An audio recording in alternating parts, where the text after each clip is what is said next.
Whew, January 22nd, I think it is. It's cold, 29 degrees.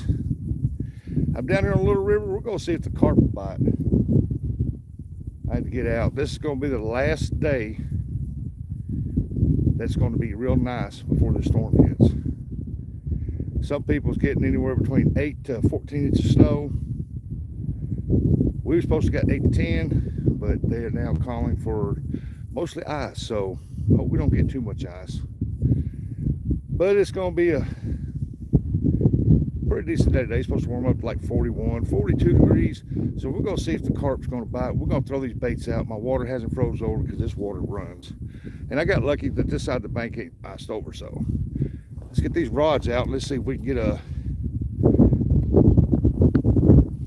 hater at the J all day. 351 Cleveland. There's Scotty too hottie.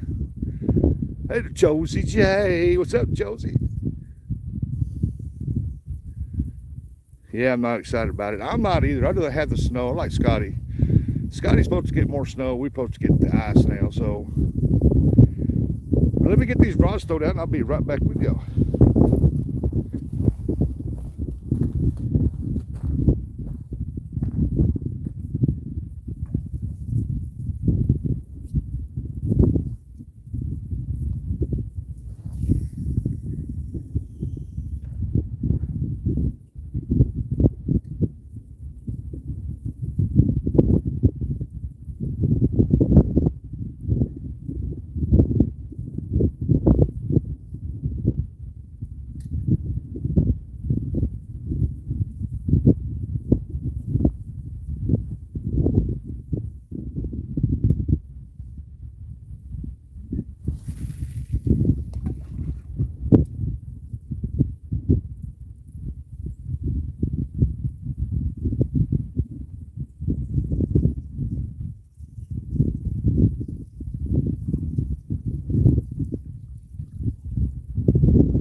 Sunk my bait off. Gotta rebait this one.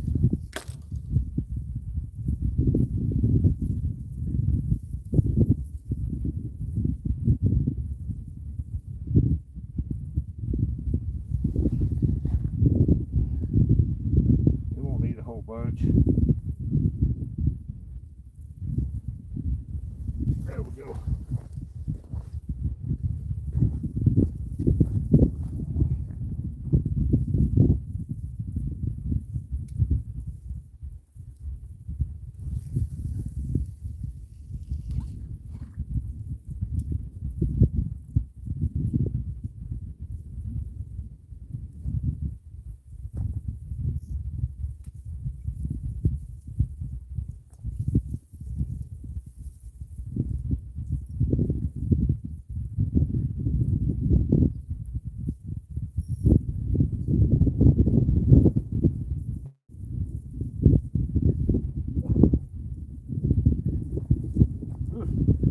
Cold on them hands, I know that. All right, we are back up here. Let me get my sunglasses so I can read the chat. By Carnosaur. Hello, Johnny Small Pepper and the Hales. Yeah, I'm not looking forward to that ice either. I would rather see it snow. Man, I ain't been down here fishing, God, forever. Well, good night. I'm gonna have to reel my rods in. There's a floating debris trash right there, heading right towards it.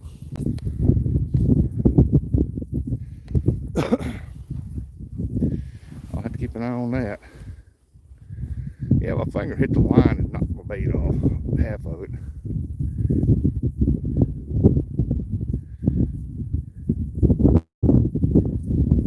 Yeah, I ain't been down here.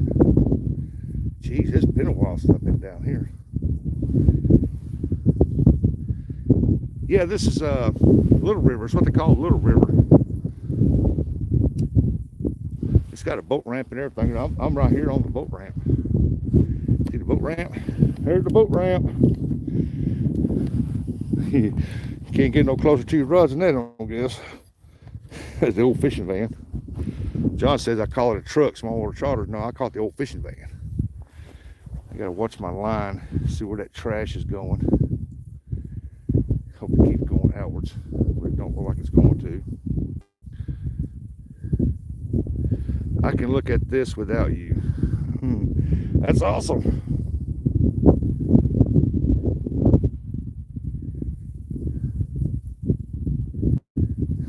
Johnny said, you can look at this all you want. You gotta watch that line right there, man. It's just don't be, man, it's gonna turn and come right into it. What the?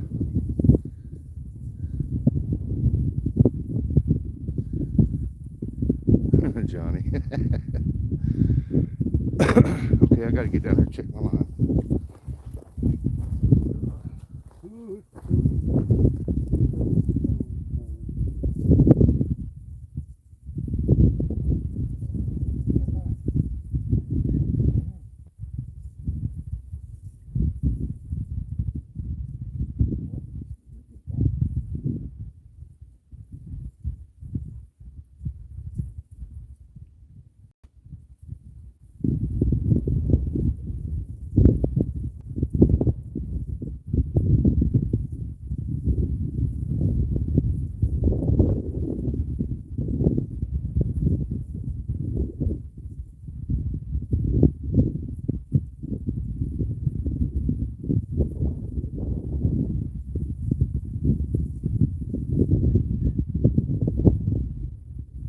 Trash is headed right towards my line, and I'm getting hit on this. I'm messing with the pack bait. Wow.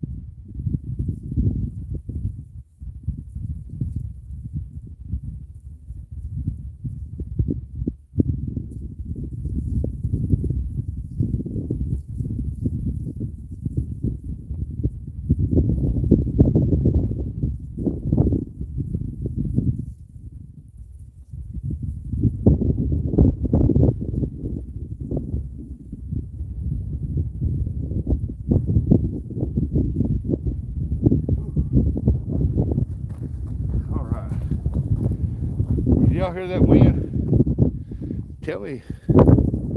Hey Helen, how you doing, beautiful Helen? How you doing? Your number 10 like, awesome. Hunting stuff. What's up? Y'all hear that wind?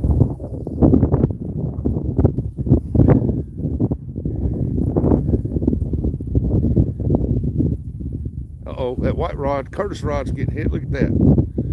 He's pulling on it. Hey, you might catch some channel cats here today. I mean, the food's getting scarce for them, and they'll hit anything get. The yellow rod's still getting hit too.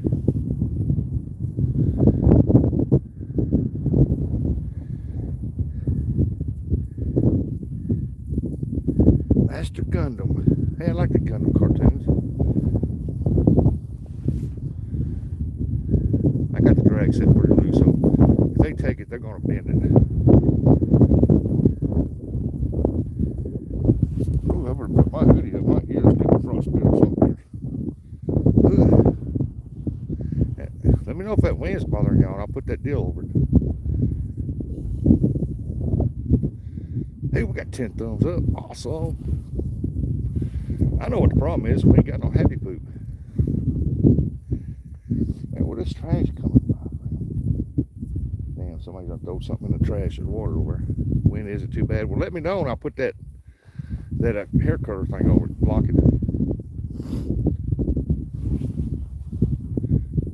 I know I had this scheduled for 10, but get in all I can because I got to pick the babies up at 2:45.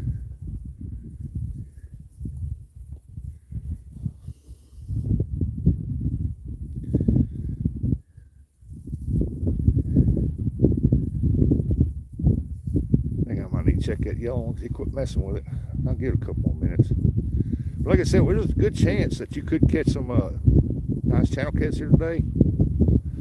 And some small ones, because food is scarce for them this time of the year here. And we can they'll find whatever it is to eat, and they'll grab it and go with it.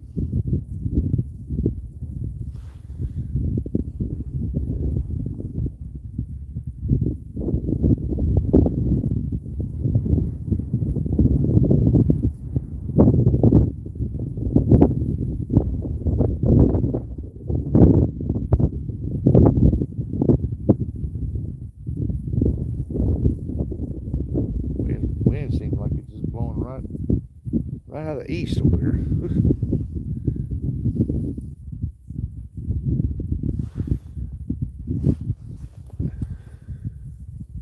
Y'all let me know if that wind gets too much, and I will put that cover over it.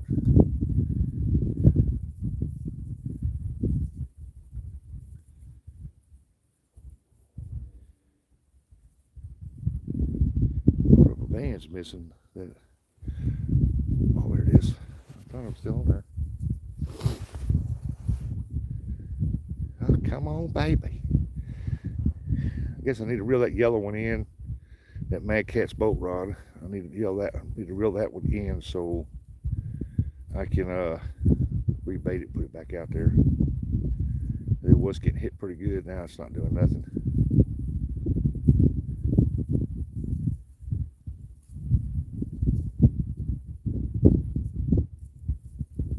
But it's been a while since I've been down here. I've been going to Mississippi River trying to catch some big ones of that.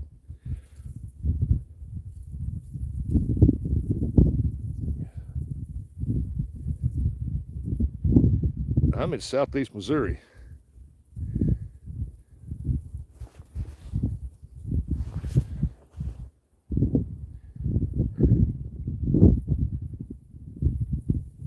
Hard to please guy.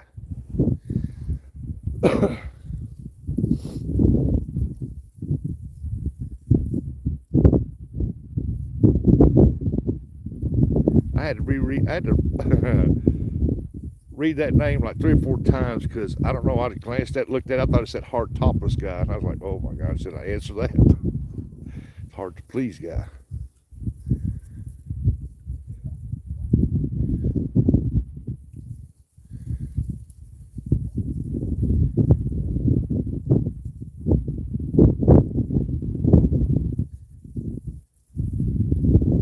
All right, let's check that yellow rod. Quit hitting it, man. I can tell that from here.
Got here.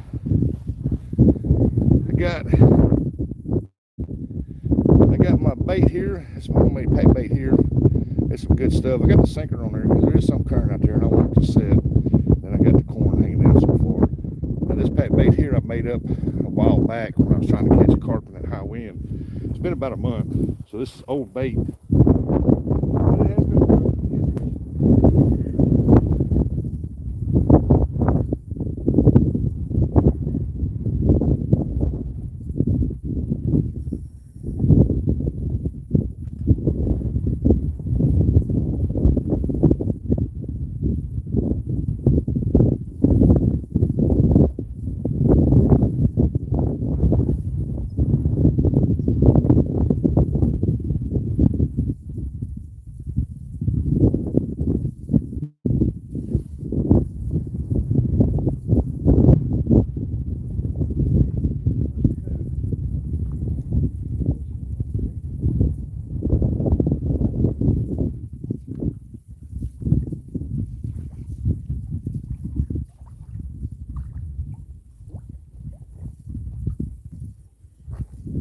here's the reason why I like having my hook about 2.5, 3 inches from the hey whisker bit from the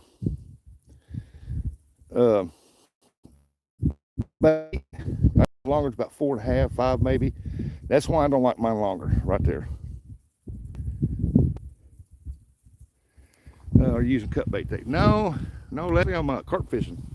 I'm using my pack bait. And now I got to figure out how the heck it's got wrapped.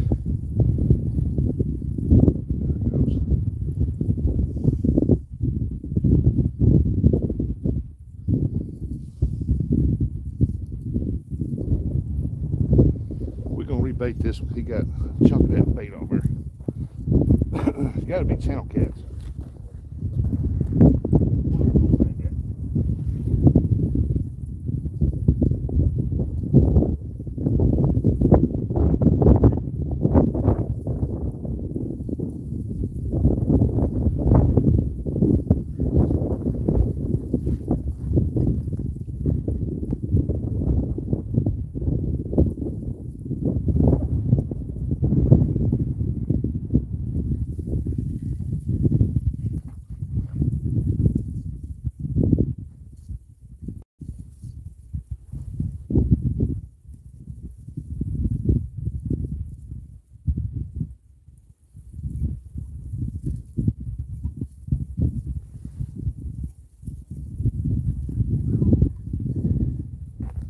Hands back in my pockets. Yeah, my fingers are cold now. Don't take it long. Carp fishing nice. Yeah, it's fishing time. It's the final good day before this storm hits, and it's supposed to be like in the teens for a few days. I'm like, yeah, I'm gonna go fishing. I better go do it now.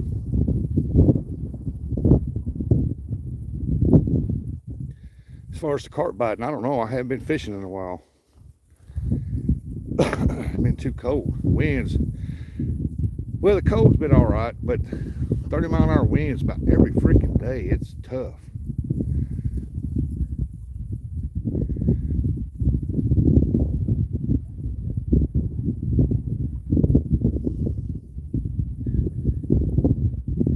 The problem is a lot of people when they carp fish, they'll throw out and they'll get a few hits or whatever, and then they'll pull out. When they throw out to another spot. No, keep feeding the same spot,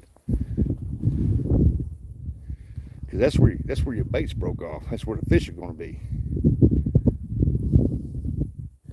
Because if you catch them right there and you decide you're going to throw down there, what's going to happen is all the fish are going to go over to where the bait's in the water, and you're going to be over here, and they're all going to go over here, unless some just happen comes up and catches the scent off of that.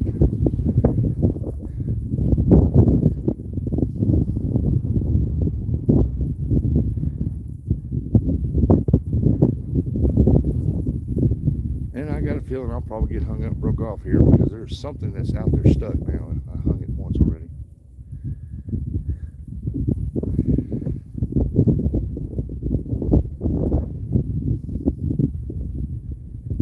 Don't forget to hit that like button now. We're always trying to reach that 100 likes for a 2-hour mark. Oh, that's for NJ. I think that wind's bothering y'all. I gotta do something with that.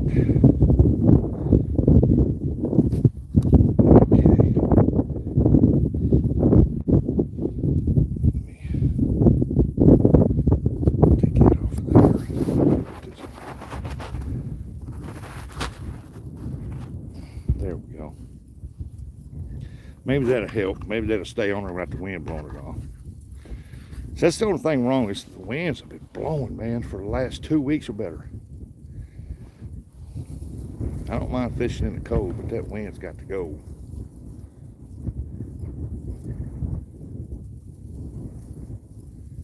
My eyes are watering because this wind's cold. The old carp bait I got here, it's been sitting in my deep freeze. I thawed it out yesterday. Or last night. It will dry some of it out, but I got it in another container. I always refreeze it and use it when I make some new stuff. And I just add it into it. I don't ever throw it away.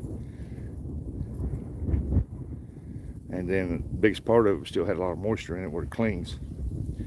Supposed to be 11 degrees for here for tomorrow, and some, yeah, snow. Yeah, it's supposed to get cold here after today. I think 41's for the highest, what they're calling for today. But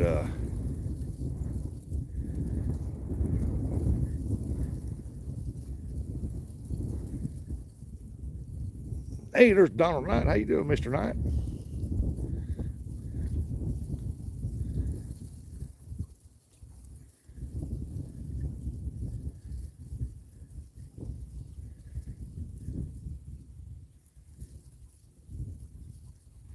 Well, one thing about it, at least the ground's frozen here. I don't have to worry about slipping in the mud now. For a little while, anyway. Ooh, my hand's cool. That's awesome. You're doing good. Well, Ernie ain't. He said he's still sick. Said that COVID's kicking his butt again. The only bad thing about these ripples is that I cannot tell if the carp's moving upriver to that bait. But hey, at least it's blowing downriver instead of upriver. Because I do know here, you can catch some with it blowing upriver, but you're not going to catch that many.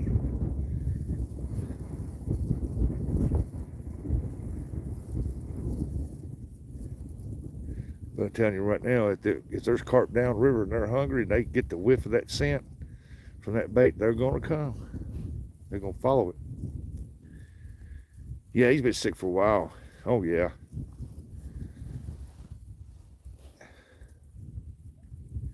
There's a fish came up right there.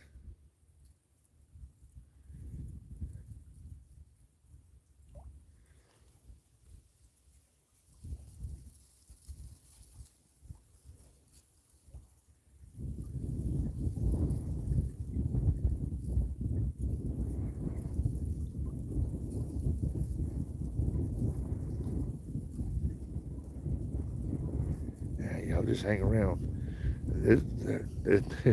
Them rods will get slammed.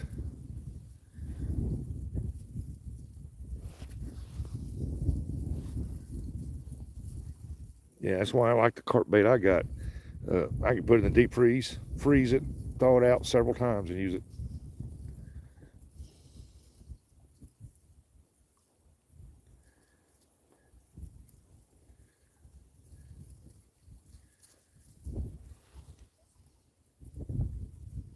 This used to be a great spot to fish. They had trees down both sides of this river here and right down there. But last bush sticking out in the water, you can see deer across there all the time. I mean, they jump in and they just wade or swim right across it. Now you don't hardly see deer.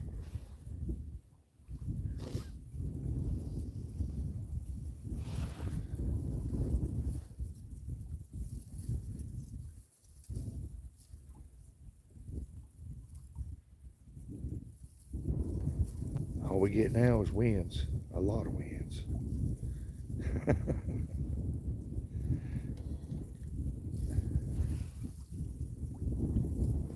Got 22 people watching. Appreciate y'all coming here watching. You just keep an eye on there. Double tap which rod you think will go down first. It might be the lucky tap.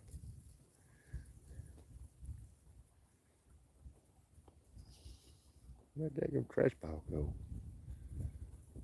Wherever it went, it's not hanging around down here no more.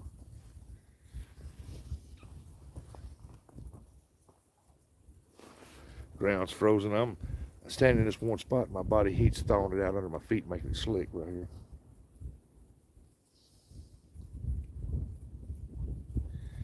Yeah, I hope Ernie gets better. Gets to feeling better. He's got too much to do to keep that place going, doing it by itself.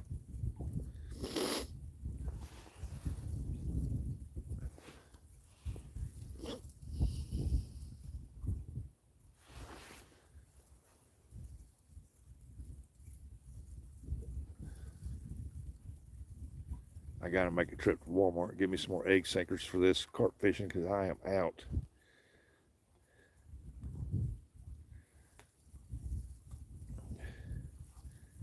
Oh, hunting and stuff. Well, I thought we was gonna catch one here a while ago. Both of them was getting hit. The only way I could tell really if they slam it or I see the line moving out.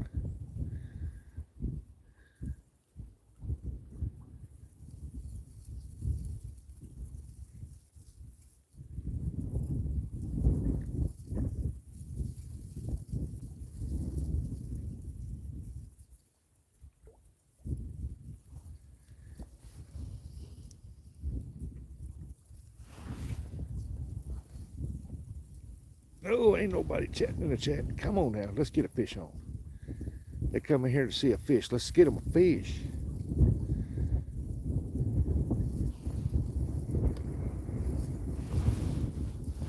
Should have worn my hair fishy shirt. But I didn't. I wore it yesterday.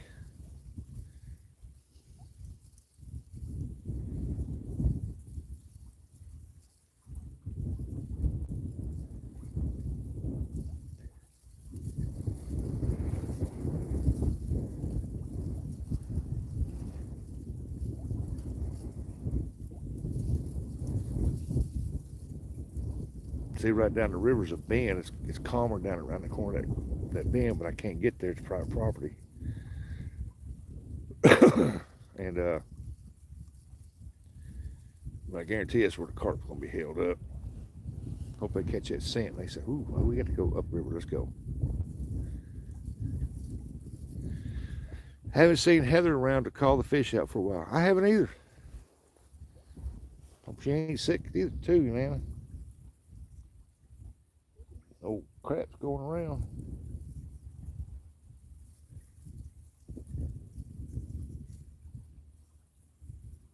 She'd always call the fish in.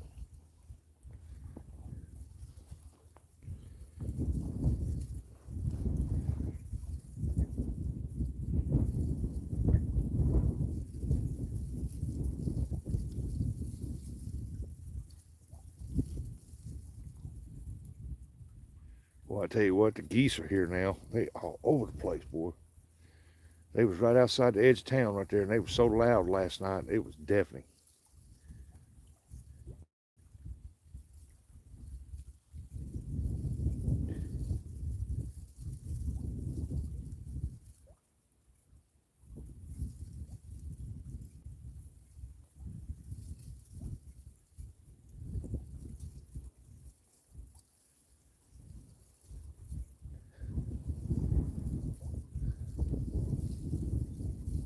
Where's Scotty at? Scotty, we need some happy poop.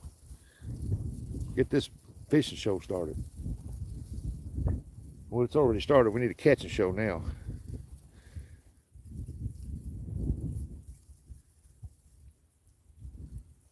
Boy, that water's moving for some reason.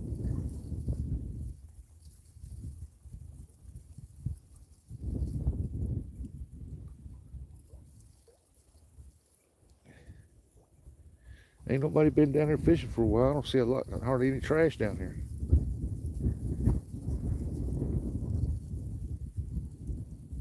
Somebody's been down there though. They cleaned out a bunch of the bank up further for some reason.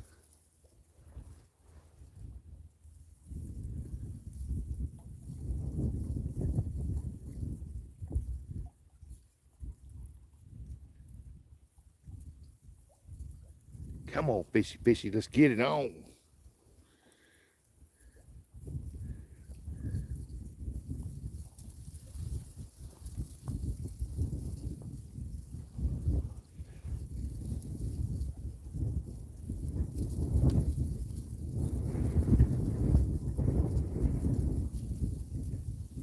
You see them reeds moving right there? That wind is blowing. I'm so tired of the winds blowing, man. I'm tired of it. They've been blowing hard for 2 weeks. Man, somebody caught a carp, throwed it up on the bank over there. I see it. That's sad.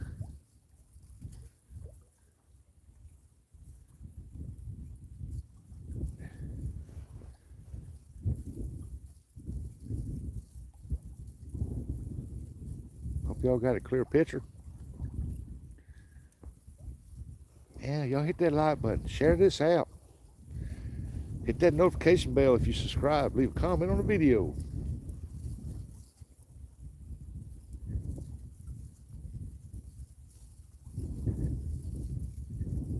Well, that bank got washed out some more over there.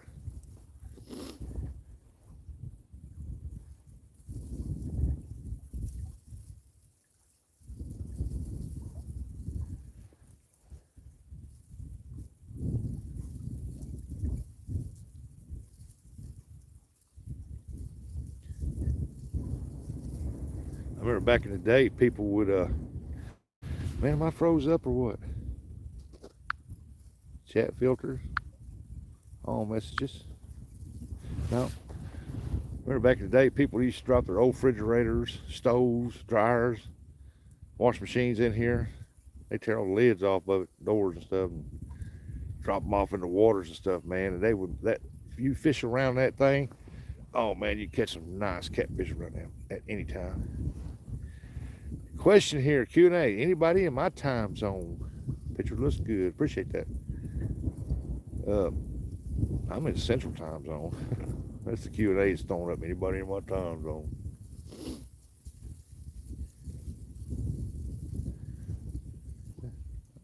Oh yeah, the white rods get tapped.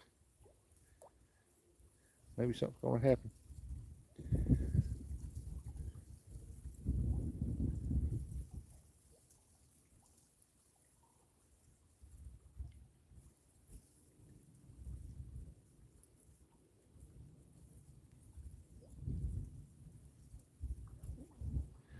Hope you're on the fish, man. I can't stay, but I want to say, hey, Yak, what's going on, Anthony? Appreciate that you coming in. Hit that like button for me while you come in. How you been? How's the family? I know you've been working hard.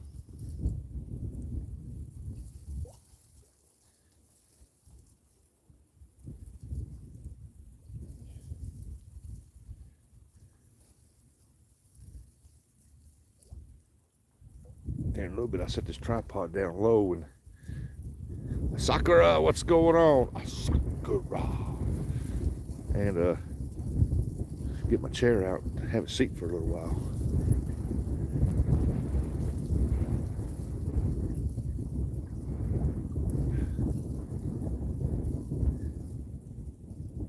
Wade Tuttle. I'm in Maine. I'm in southeast Missouri on a place called Little River. Basically flood control, but this is Little River. It never dries up like the floodway ditches. It gets down to a certain level and it stays there, and the water's constantly running at all times.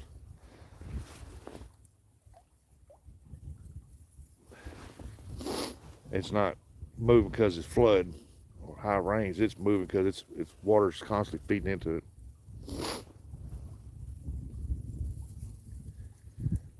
I haven't fished this spot in a while, and a pretty good while. And like I said, I've been over on the Mississippi River trying to catch some big carp. It looks nice. Appreciate that. Oh, it's beautiful down here. The weather's a little nicer. You come down here, man, and shit. In about 2-3 hours, you have about 30 carp caught easy. In the colder weather, it just takes a little while.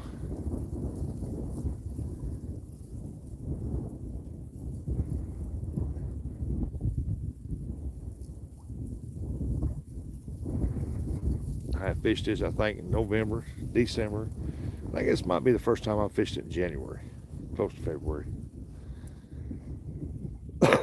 Carp bite all time. They just, like any other fish, when that water turns extremely cold, they slow down.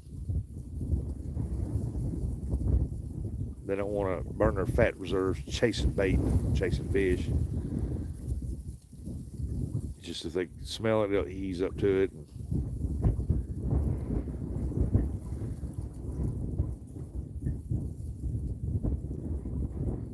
If that water's warm though, man, they'll come right. You'll look right down that bend right there, and you'll see them swirl on top of the water, heading down this way.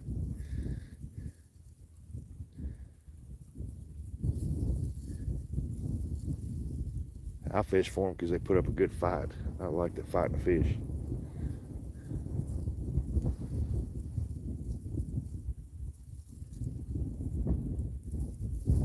And that yellow one's a boat rod from Mad Cats, and the other one's a Big Cat Fever rod.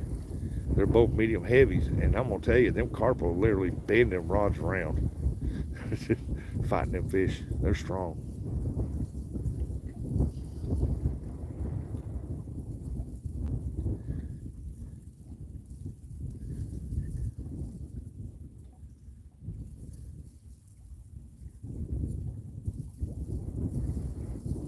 Hey, Nubby. Nubby said, what's up? The wind, Nubby, the wind.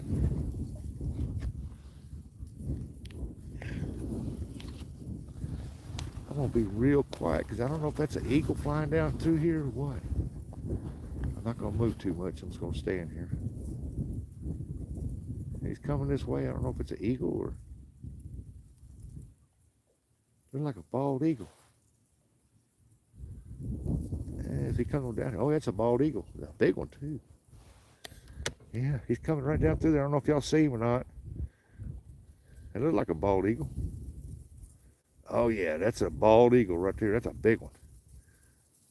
He's still coming this way. Y'all see him right there? Look at that. There's a bald eagle. Oh, he's got a bald eagle. Let's see what that is. Yeah, buddy, it's a bald eagle. Look at that.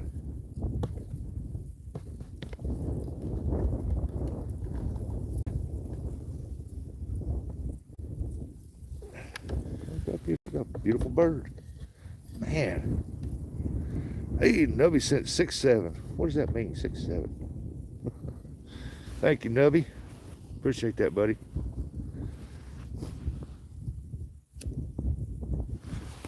That eagle flew over, said, proud to be an American.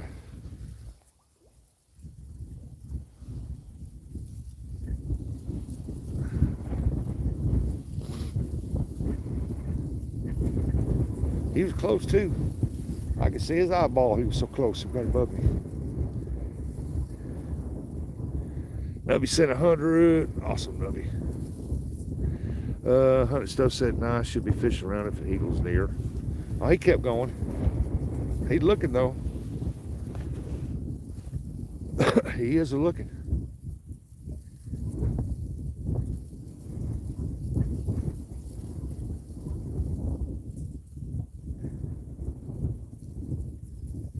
Them eagles are around thick right now in these areas here because the geese. Nubby got 100 on the line. Oh, Nubby said, oh, look at that, high five. Yeah, I appreciate that, Nubby. Hey, there's Ernie. We were just talking about you, Ernie. We was all saying, hope you get to feeling better. Appreciate that, Nubby. Had that big high five.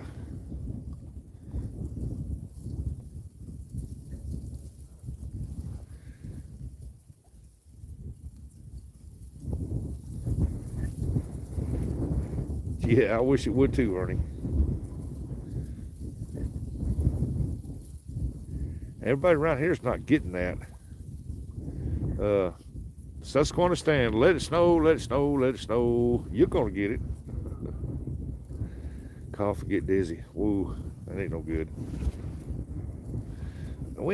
That stuff ain't going around down here. The flu is. The stomach virus and the flu. I had the stomach virus. I brought in the New Year's Eve stomach virus. Lasted about 4 days.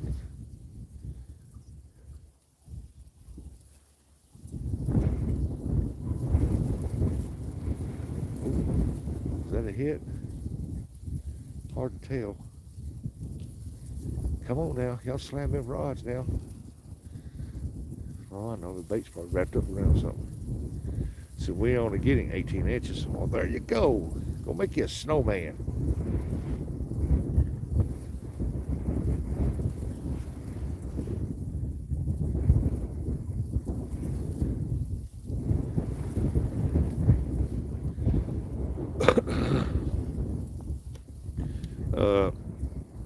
Like I said, they were calling until last night 8 to 10 inches here of snow. But now this morning they was calling for ice. I mean, we'll probably get some snow, but we won't get the amount they said we were going to get. Got to go get breakfast. See you, Dave. What you having? I've been fixing eggs, biscuits, and bacon for breakfast. And I'm out of bacon and biscuits too.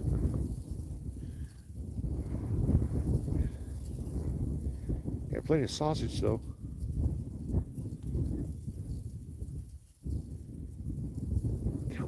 a slammer. Come on.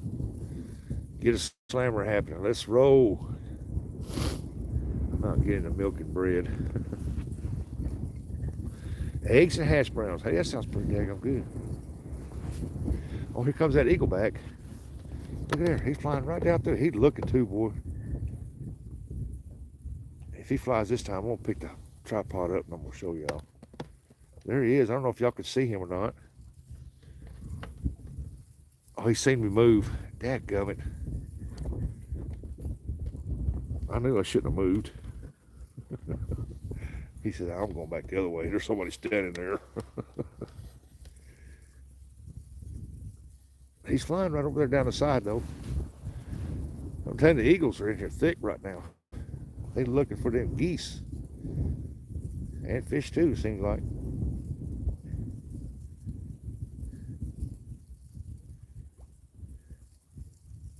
He's still flying right there, though. He's coming right down the side of this ditch. He's going to go around me, what he's going to do. By the eagle, I wouldn't be scared of nothing. Not with talons like they got. Yeah, he whipped a U-turn in a hurry, all right. I think that's a different one.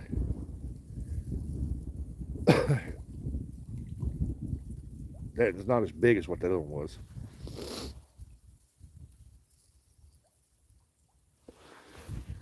No snow here, only freezing rain. Ooh, man, I hate that. I hate to see anybody get freezing rain. Yesterday morning, I took the kids to school. It was raining, not hard, but just sprinkling. And then all of a sudden, big snowflakes started popping the windshield. I thought, look at there, it's trying to snow. It didn't last long, but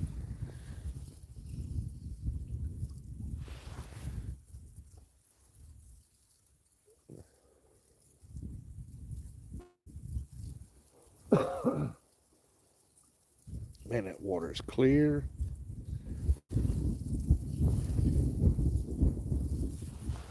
Anybody who's subscribed to me, has been following me, knows I fished this hole, knows there's carp in here and a bunch of them. But just getting them to hit this time of year, I've never really fished for them in January, I don't think. I might have one time.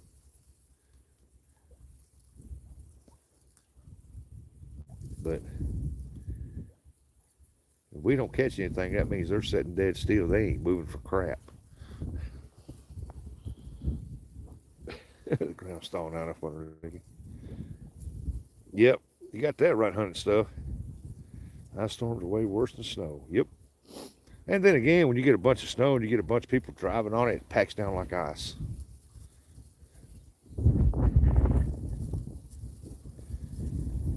Uh-oh. It might be a hit on that white rod. I don't know. Nah, I think the wind's blowing the line.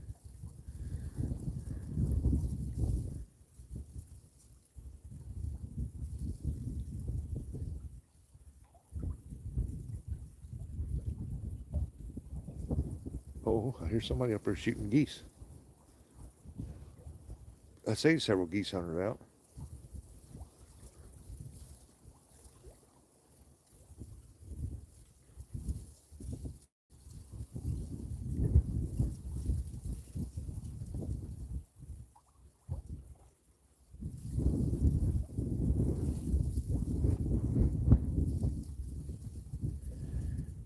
Power lines of trees going down. You know, down here on 62 Highway, from where I'm fishing at right now, you go straight down towards the Madrid or Howardville. I think of Howardville. Anyway, down to the end of 62, all the power lines on the right-hand side of the road, on the south side, is leaned over. They never replaced them from the last. We had some hellacious winds come through here and broke a bunch of power lines, poles, and stuff. And all of them are leaned over, and they've been there for like 3 years, and they ain't never done nothing with them. They're still leaned over. So if they get ice, every one of them going to snap. There's going to be a lot of people without power. But for the past 3 years, they've been going in and replacing poles that didn't need to replace, but they put new ones in those spots.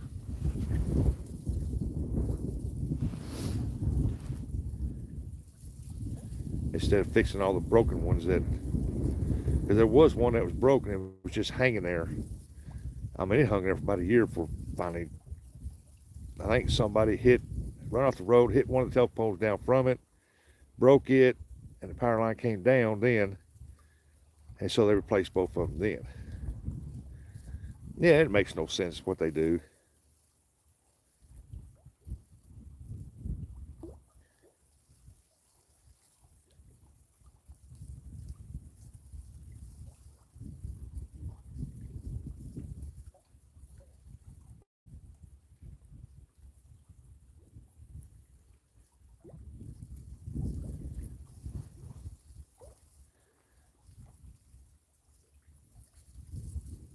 I literally watched them work all summer long down a stretch of highway.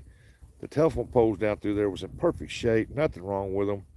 Biggest part of them was already replaced with new ones, and they went in there and ripped every one of them out one at a time and put up a telephone pole, and one of them ones that's supposed to be storm preventable that bends when ice gets on it or whatever, or wind blows it, it keeps from breaking them. And they're fixing all the ones that's pointing north and south. The east and west ones they ain't touched.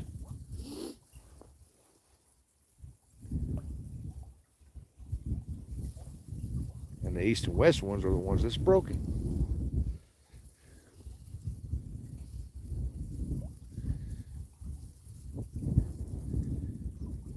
Little Nubby sending all them jewels, man. I love them. Thank you, Nubby. You rock, man. Hopefully someday we'll get back down to Myrtle Beach. We can hook up and we can fish.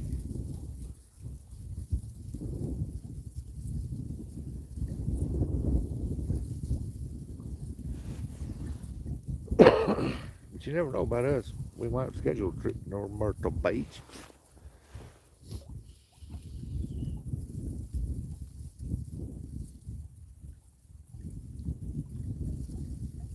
Well, should I reel them in and rebait them, throw them back out? I messaged one of the Highline guys around here at 4 in the morning for a broke pole. Seen it at 3. Hey, there's Turtle Nate. What's going on, Mr. Nate? He said, hello, everyone.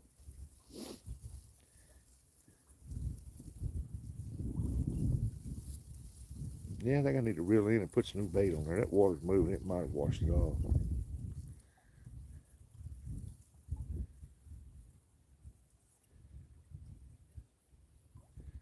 Sometimes you come out here, not even 5 minutes, you got 2 rods down. Bam, bam. Sometimes it takes about an hour.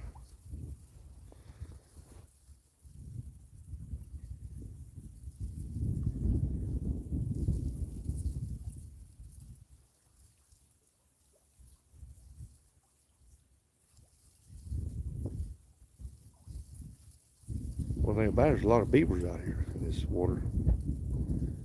How you doing there, Nate?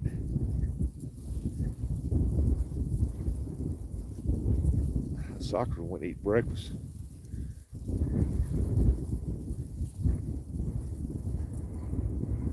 Ground seems like it's thawing out a little bit.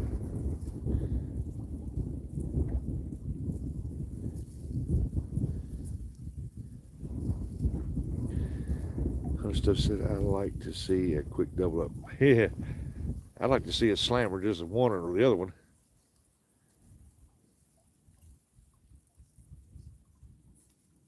We'll come back down here when it warms up, get closer to summertime, and I'll show you some double ups and a lot of fish. You're going to get some nice weather this weekend. Oh, yeah. It's going to be glorious, man. Flip-flops, shorts, t-shirts, sun hat. Good old mixed drinks there. Going to get some umbrella drinks. Hell no, I'm going to sit in the house where it's warm, bundled up with some hot chocolate.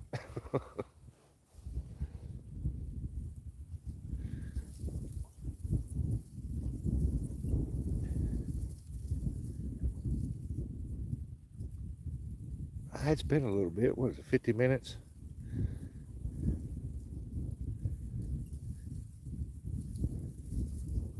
You're going to get some nice weather. Oh, yeah. You are too, ain't you?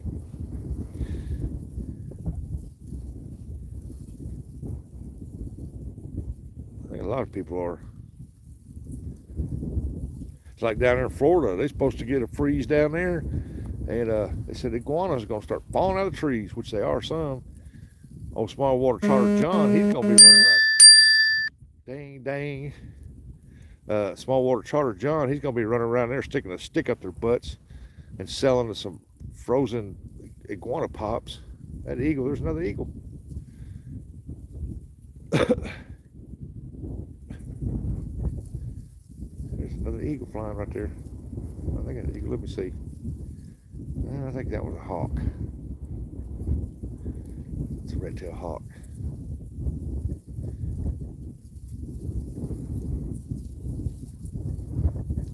Yeah, it's a red-tailed hawk right down there.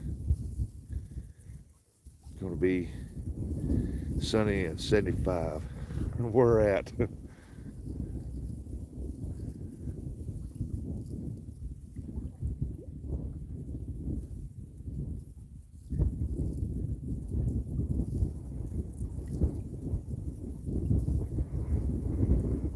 I told the wife, I said, this cold's getting ridiculous, it's getting older. It's time for us to buy an RV or something and start becoming snowbirds. I can see Smallwater doing that. Yeah, he's going to put a stick up the iguana's butt, sell some iguana pops.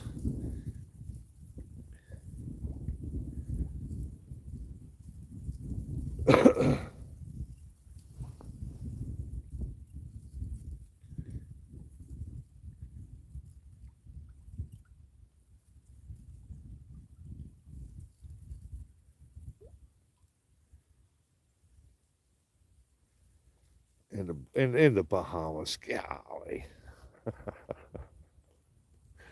We ain't gonna be nowhere around here for hundreds of miles. Ain't gonna be no 75. Do you think right now, if all of a sudden it turned to 75 degrees to storms, oh my God, it'd be like living on Mars, wouldn't it? Nothing but hellish storms. All right, I got to refresh them baits. I can't take it. That bait should be off here by now, dissolved in the water.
That's why I wasn't getting a hit on that nowhere. It was already locked up. Boy, it get a little slick now. A little bit.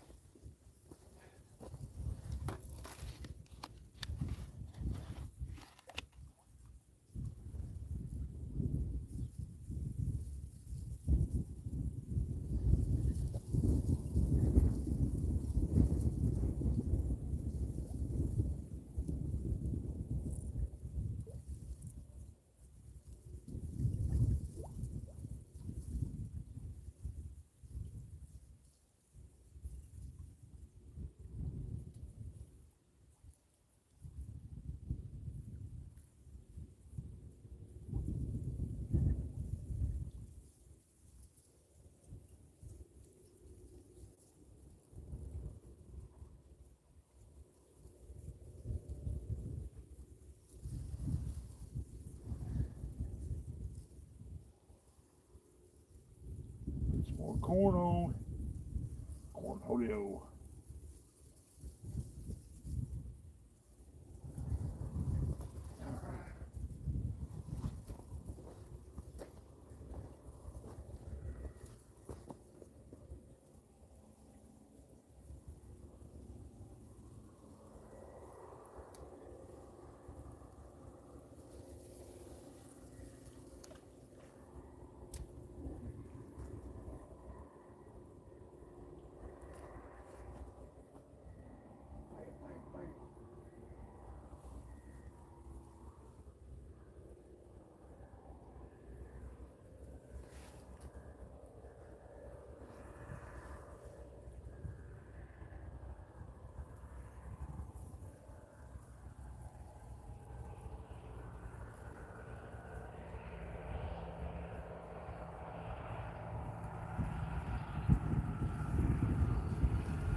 I don't know if y'all see that or not, but the yellow rod went down 2 or 3 times there when I was trying to set the other one back in the holder. Jason J. No, I ain't had no luck yet. Got a couple hits when I first started, and that yellow one just got hit a couple times pretty good.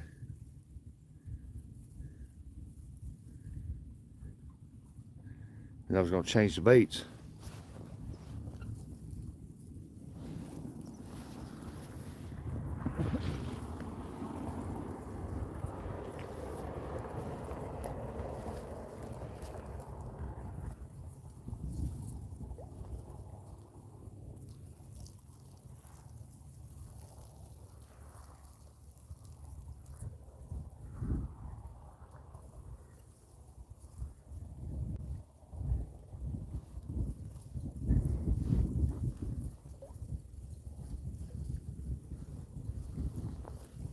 Ooh.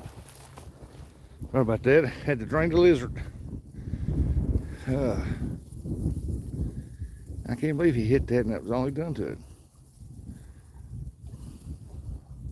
Hey, there's my buddy Half Century. What's going on, buddy? Hope you're doing well.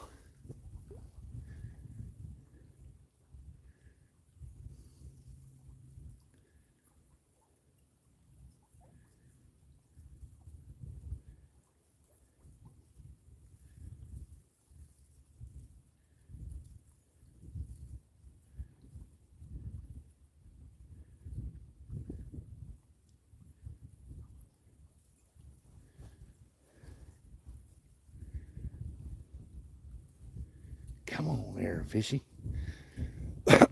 See, now I don't know if I want to mess with that yellow rod or not because he just hit it twice real hard. What a big red-tailed hawk. There goes another one right over there, too.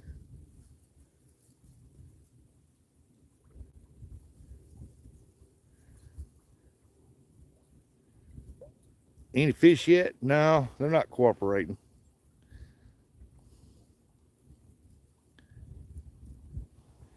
They should be cooperating.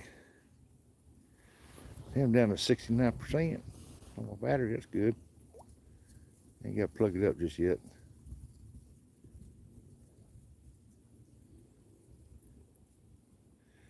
Well, I guess I'll reel that yellow one in and rebait it, throw it back out there.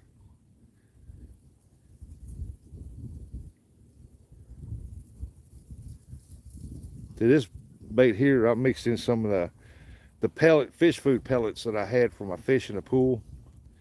And I got like a 60, 80 pound bag of that stuff. And I got a bunch of it left, so I ground up a couple cups in it, blended it down to powder type, put it in there. And I don't think the carp like it too much. And Citrus, hey, nubbit.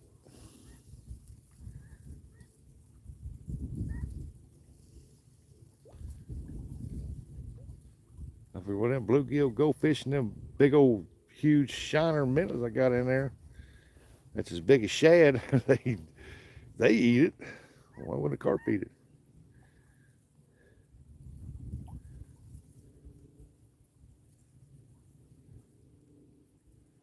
There's a lot of hawks flying around today. Hey, did y'all see we're down in Arkansas? They put a bounty out on them coyotes down in Arkansas somewhere.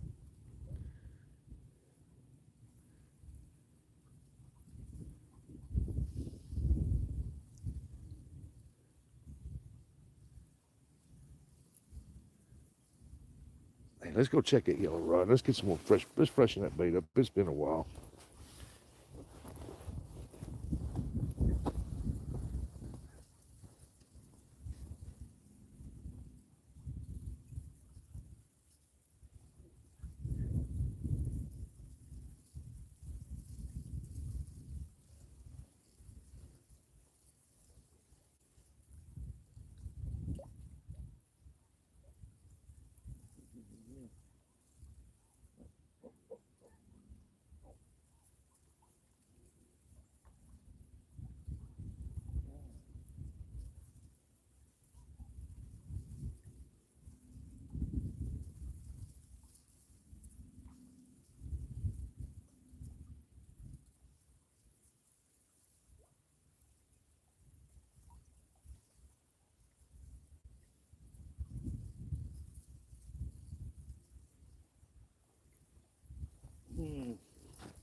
He's still messing with that. So we'll let it go for a little bit. Let's see what happens. Hate to pull it out of there and he's still messing with it.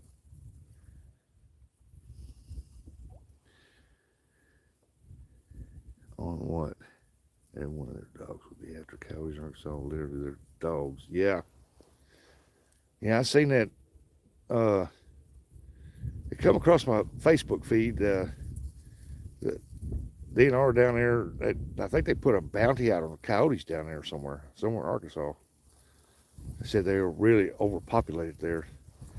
Like, no shit, Sherlock. They come through here and like to wipe out every rabbit. They done wiped out all the pheasants and quail. You couldn't even pay somebody to get out here and find you a pheasant to eat. It's just not going to happen.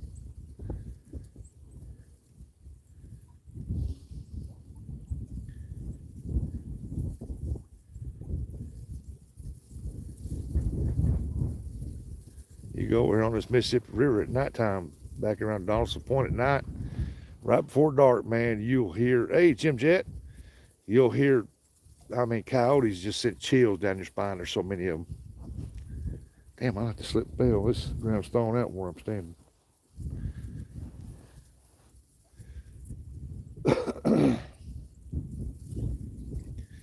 Now, he ain't going to take that here in about 5 minutes. I'm going to rebait that and throw it back out there.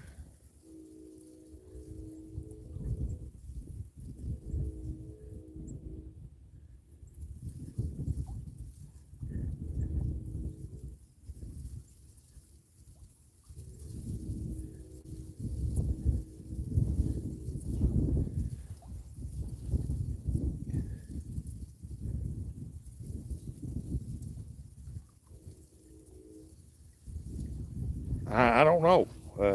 They just, I didn't read it all. I just knew that they said they're going to put a bounties on them.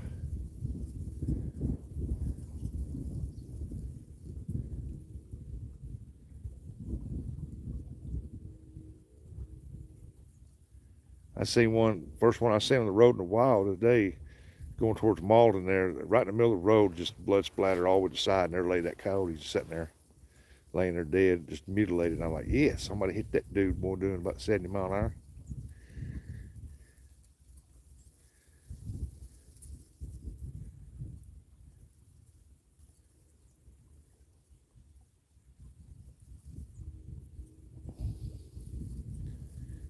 I was wondering if anybody else seen that too, or was I reading wrong, but I'm pretty sure it said the bounty on the coyotes. Said they were getting out of control. They used to have one here. You'd kill a coyote, you staple the ears together, you put them in bags, and then you go check them all in, and they paid you so much per set of ears. And boy, you used to see people out here in the winter, especially after a big snow. There'd be several trucks with CBs, and they're running around over here finding coyotes and taking them out.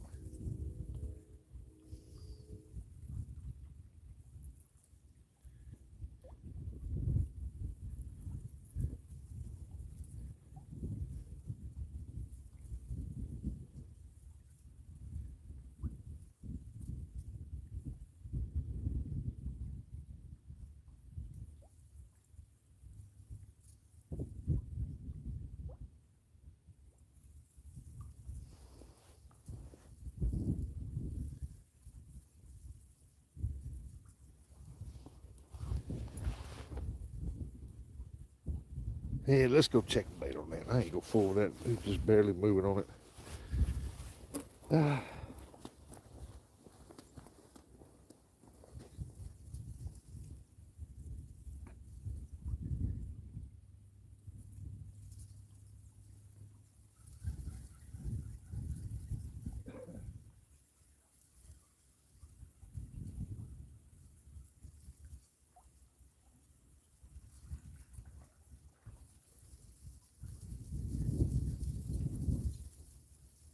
Oh, got some weed over there, some grass weed.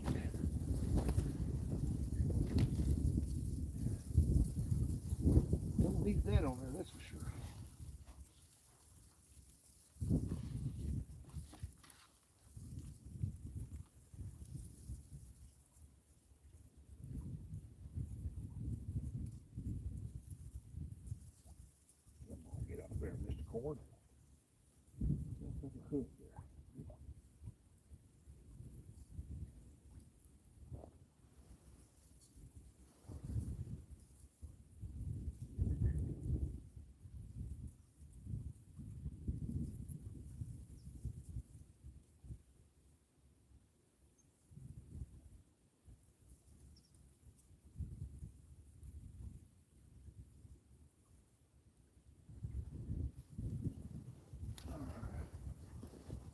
This is back up there.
Caught me a limb brim.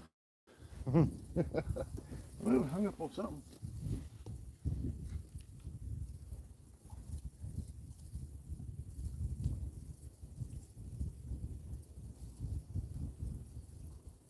Bait's drying out a little bit here.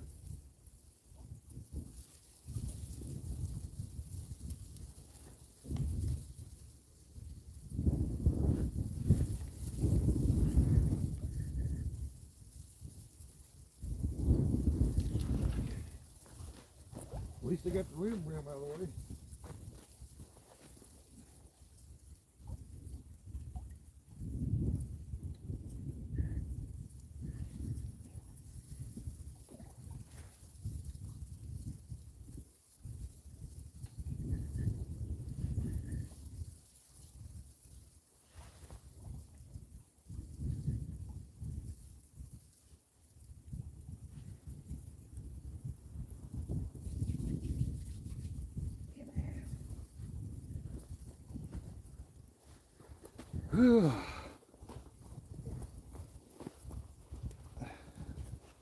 Should have went trout fishing. He's like, caught some trout.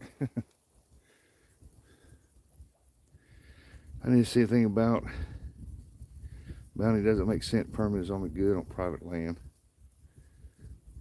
I don't know. It might have been somebody just posted or something. I don't know. I came across the news feed. I thought, I don't live in Arkansas. I read a little bit of it. I didn't read it all.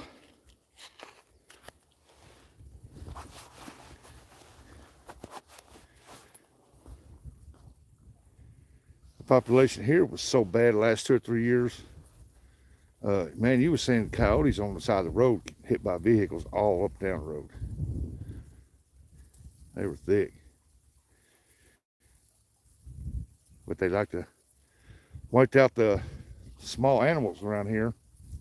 So that would make sense that they would go south down Arkansas.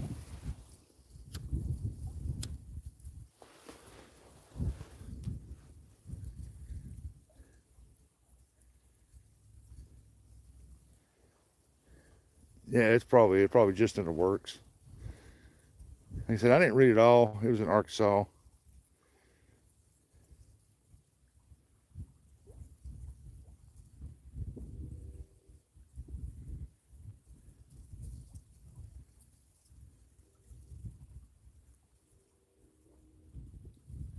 Now them coyotes were so bad around here, they was about to wipe out the red fox.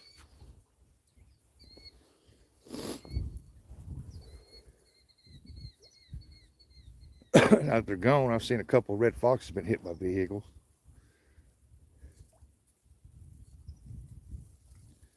You know, when I had my weld shop over in Portersville, I was going through there one time and seen a red fox. And man, that thing was so skinny, he was hungry.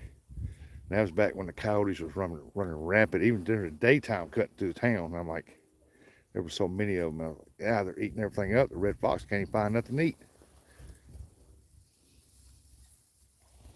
Felt bad for it. Man, you can see his bones. I was like, yeah.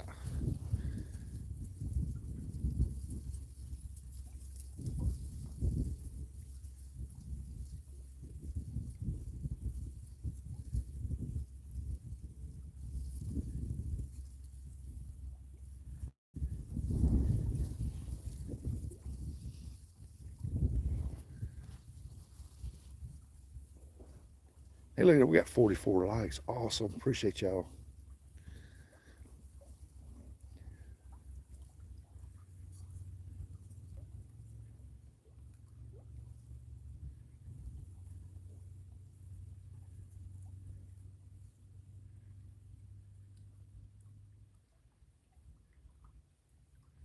Oh, Scotty, he was gonna go get him some milk and stuff.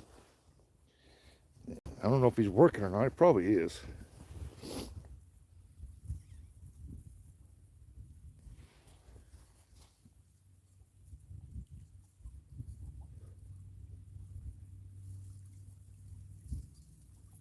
It's warmed up a little bit.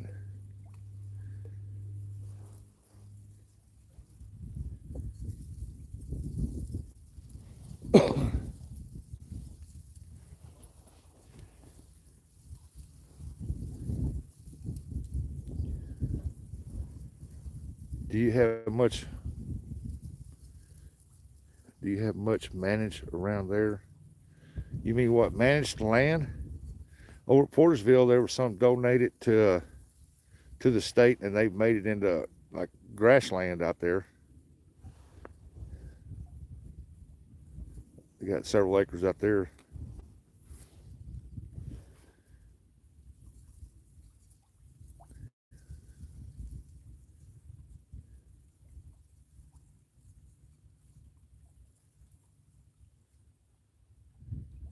Instead of letting it grow up and just be grassland, I think they ought to go out there and plant a bunch of trees.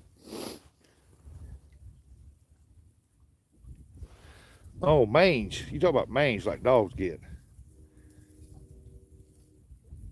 Nah, that I don't know. I know they stink.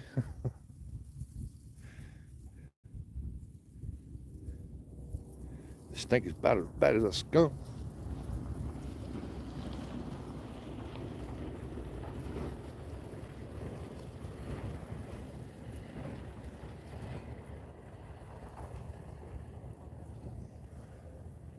I've never seen a coyote with a mange.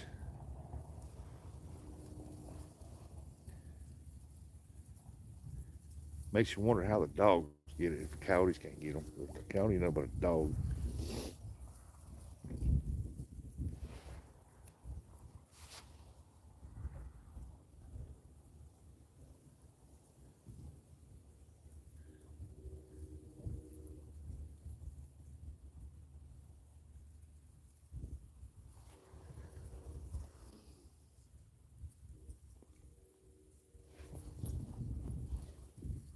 Come on, fishy, fishy. I'm gonna go over and get my chair. I don't have to walk far, about 10 feet to my van. Get my chair. Oh yeah, they're losing hair. Now coyotes real ugly when they lose their winter coat. You talk about an ugly looking mutt. That's an ugly mutt, boy.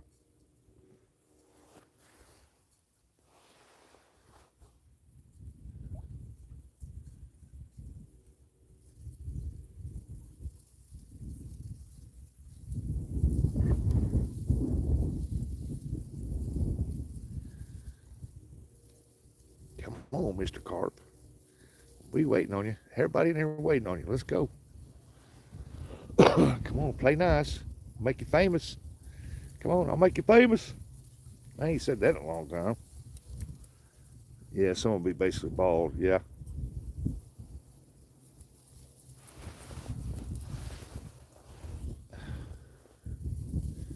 I've lived here in this part of Missouri since I was 13. I've never seen a fox or a coyote that had the mange.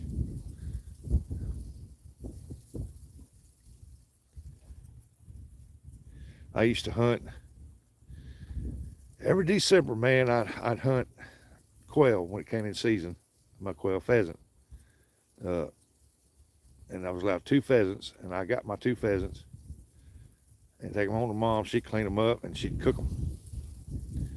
And now they took out so many tree lines around here now that these pheasants they ain't got no place to hide. All they got is that grass, like you see down these banks like this. And the coyotes, they can just walk right down through there, no problems. And they're easy to catch for the coyotes. And they just wiped them out.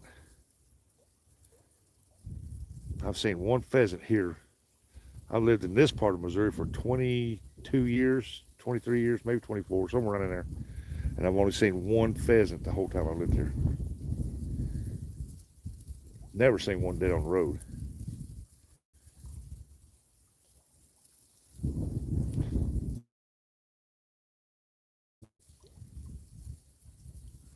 And our DNRs right here, love them to death, but they're more worried about turkey and deer than they are anything else. Hell, on this ditch bank here, there were several trees here that had eagles' nests in them, and they just tore them down. They didn't say nothing to them. And you ain't supposed to touch a tree with a nest in it or a surrounding area for so many yards. But they come out there and tore them all out.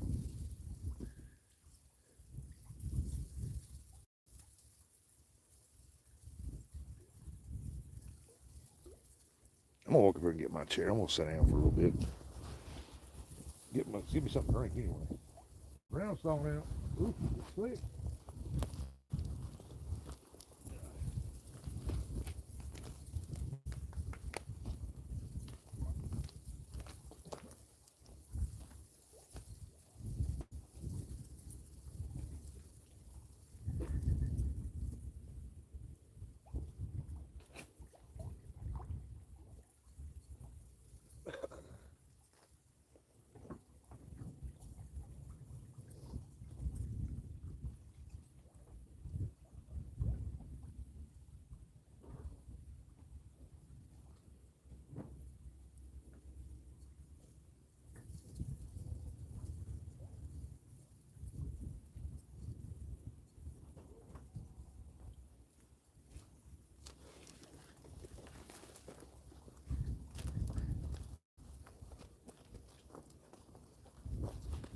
All right, let's see if I can get this chair folded down here.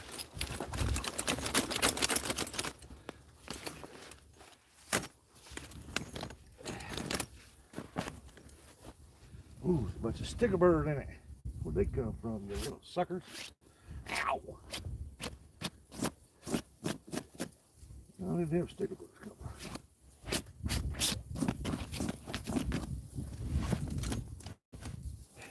All right, let's get this tripod set down.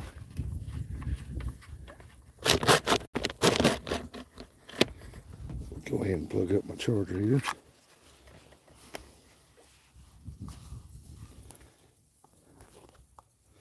Yeah, we rarely see foxes here anymore either.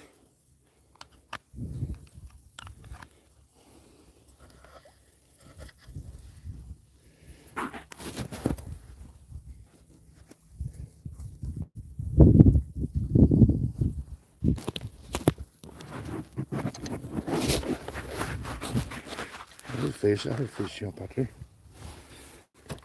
Let's get these down here. Get y'all going here in the circle here till we get the tripod down.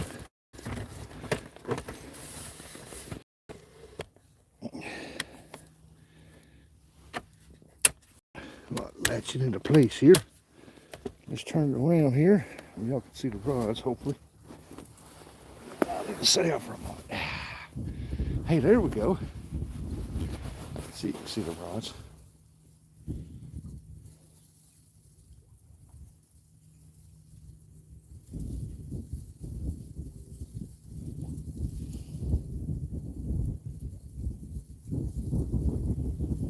Yeah, it's rare to see a fox here too, but I have seen some. Oh, here we go. Here we go. That white rod's going.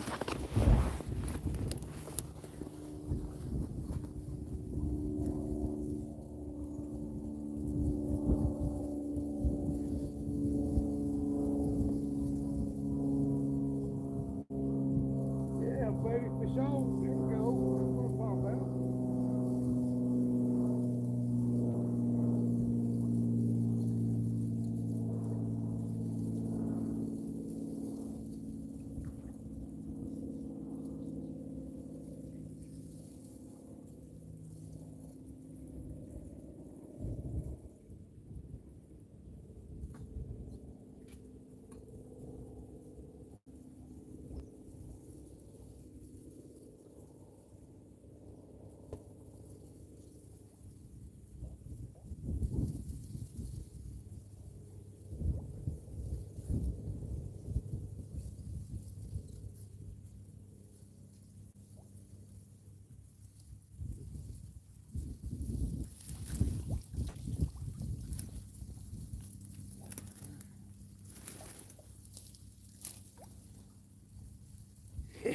Got him on the bank. Got him on the bank. Oh, yeah, buddy. Pretty carp.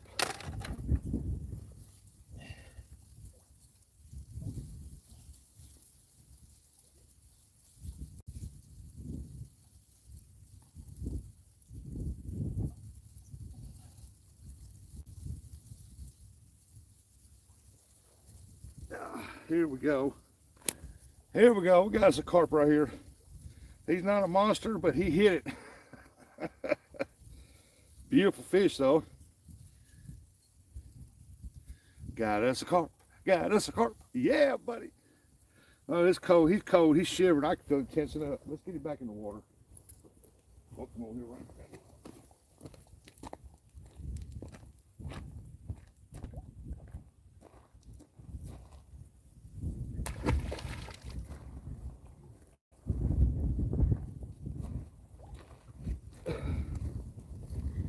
Yeah, baby. He didn't hit as hard as I wanted to, but he was on there. He just wasn't going to take off like a bat out of hell like he normally do. It's too cold for him, I guess.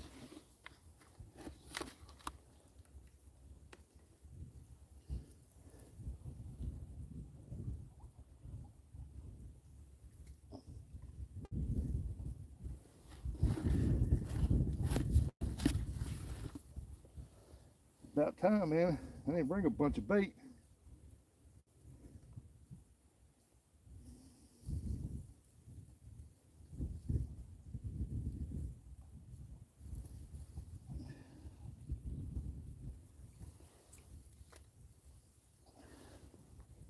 Pull my finger cold now.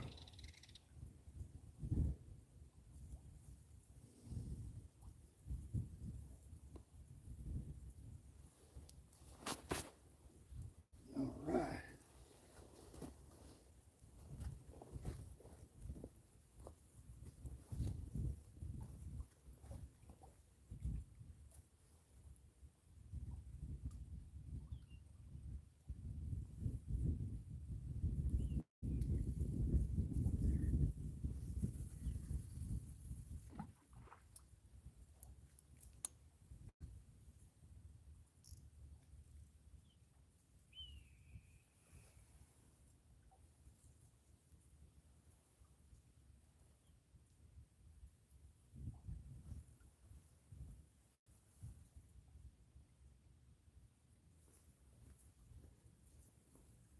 Yeah, tails up, baby. Got him up, got him up.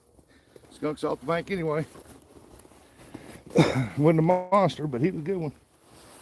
It counts in my book. So there goes, I see the litter of fox bucks. Skunk buster. Nice carp. Yeah, hunting stuff. That was for you, buddy.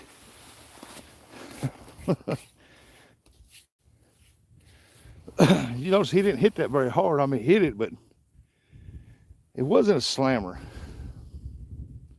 But he did hit it. It's like he was just sitting there like pulling on it. Like, hey, I'm here, reel me in.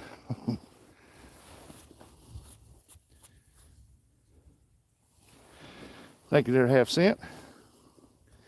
Skunk buster. Where's Scotty at? Scotty, that's how you do it, buddy. During the summer, I like to bring Scotty down here one time. Boy, he'll give carp fishing a break for a while. He's like, oh, that won't be. Oh.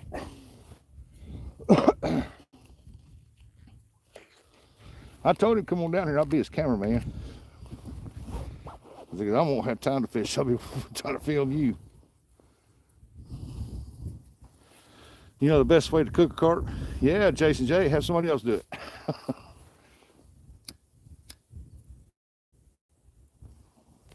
Boil it. Boil it. Mama used to boil it to separate the bones from the meat.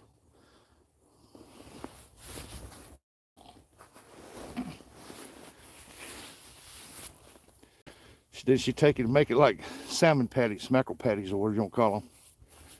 That's how she'd fix it. She'd make up carp balls. Man, that was good eating.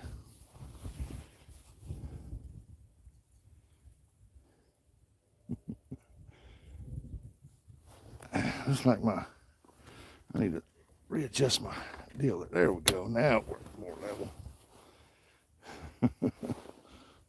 Going on, Jason?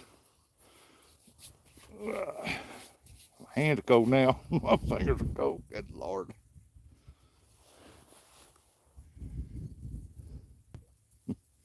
Hey, at least we got one. The winds seem to be laying down just a little bit.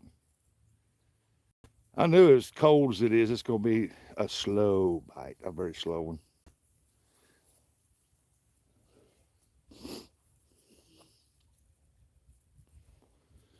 Plus the water's down pretty low.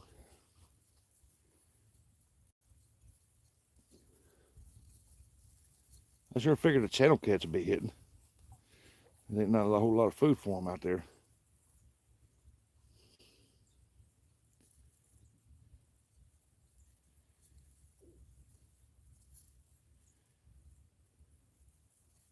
You know, I've never caught a bullhead out of here. Or I don't recall ever catching a bullhead.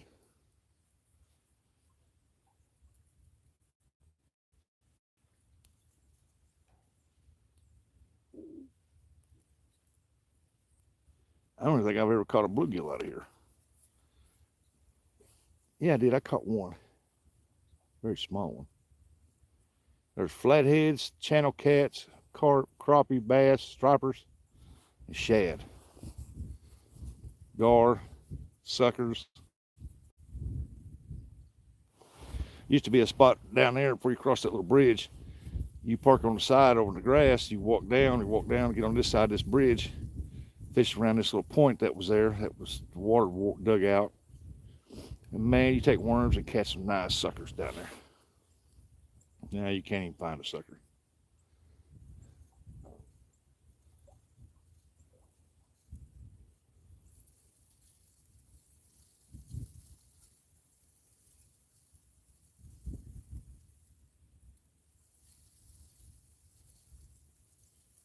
I'm just enjoying this day before the storms kick in.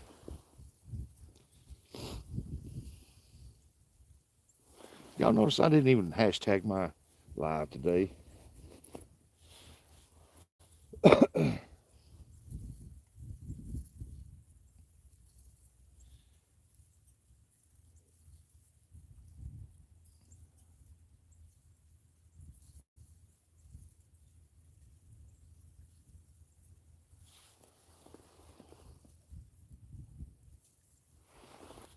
Groundstone out.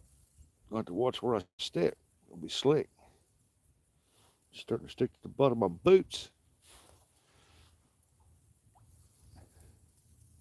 Hey, look at there. We're at 50 likes. Awesome. You guys and gals rock.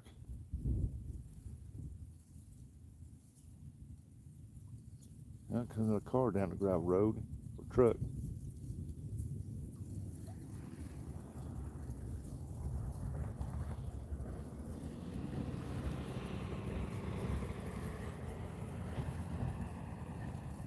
It's a Ford.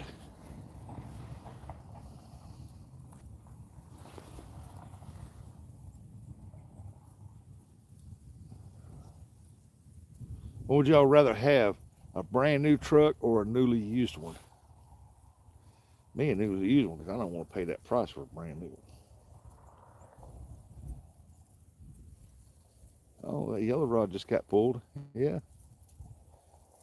I gotta buy some line for that right there. It ain't got a whole lot of line on it. I knew one of them didn't have a whole lot of line in it, and I found out when I went to throw that yellow bolt rod out, and it didn't go up very far. I was like, oh, gosh, yeah, that's the one I got to put line on.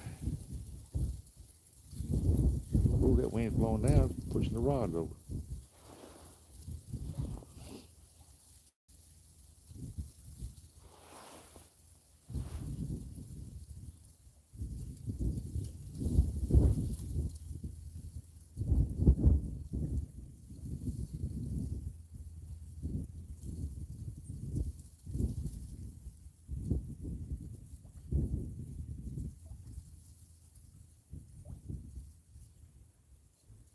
But we got one. New ones are problems. Yeah, I agree. I seen a square body Chevy the other day, 4-wheel drive, candy apple red. Somebody put some money in that truck and they was driving it. And I think, man, that thing sounds good, runs good. I'd drive a truck like that. As long as the heater work for the winter.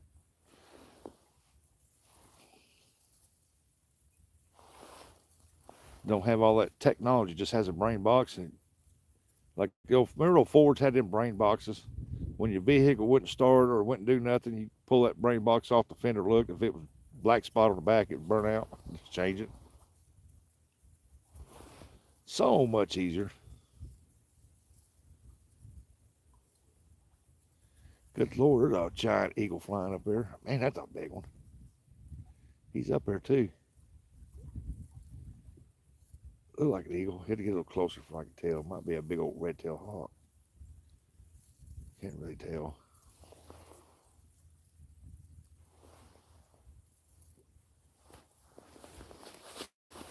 Yeah, I've heard a bunch of new ones. Dodge, Chevy, and Fords are having troubles, and Toyota too. That some of them are having troubles with them. I'm like, what are you doing with all the brand new trucks from 2022, 23, 24, 25? When you come out the 26s, you send them to other countries. What are you doing with them? I mean, why keep making brand new ones? Sell those. They're brand new, no miles. Sell them. I mean, come on.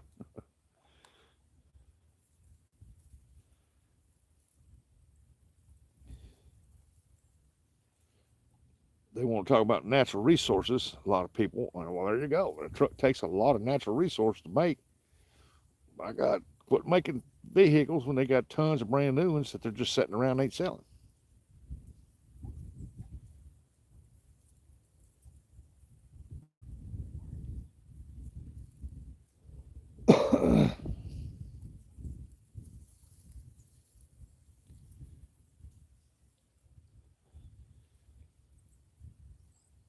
I froze up. I can't tell.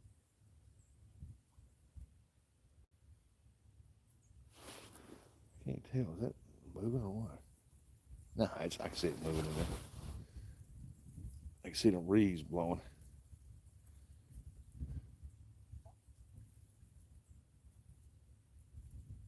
Well, it'd be nice to catch a champ cat, wouldn't it? And I tell you what, I like to catch two or three of them, about pound and a half, 2 pounds a piece. I'd be taking them home, clean them up, cook them for dinner. This water here's pretty clean.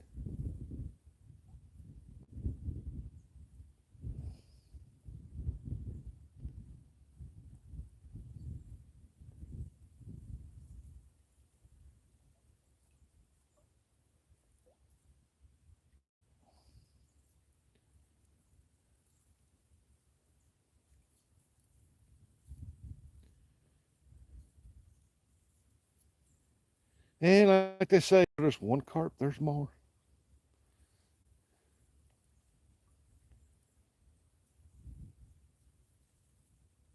Little Curtis rod, man, that's a carp catching rod. I think the best thing to happen would be if no one bought a new vehicle or a piece of equipment for a year. I think they get it a lot cheaper in a hurry.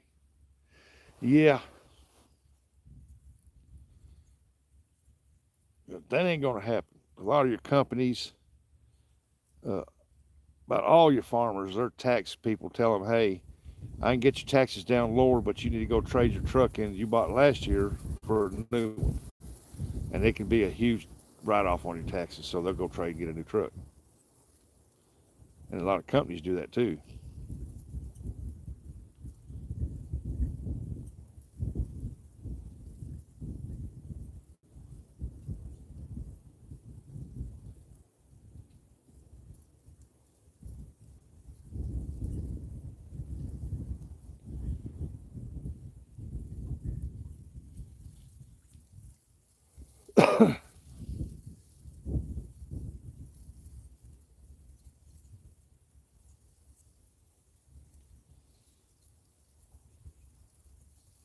climbing to that 100 likes. Look at that.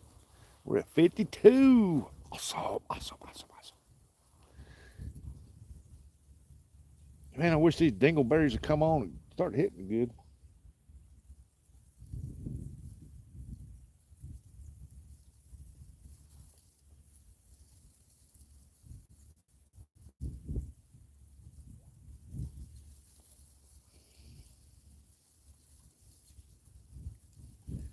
Oh, Nubby, I appreciate the jewels, buddy.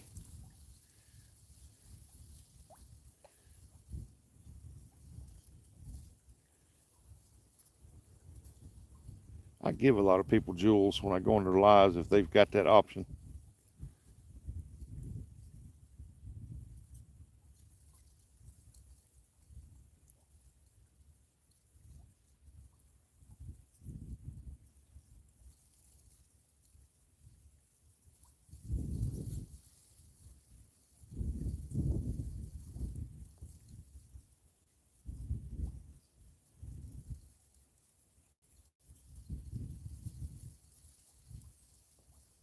Come on now. Boy, if this wind would just die down, it'd be a lot better. But heck, it ain't blowing 30 mile an hour. I'm happy.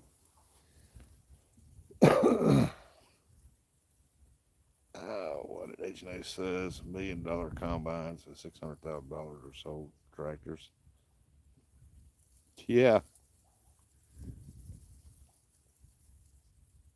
it's like with them baler pickers, the farmers that can afford the brand new ones that's over $1 million. Uh, man, they're letting these other farmers want them, but they're waiting for the other people to trade them in to get newer ones, and then they go buy the used ones cheaper, and they're still half a meal. And I'm like, God, that's all fine and dandy, but to shoot a 4-row picker, the cotton module builder, all you need. There you go.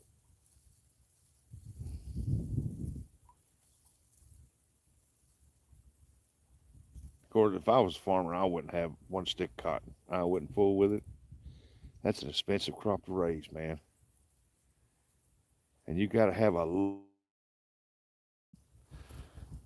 the laughing disco. Awesome, Nubby. Appreciate you, bud. I like that. That's a funny one. I always said if I had 900 acres of my own ground, I could make a decent living off that. I'd have nothing but 12-row equipment, 2 tractors, and a combine. I'd be a grain farmer.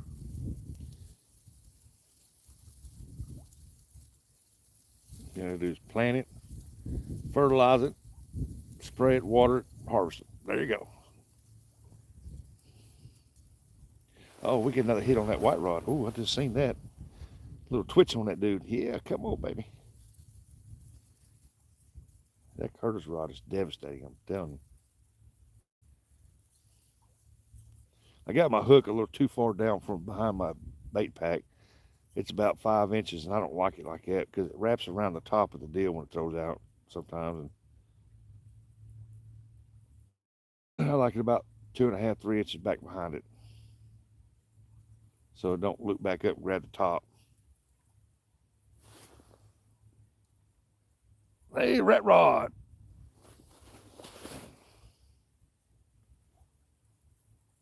Rusty just get Jack King.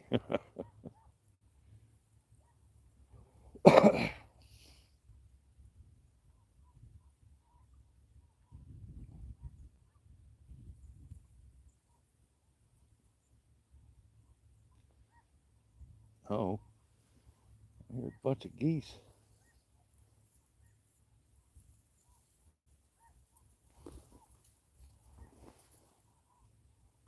I hear them. Oh, there they are. I better not look up. There's a bunch of them. My crap. I get in my face. Hey, fat cat, what's going on?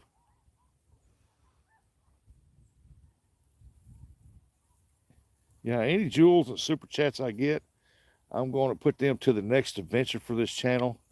And and try to bring y'all some good prospecting up in Indiana.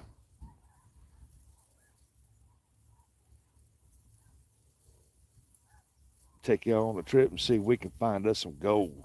That'd be awesome. Hey, there's John, Small Water Charters. Who we talking about you earlier?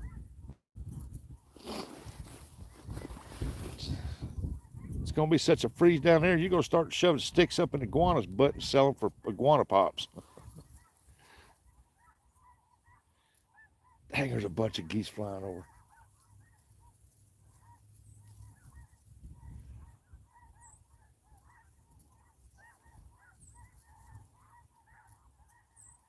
The iguana on a stick.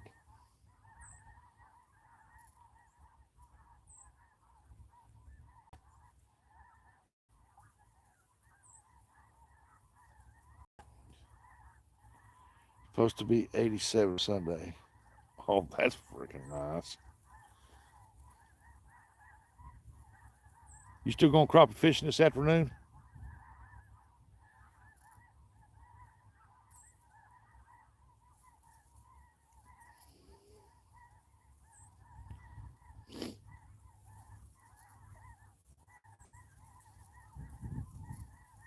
Here comes another wave of them. A bunch of them, man. Not sure I'm getting laser by the minute.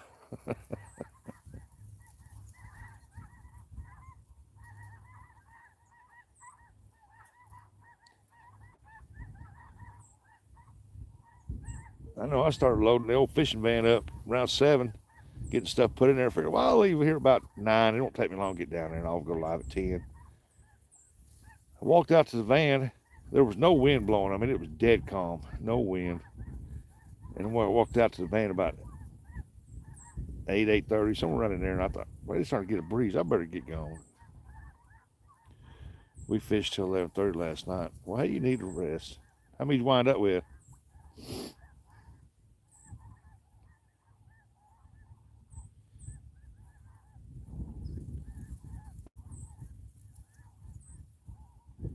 This spring, I'm gonna take and go catch my skipjack up, run up there, and I'm gonna catch me several quarts of crappie, flay them out, the quart bags, and then I'm gonna start packing things up as I'm doing that and getting ready to go to Indiana.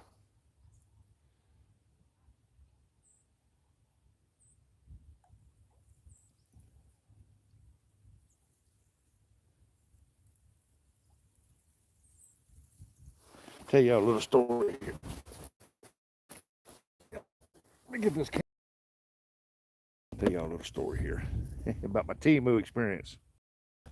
First time I've ever experienced this on Temu. Okay, I was sitting there looking through there, and I thought, I could play the free gift game.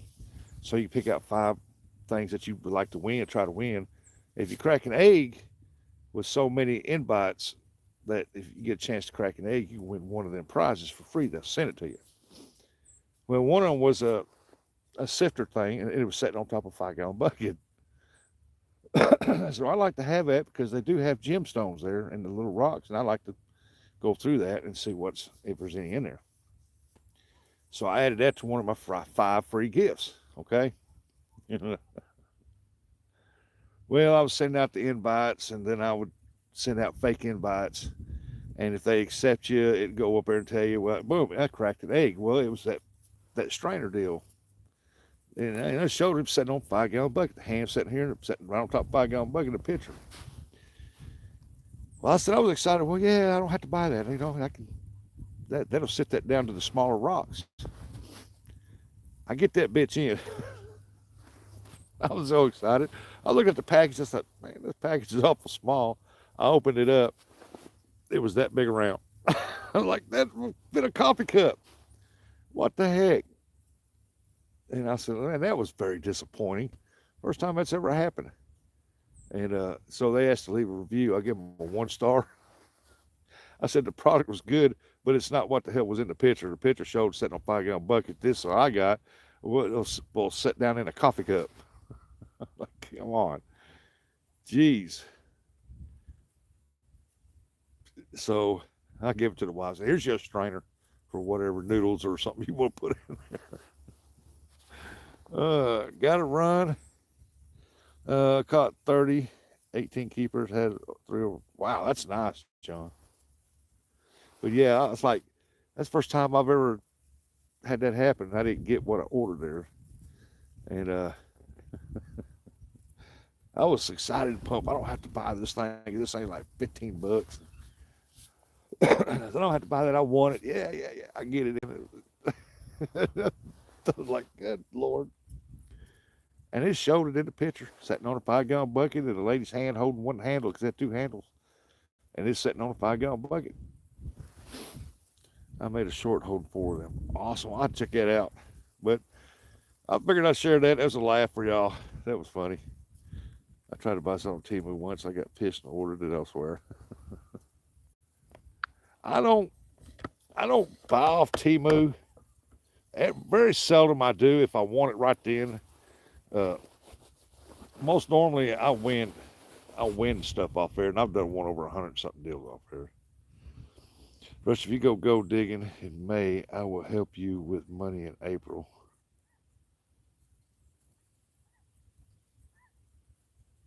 Oh, I'm going in May. That's definitely. I appreciate that half cent.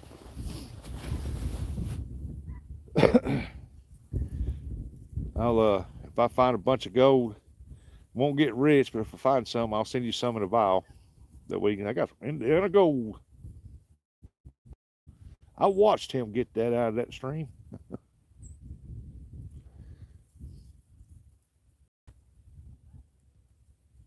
I got two goals set for that for the trips, and I'm gonna make more. And this, well, I already know that. I'm not gonna strike the mother load. I mean, if I get lucky, I get lucky. I ordered some jig heads from Amazon 2 years ago and never got what? He said, I love fishing. Well, hello. Is that Aiden? I want 20 pounds. Boy, don't we all, man. 20 pounds of gold. Oh, my God. 20 pounds of gold half century, and me and you can live like kings the rest of our lives. And our kids and grandkids too, probably. I've done well with Amazon. I have too. But my goal, I got two goals set. I want to give some away. I mean, it's not going to be a bunch. It's going to be some in a vial. And that way you can say, hey, this come from Indiana. I won this on Rustic. He got there and dug it up. And it's gold that you can just pass on as heirloom or whatever. The second reason why is I want to get enough made up so I can have a ring made for my 40th wedding anniversary. I got 5 years to get that built up. And I believe I can get some. Because I do have some gold jewelry, pure gold jewelry, I can't remember if it was 10 or 24 karat. I think it's 10. I can't remember. Uh, that I can have melted down with it. I live like a king now, just a four world king. I live like a king now, just a four world king. 20 pounds of Mexican Bam Bam will get you by a few years. Yeah, a few years you don't want to go.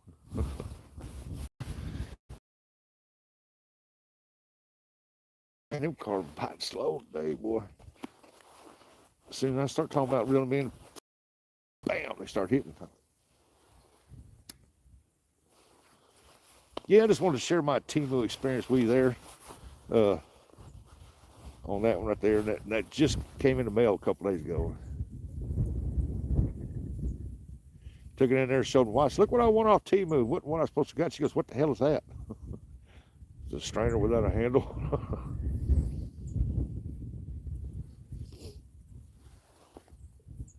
And the holes in it so small, I doubt flour would go through it.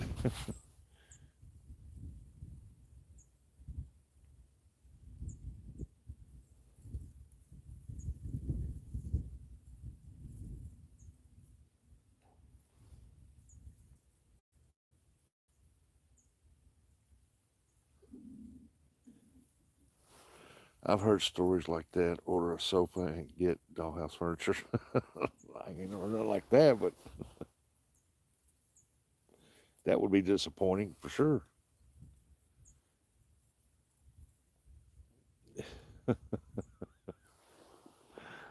Oh my gosh.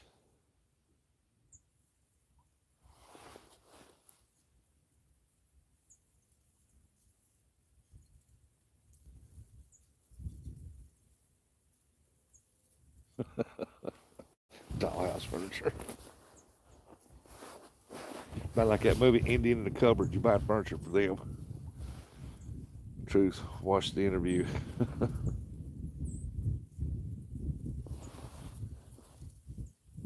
I've been seeing on some cop videos that here recently, towards the end of last year, and so far this month, where some of them Amazon and UPS, especially at the UPS places, the guys that's unloading trucks, moving stuff to other trucks or whatever, they're scanning them. They know what's in that package, and they've been opening the package, stealing the stuff out of it, and then closing the package back up and putting the boxes in there, and the boxes have been arriving empty. And they've nailed several of them doing that already.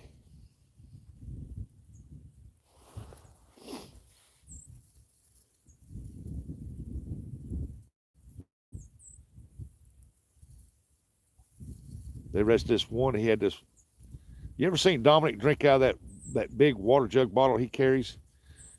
This one guy had one, and he was doing the packages, zipping them.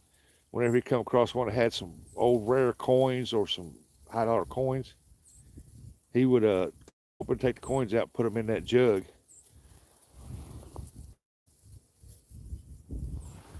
And they couldn't find the coins, but they knew that he was doing it. They seen him on camera opening it up. They didn't know what he was doing with the coins. And so they couldn't put pin on him that he was actually stealing until he started to walk out, and the officer asked him, "Was that your water bottle?" And he went to hand it to him, and that sucker was extremely heavy. He said, "Whoa, whoa, wait a minute, come back here, come back here." He said, "What is in this?" He goes, uh, "Water." He said, "Yours?" "Yeah." He goes, "Well, this is awful heavy for water." And that guy looked at him, told him, said, "Well, it's got ice in it." He goes, "No." He said, "I was born."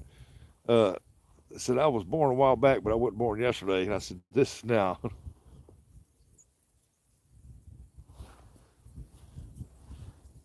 That where your jig has, that's where the same things happened to me. Uh, that's where your jig heads went H&S. I have where.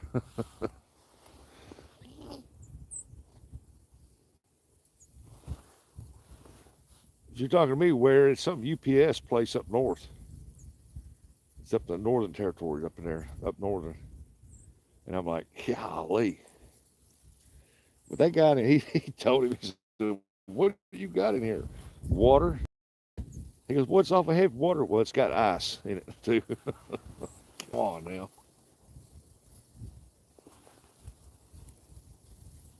He said, "I know I was born, but I wasn't born yesterday."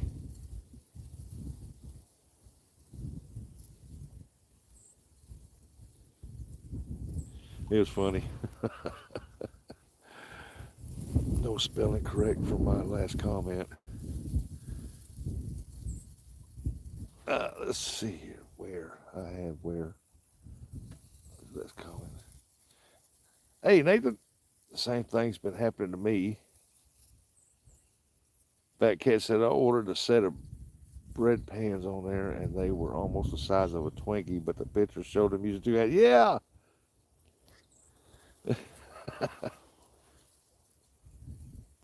I mean, I'll use it if I can get some clean sand, and I'll run sand through it or whatever. And if it takes out any little chunky spots or something like that, I can check through that. But I'm in the process right now of making a homemade Miller table, and I've got it done. All I got to do is go buy the chalkboard paint and paint it and hook the water deals up to it, and it's ready to run. But I haven't showed it to nobody because it's ugly right now. I mean, it's ugly looking. I made it out of plastic cutting boards, put them on a table saw, cut them down to size, and it's got screws all over it. Yeah, it was morning night, but not last night. Yeah, yeah, that's what I meant to say. type where instead of where, just corrected myself.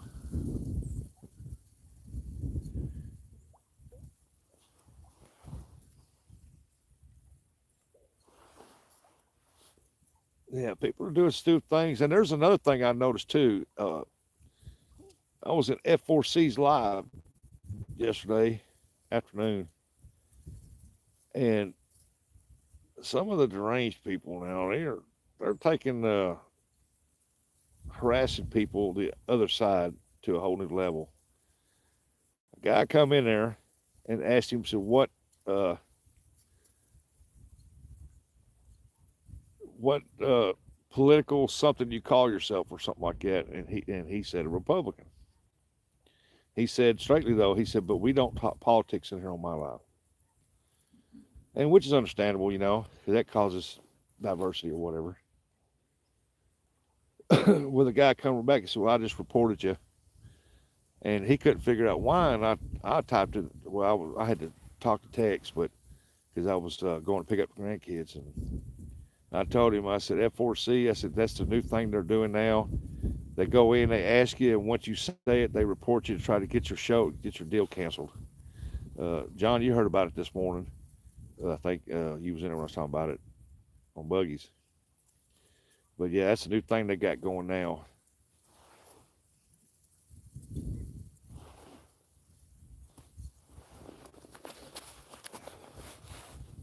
So watch what you do when somebody comes in. When somebody comes in and asks what is your political stance, just get rid of them right there. I can report you now don't mean a thing unless you're doing something wrong. Don't sweat it. Yeah,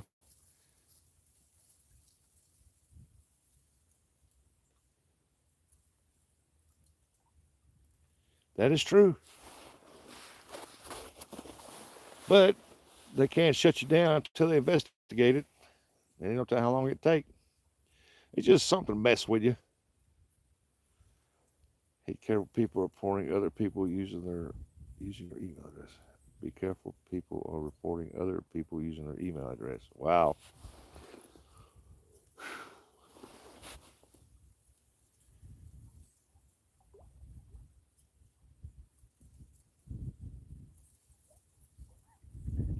Here comes some more geese. I hear them. There's my daughter. Ah, haters gonna hate. You got that right.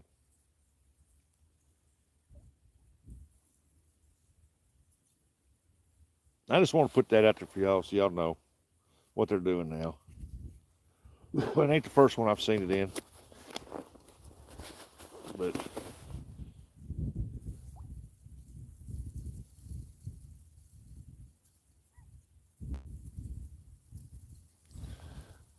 I've been getting reported for privacy concerns of a video of a tractor. Really?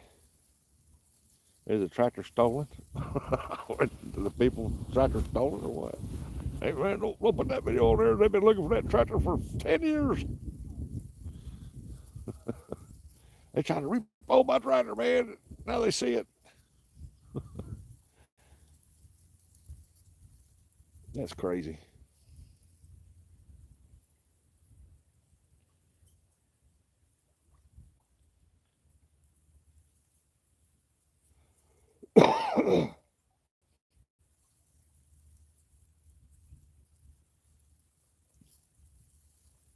Tractors are proactive.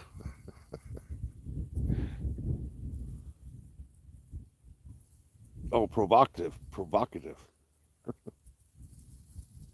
Yeah, tractors are always starting something, ain't they?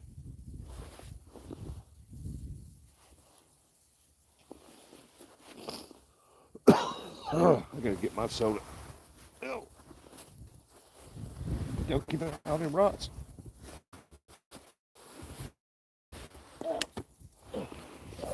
Oh, my legs don't work right like they used to. Gotta get my fat butt in the gym and start working out again.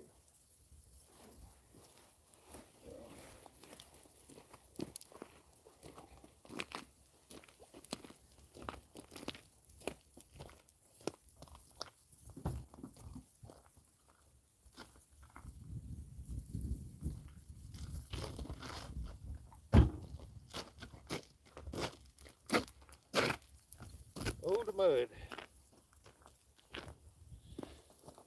All right. Let's check these baits out right here.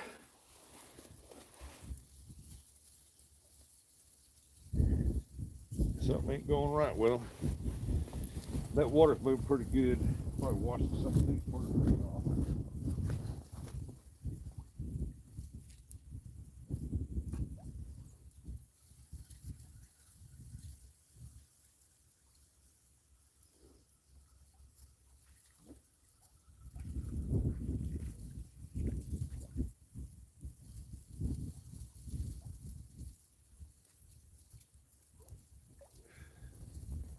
Boy, it's getting slick. Ooh, it's getting slick. All right, let's refresh this up.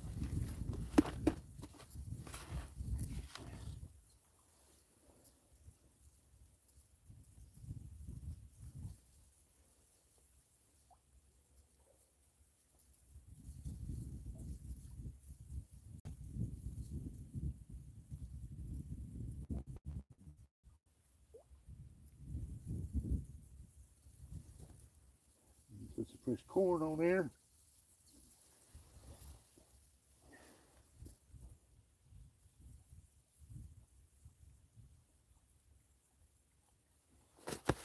Summertime, I like using that fake corn. Wintertime, I like using it real.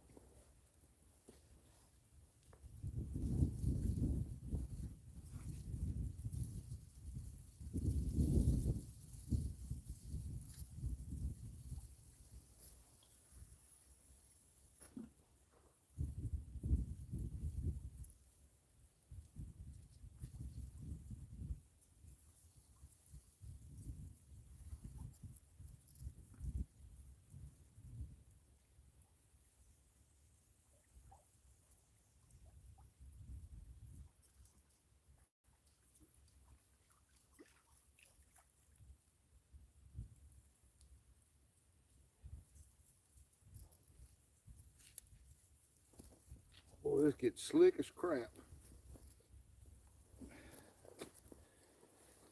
Man, this one don't like that hook to be so far out there.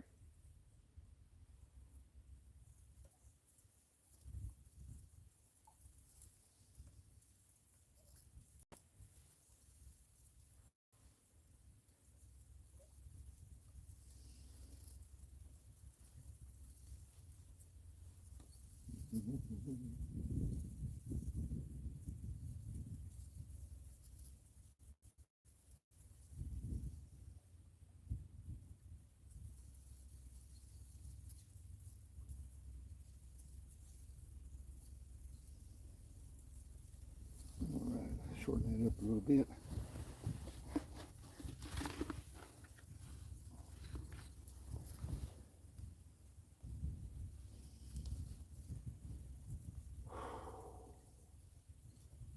Come on now.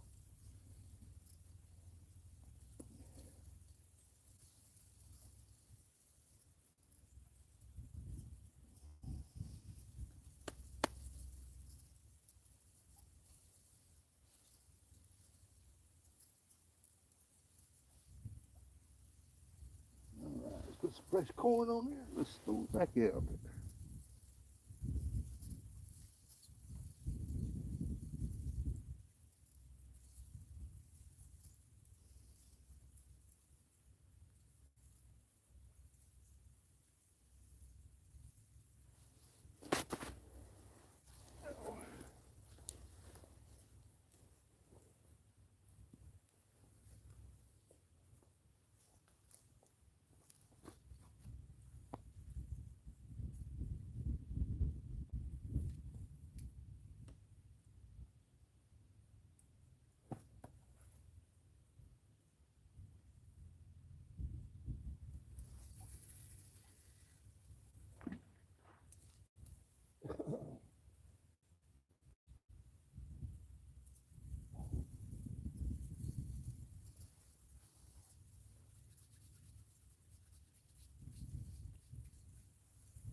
Get it slick. All right, I gotta move this chair.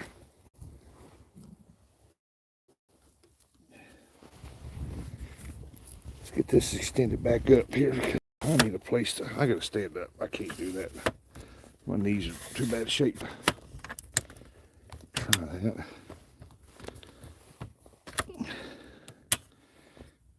All right.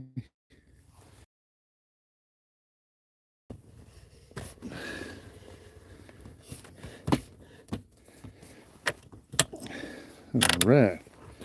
Hey, what are you doing? How you doing there, buddy? Just my belly feels pitched in it.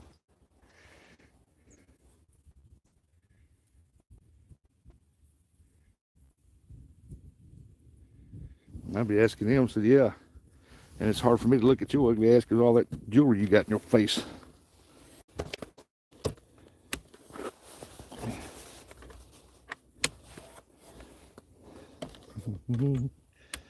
There we go.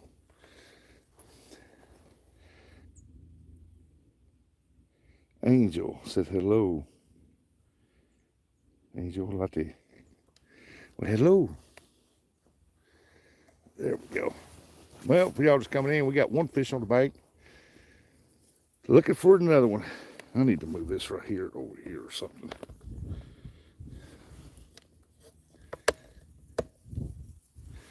There we go. Yeah, belly sure feels good with it. Tastes good too. I always hate it when people come in. You know, if you're a vegan, that's fine. I'm proud for you. I'm happy for you. But don't come in here in my life, you know, or anybody else's, and tell them that they should not eat that. I'm not telling you what to eat.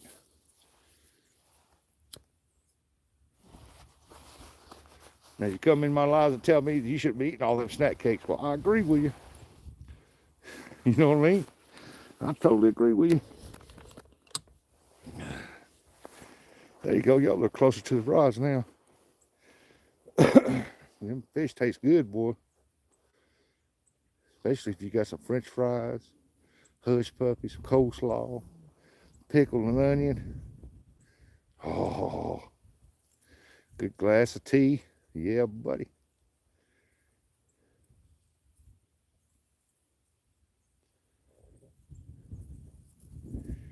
Yeah, I don't know why people do what they do.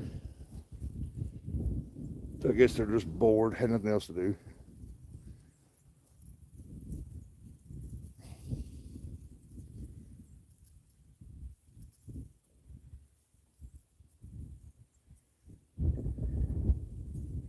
That's my daughter called. Ernie sent me a photo. I'll check it out in a minute, Ernie. I know what it is, probably T-Move or something. That's my daughter called me. She's wondering, you go put gas in my car? Yeah, when I get done fishing. I'll go by and put gas in your car.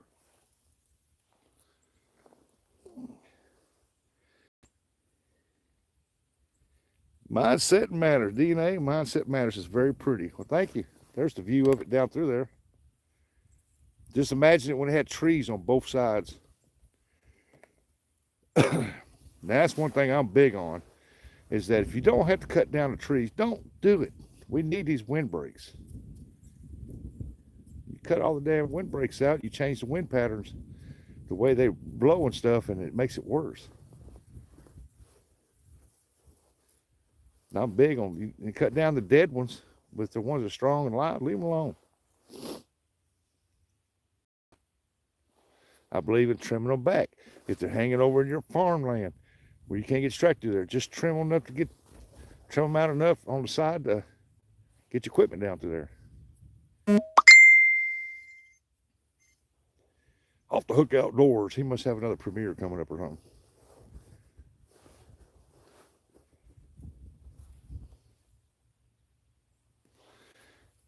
DNA says, very pretty. Hunted stuff. Does anyone else have any messages? Disappear from chat for no unknown reason. Now, I ain't seen none disappear.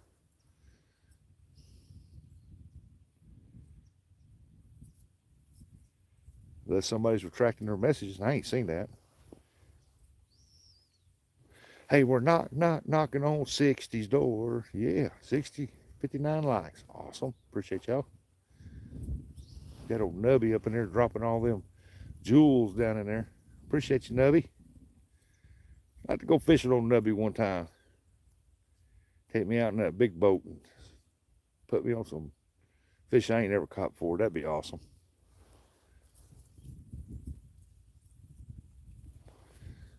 Oh, but I ain't seen no chats disappearing. Anybody else seeing chat disappear?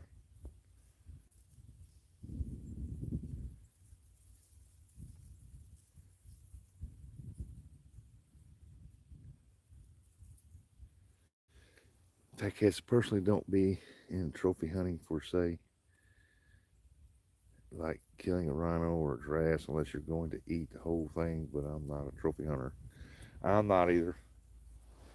If I'm out when out deer hunting, if a big buck appeared, he was the first one that showed up. I'm sorry. The antlers is a bonus. But you're the first one appeared, buddy. If a doe showed up first, I took the doe because it was meat. I wanted meat in my deep freeze.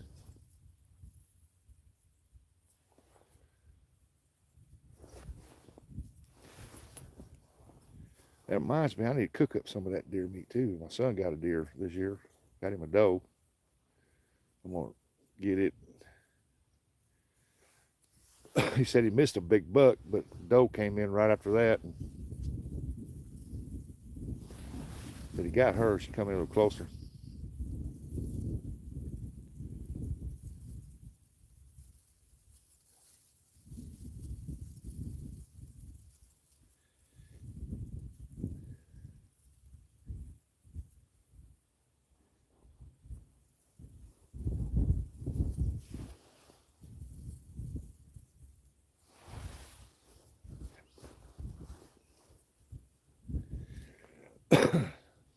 Now, to me, antlers, you can't eat them.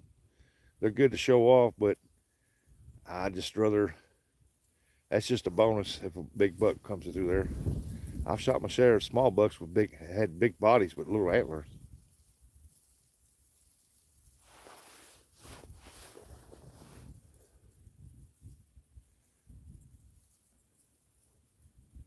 I'm a meat hunter first. I love eating that deer meat.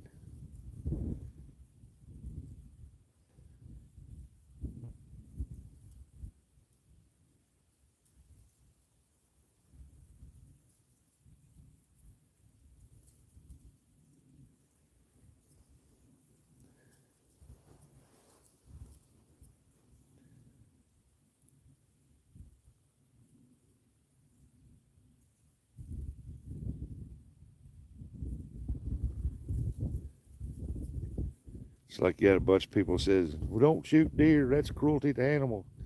They're driving along the road at night. 40 deer run across the road and they hit one and totaled their car out. They said, man, I wish somebody would do something with a deer. Ain't that contradictory right there, boy?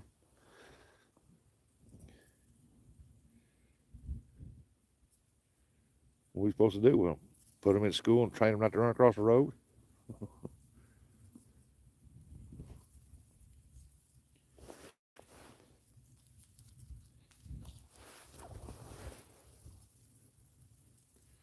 Now, taking out a nuisance animal is a different story. Yeah. Like that one I seen that these people, this DNR from some, I forgot what state it was, Colorado or somewhere, California, I think California, had a black bear. They had him tagged, so they knew it was him, and they captured him like 5 times going up people's doors and houses and getting trash, and they kept hauling him way off out in the woods, dropping him off. Somebody found his way back to a deal, and so they finally had to put him down. Why put him down? Put him in the zoo somewhere.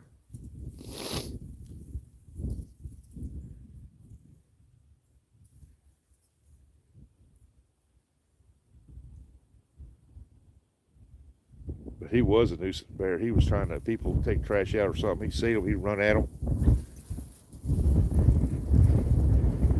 Good Lord, that was some wind right there. Ooh, that was some wind. That's coming from behind me back here.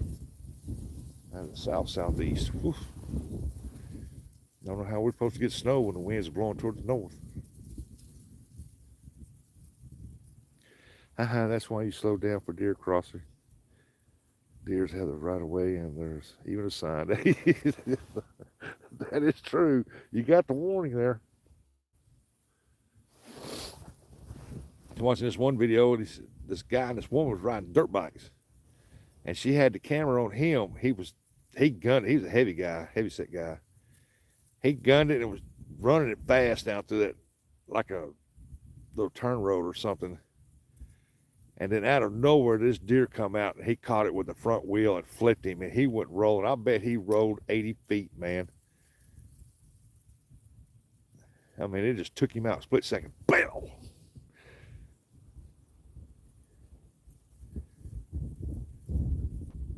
I drive at nighttime. Since they cut all these trees down, you know, I've seen more deer up by 62 highway driving at night, and I'm like, I'm always watching the side of the roads.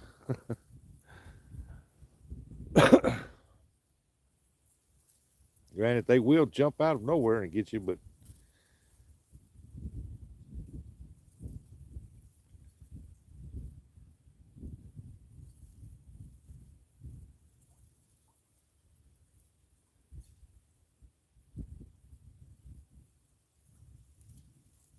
there's even a sign.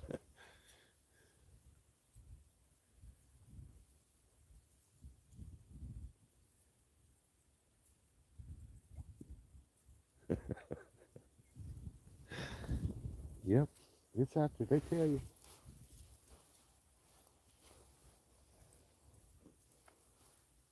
Oh, that mud's packing up on my boots. It's thawed out down through here.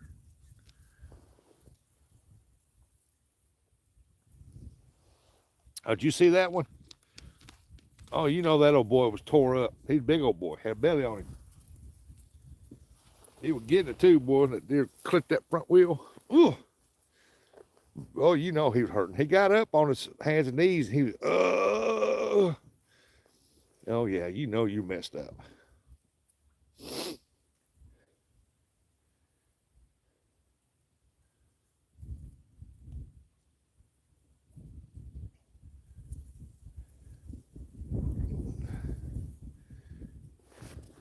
Like you're on a dirt bike, it's daylight, and you didn't see that deer running across there. I mean, I got good peripheral vision, man. I catch him running out the corner of my eye. And I look, I see something move.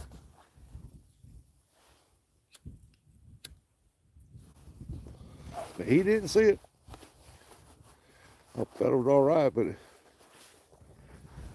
I mean, I had to watch the video 3 times to see what he hit. I hit a rabbit on a bike before. Wow, what a ride. Imagine hitting anything on a bike.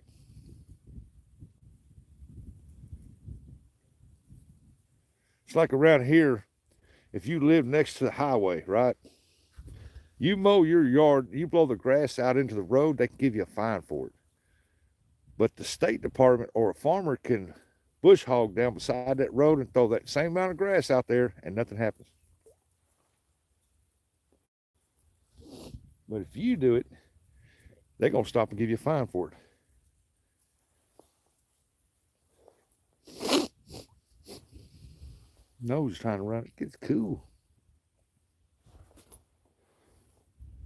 Wind's actually kind of calm until that gust hits.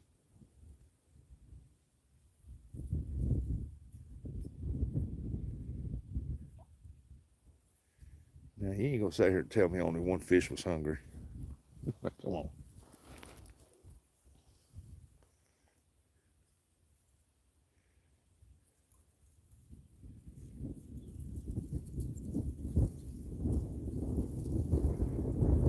Glad I got these lacrosse boots on, man. My feet ain't cold or nothing.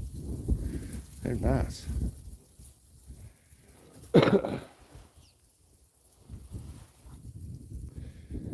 Hit a wabbit.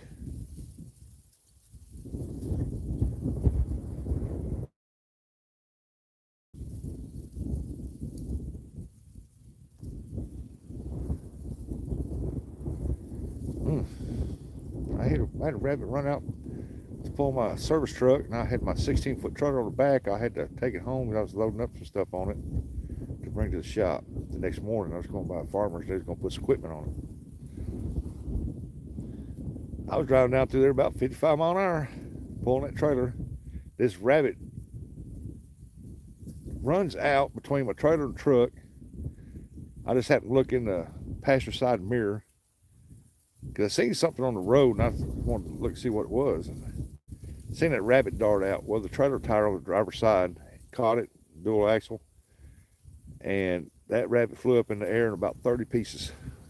I was like, oh my gosh. Hey, Leon, what's going on there, Leon? Fat cat, was it Fluffy? After he hit it, it probably was. He fluffed that dude's butt. How y'all doing, Leon? A Wish 250 Montesa. Oof.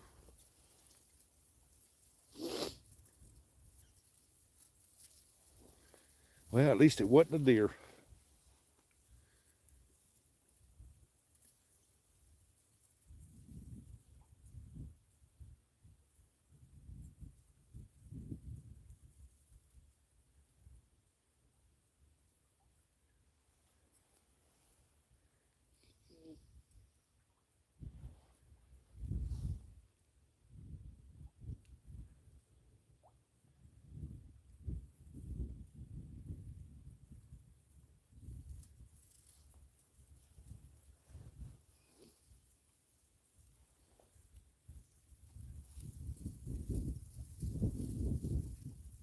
All right, come on now.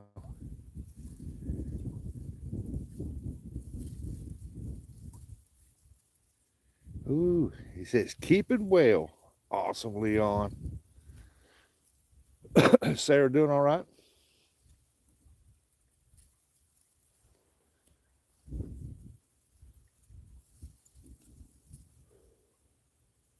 Hope she's keeping well too.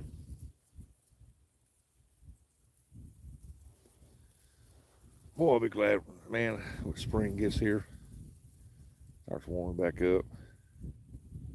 I got so many plans. I want to go up to fish with Roger from Muskrat Adventures. I want to go fish with him and Jackie if I can.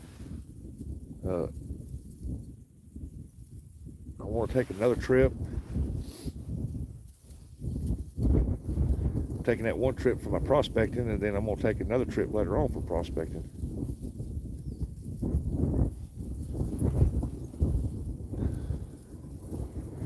This year, I don't know what they're going to do for vacation. We'll have to see. Hey, Randall, what's going on? Why are hunting H&S messages are getting removed? I don't know. I ain't seen nothing being removed.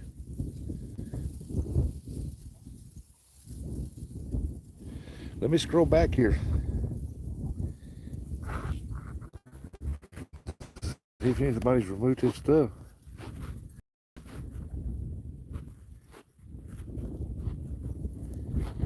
I see hunting and stuff. Does anybody else's message disappear for some reason?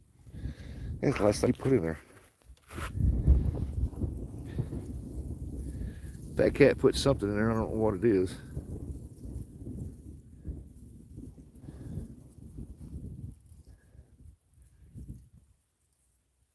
What's going on, Randall?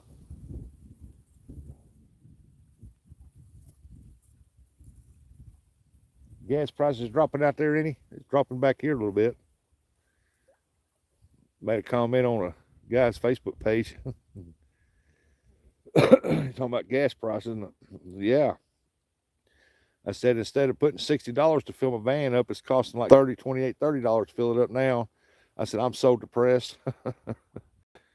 It was a comment about, somebody made a comment about Trump screwing America up. They were talking about gas prices. Yeah, you must live in California.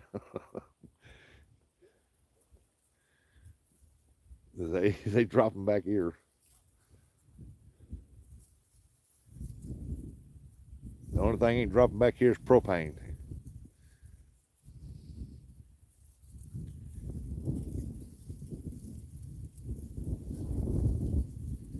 Come on, carp. I know you're out there.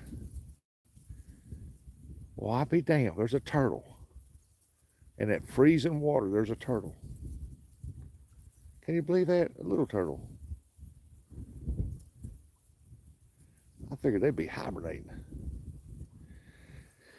It was there, then gone. Now it's back. That's weird. Yeah. Well, I see hunting stuff. He said, Randy. He said, that's what I was wondering about earlier, Fat Cat. I can see when you chat in there.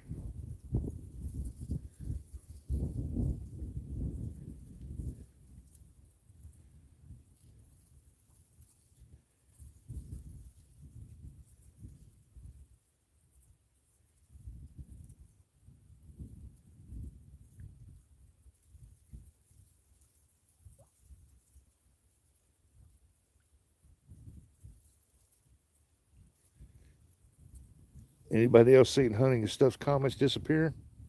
It's not disappearing on my end.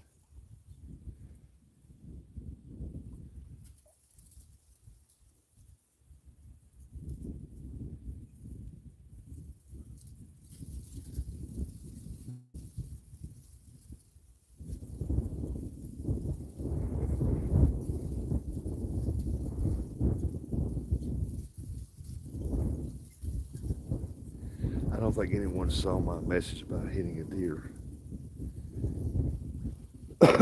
Oh, let me go back and see. Oh, they probably removed it because of some word that you're putting in it. Even though you're not meaning it in a certain way, they got words that they base on. If that word comes up, they remove it. So, retype it back in there. I want to see it.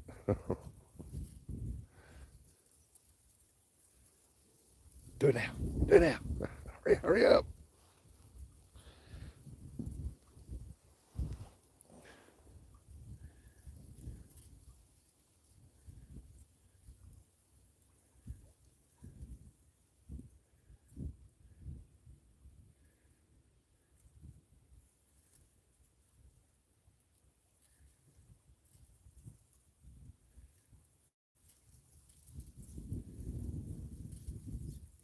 One fish, one carp.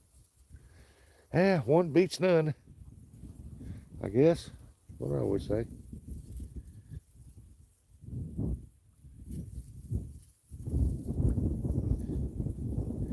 Hey, there's a trail right there. Oh, I bet deer have been walking down to that. That looks like a bed spot right there. Something made a trail right there.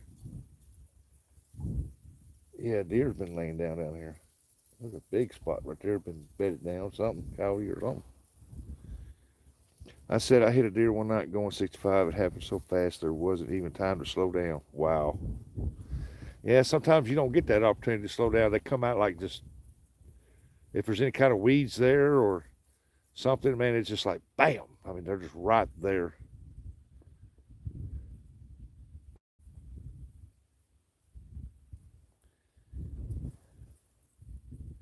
I mean, they're on you before you know it.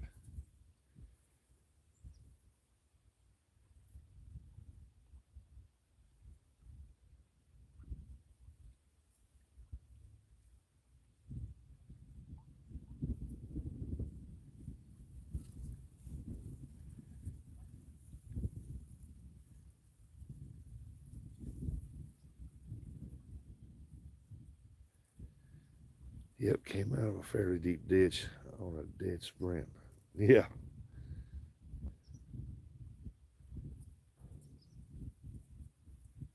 I remember one time I was 18 years old, lived out in Arizona, and we baled hay at night, alfalfa, on the reservation. And it was me, my uncle was riding, I was in the center, and then a truck, and his dad was driving.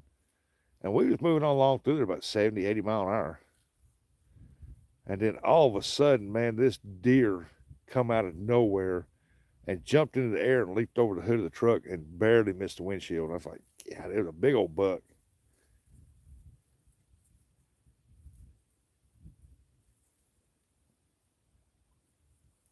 He looked at us and said, boy, if that thing would have come through the windshield, it probably killed all three of us.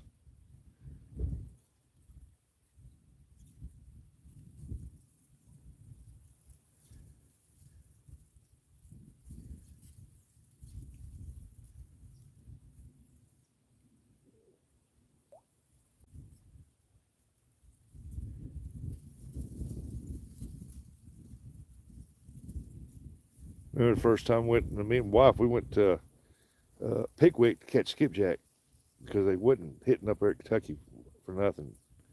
And I needed some bigger ones, and they said they would hit pretty good up there, so we bought license. We went over there. We was going through I think Jackson or something, and in town, the deer was standing beside the road on the sidewalks, eating people's grass out of their yard.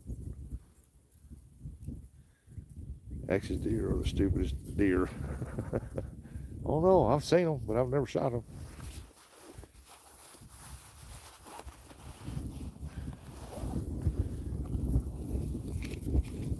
I'm like, where's up with these carp? They should be hidden.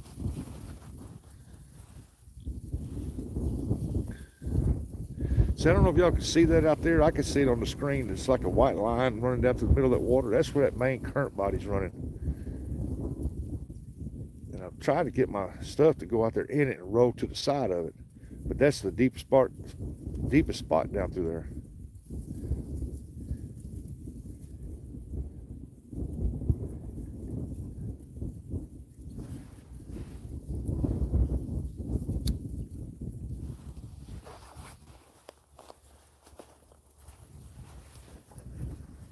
Where's my soda at? I gotta get a drink.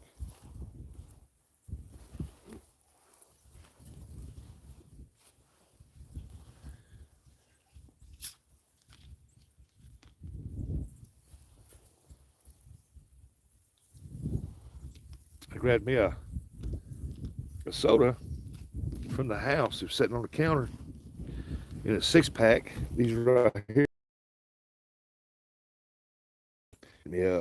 It's just sitting out here. It's got cold.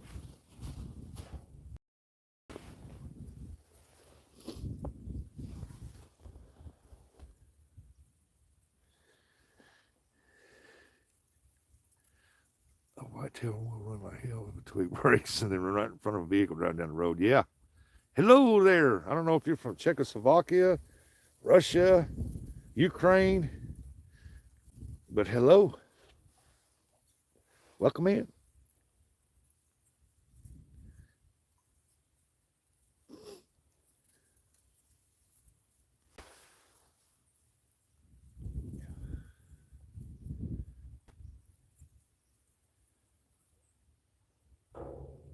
Boom. Hear that bridge moving.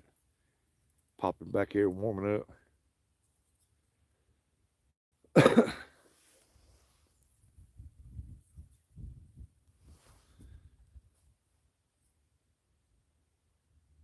Hey, look at there. We're working on that 100 likes. Look at that. 61 so far. All right. Got 19 people watching. Awesome.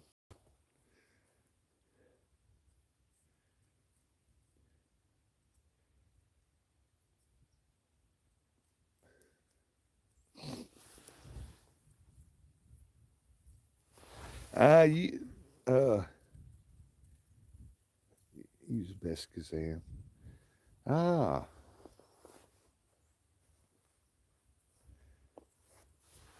Okay, I got you.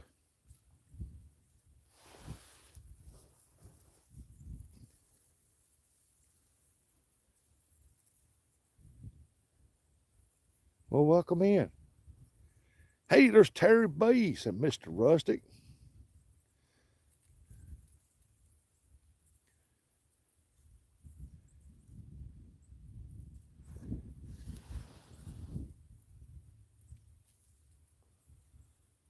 Terry, we only got one carp so far. They're not hitting that good.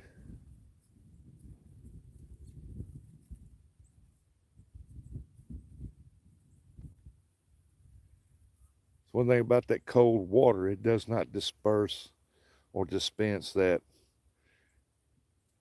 flavor in that bait very well.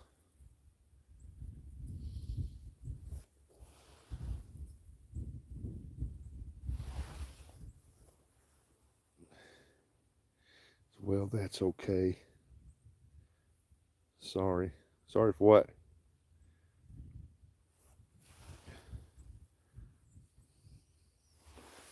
This is Uzbekistan. I got you. Welcome in.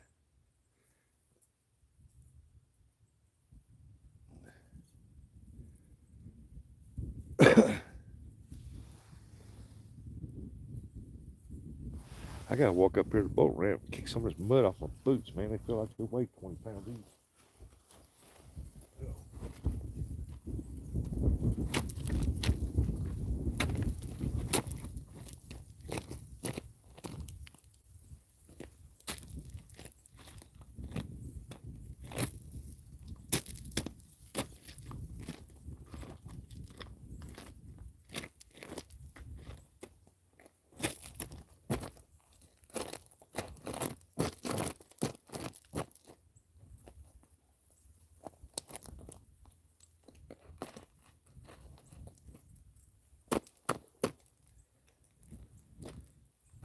I'm like, come on, get off here, bud.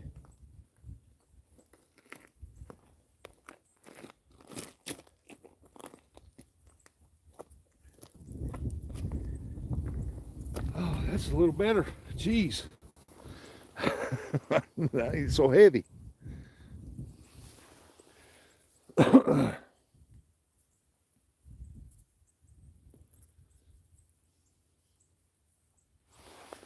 Man, they carp bite slow today.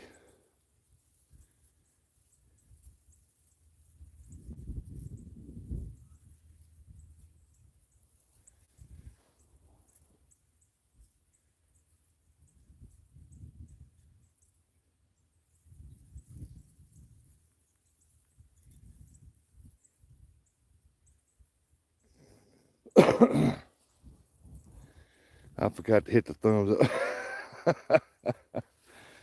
You made it 63 there, buddy.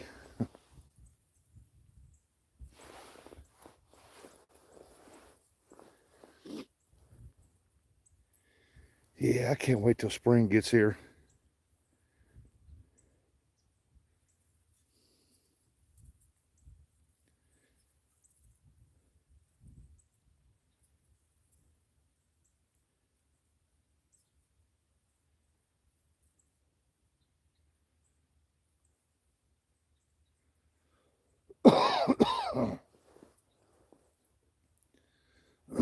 Stuff said terror.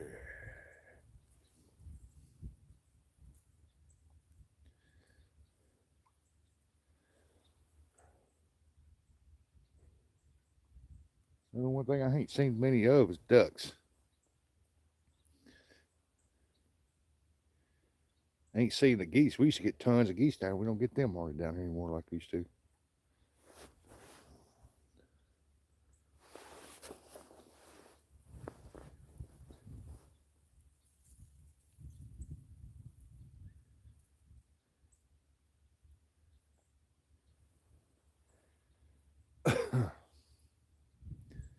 We got quite a few of them, but not like what we used to.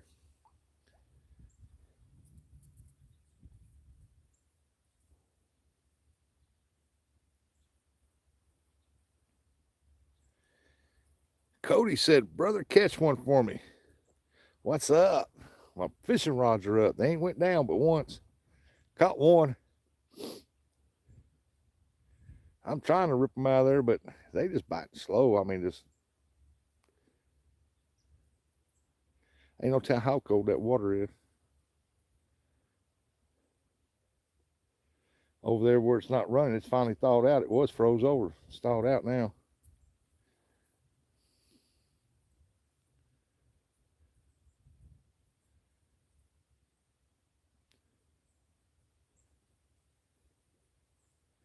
I'm going to have to come down here and do some work down here. Make this a...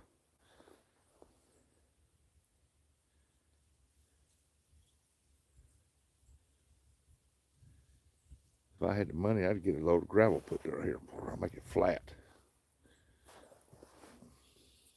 And then it'd probably be trashed up. People come down here fishing, drinking their beers and stuff, leaving all their junk down here.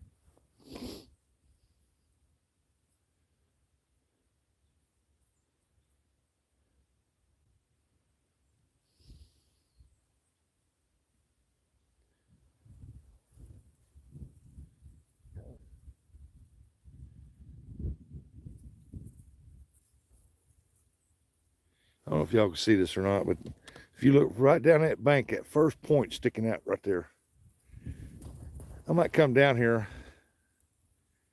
pretty soon and walk it down and see how flat that bank is right there and start fishing off of that. It looks like a pretty flat bank right there. It's high up out of the water. I am here on a place called Little River here in New Madrid County. You can look it up in New Madrid County, Little River. It's a long river. It goes a long way.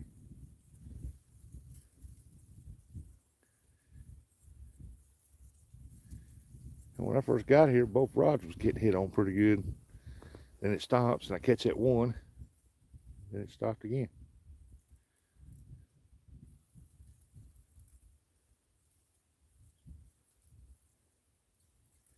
Yeah, it's peaceful out here right now. I mean, the wind's not bad. I got a slight breeze. You can look here and see the reeds are moving and stuff, but I am getting some gusty winds, though. It is getting gusty.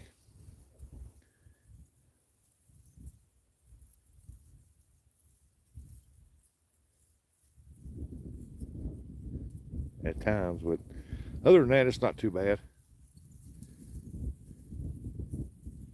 Seen a couple bald eagles, some red-tailed hawks. Seen 3 bald eagles and some red-tailed hawks. Had one fly right over me. I mean, it was like right there. I could see his eyeball. He was so close. Possum Holler said, smash that like button. There you go. I like how you got writing in there. I don't know how you did that.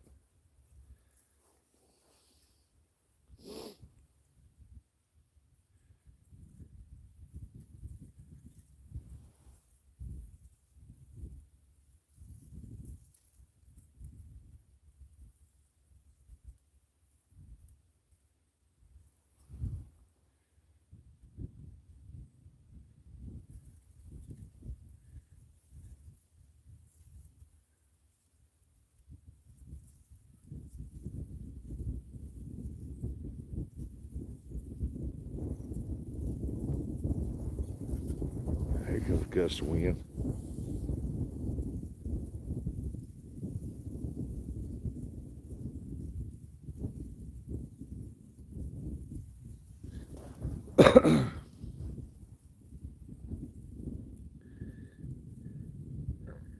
Stop disrespecting God of the universe. Yeah, I hope you have a good day at work too, bud. Don't work too hard. Stop disrespecting God of the universe. Who did that?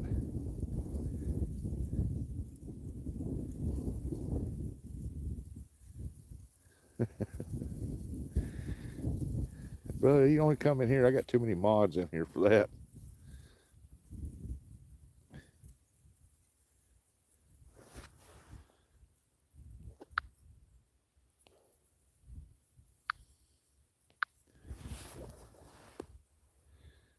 Say something in there now, Possum.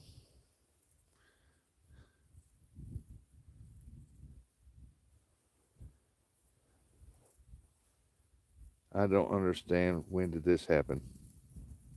Woo, there you go. Now you're blue. I don't know. What happened what?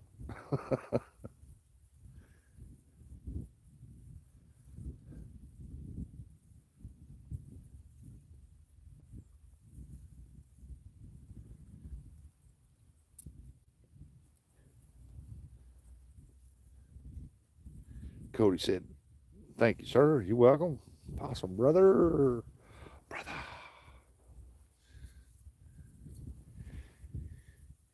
Now, come on there, fishy, fishy. Maybe they're not out there towards the middle. Maybe they're up closer to the bank or something. I don't know.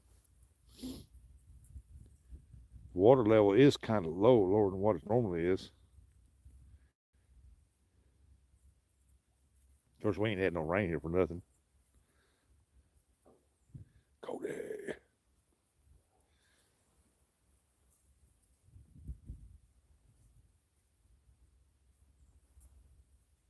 Somebody jumped the Christmas tree off over there. Hey, Scott B, what's going on? I said, Rustic. Scott.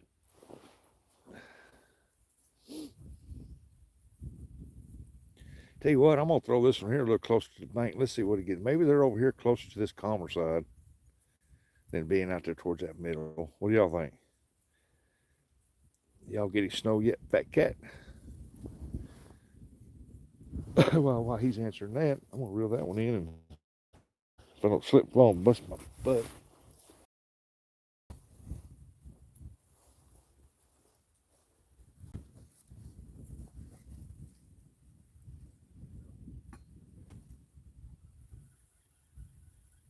No bait. Ding, ding, ding, ding, ding.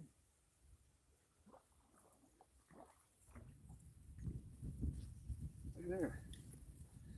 You can tell when the bait's off of it. Ugh.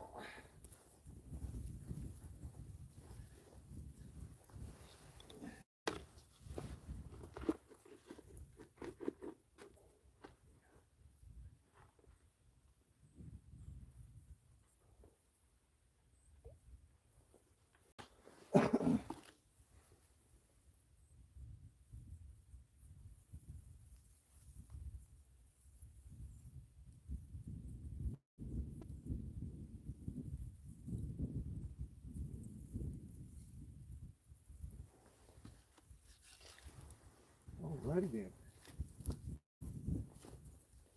That's it.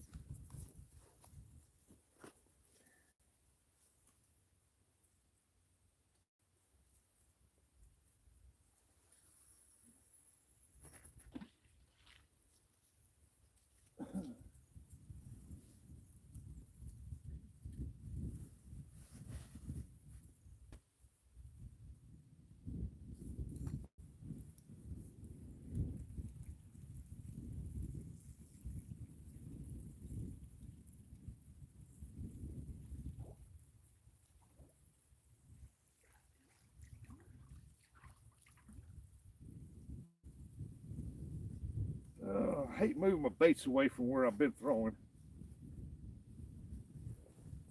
But they're not out there. And if they ain't out there, ain't no sense keep throwing there, I don't guess.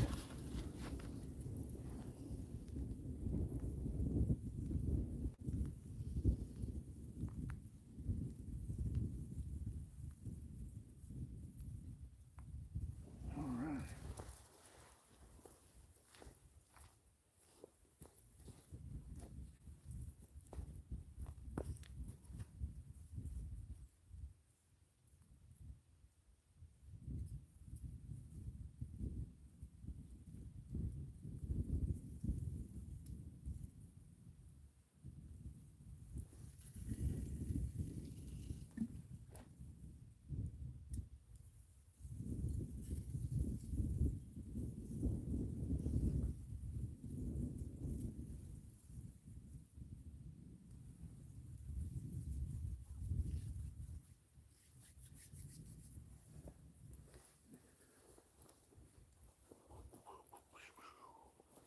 This mud is sticky. Oh, this mud is sticky.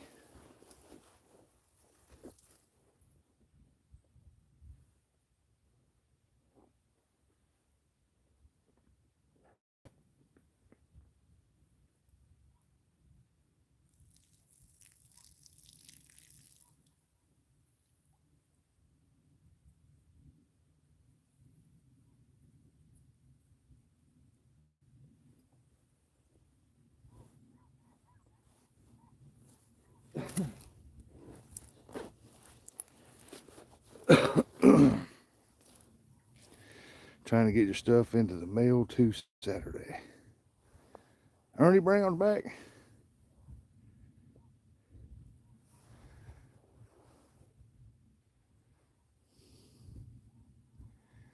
All right, I hate relocating my baits after I've been fishing that spot for a while, but that water is moving through there pretty fast for some reason.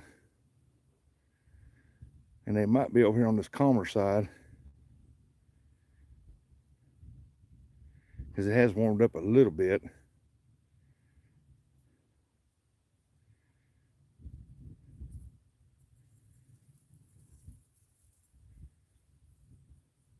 So we'll see.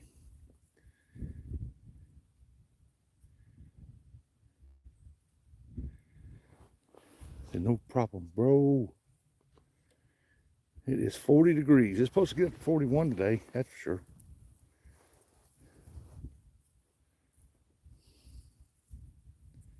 It's already 40.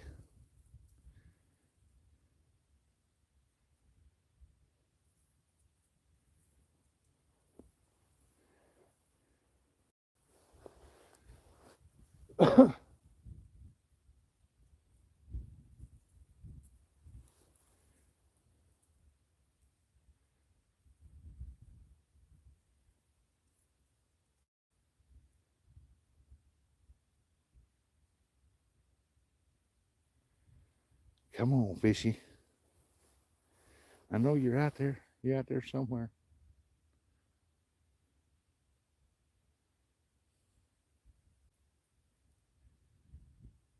That's unusual though for that water seam right there to moving that fast when it's that low. Usually it moves, but it don't move that fast.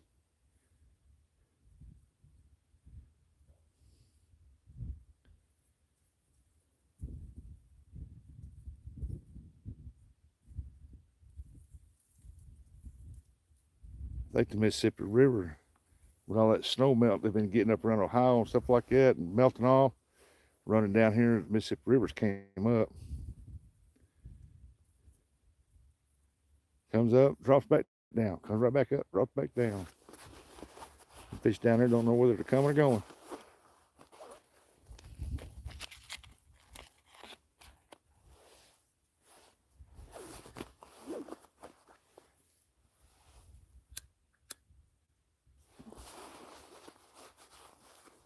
Somebody sent a laugh thing in there.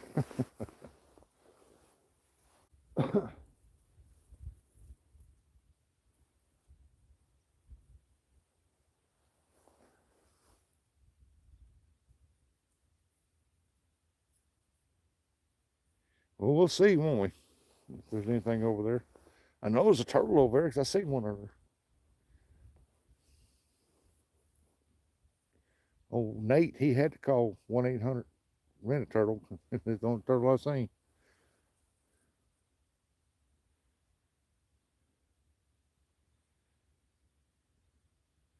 Here's a question for everybody in the chat. We got 10 people watching, 19 people watching, I mean. My eyes had to focus. What's the storm prediction for your areas? We were calling for 8 to 10 inches of snow. Now they're calling for more ice, which is pretty much if the wind changes, blows it mostly up north of us. Now I do know that they're expecting about a foot up north of us. Hey, Snake. I'm doing pretty good. How you doing?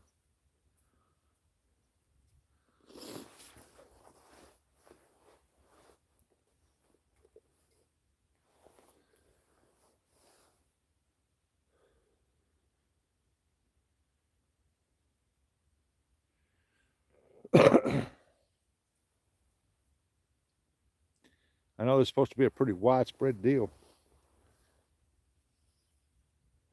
Usually in February, we used to get snows in November, December, January,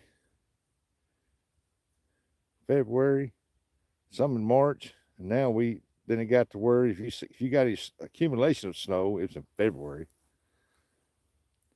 Gary said, I have snow flying here in Erie County. Up here in central Missouri, they're calling 3 to 5 inches of snow. Somebody's already getting snow. Hey, y'all, look at how that water just calmed. Them reeds are not even hardly moving. All of a sudden, it just calmed down for some reason.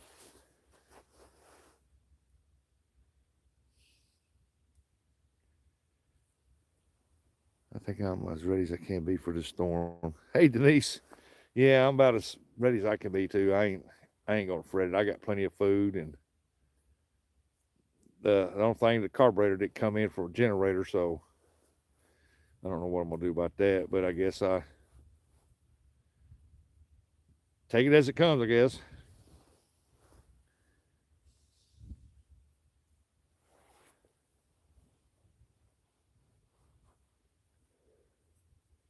carburetor I got on there, it'll run, but for some reason it fills the oil up with gas. It's like oil's seeping by, like the floats or something are stuck in it real bad. And I cleaned it 3 times and it's still doing it. So I got to change the oil in it, empty all that out, put new oil in it. Got to order a new carburetor. So I don't know. Damn good generator. Snake there calling for a foot of snow, maybe some ice in Frankfort, Kentucky. I heard Kentucky's going to get about a foot. Weather reports will change it for us. You know, every 8 to 12 hours that weather will change. Something was going. Rest of I'm only worried if the power goes out. Yeah, I don't blame you.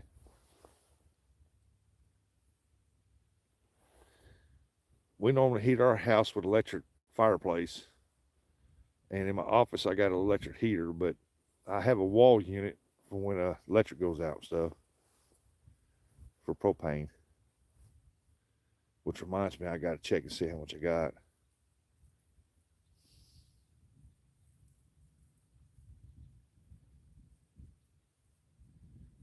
Is the only thing that runs propane in my house is the kitchen stove.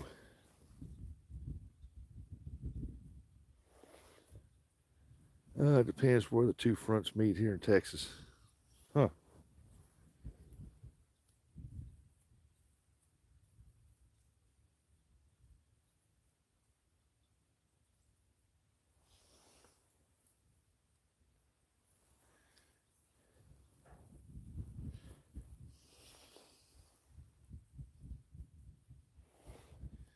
I know Texas a couple years ago, Texas got some bad snows and winds and ice down there, knocked the power grid out.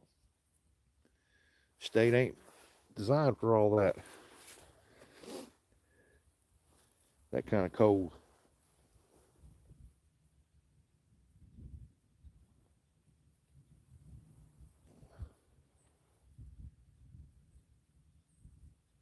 I watched a guy, he's called Terry says, what river? I'm on Little River here in Magic County. The floats are sticking.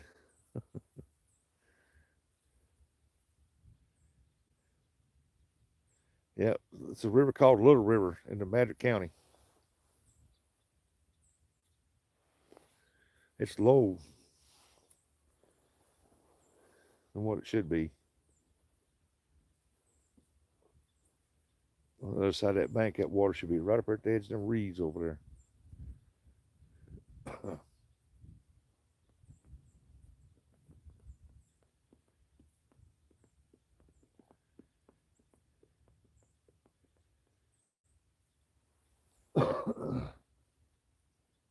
Like they cut all the trees down on both sides of this daggone river. So I live on the Ohio River. Cool. I was saying up to 15 inches of snow, 1.25 ice, but it's changing. Wow. In Missouri, I'm in Missouri, southeast Missouri. The mud's piled back up on my boots that feel like 50 pounds a piece.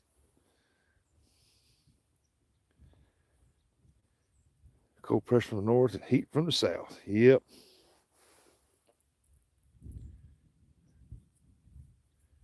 Like I said, here along this river basin here, southeast Missouri, northeast Arkansas,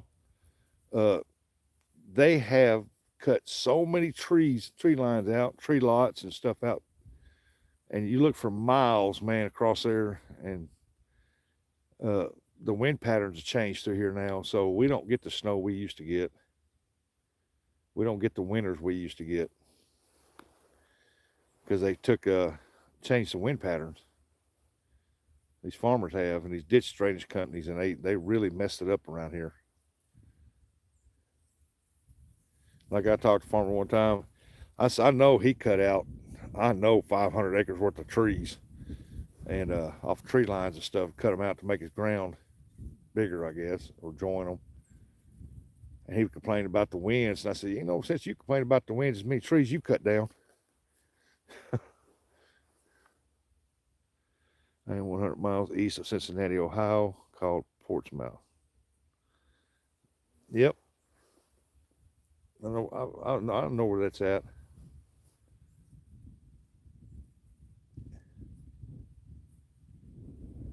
Got a guy, fat boy, catfishing. Eric, he delivers tires. He drives up through there all the time. He lives in Ohio. He drives through there all the time. Listen, I'm in Fayetteville, Arkansas. I know where that's at too. That's not real far. Well, Texas wasn't ready for Fat Cat, was but Fat Cat was. As long as it doesn't last over 5 days, I'm good. What do I catch in here? Carp, channel cats, flatheads, crappie, bass, stripers, shad. That's all it's in here. And some bluegills.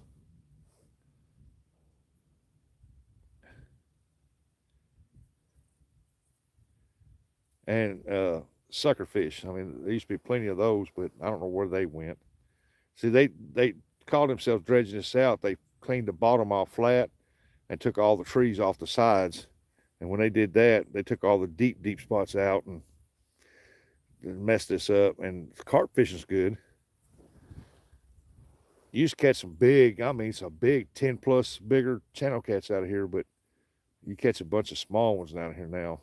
I think I've caught two. That was one was 8 pounds, one was 7.5. But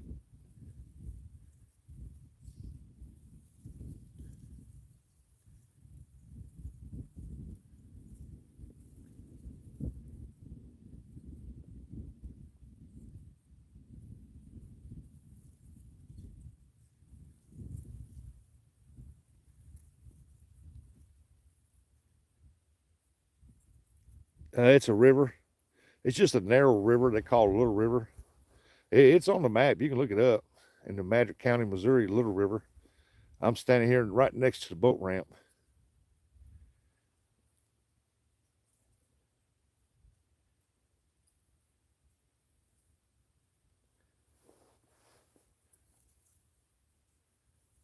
No, it's a river. It goes down.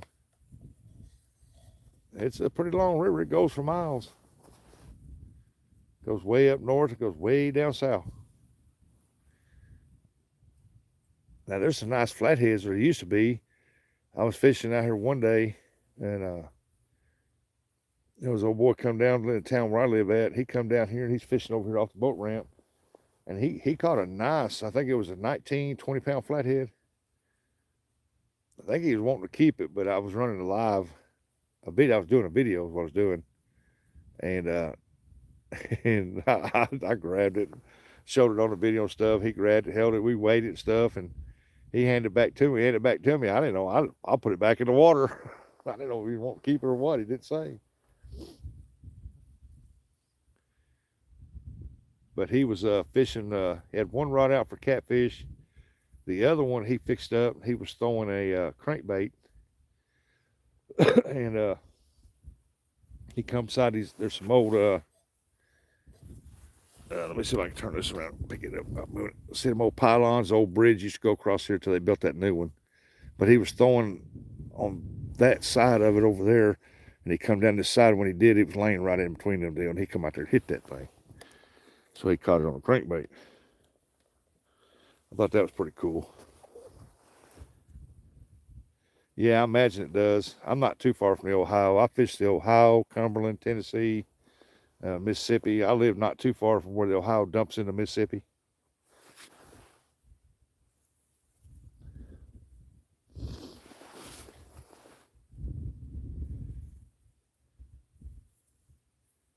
If I can go over there and get signal, I like to go over there one day, catch the river just right, and try to catfish over there. There's some big cats in there, man. I'd like to.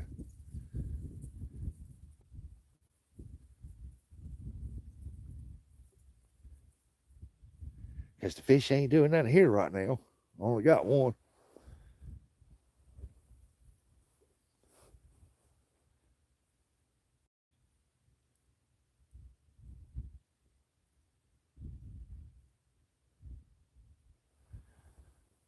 Let's see what time it is. I'm gonna keep up with the time because it's only 12:26. Cool.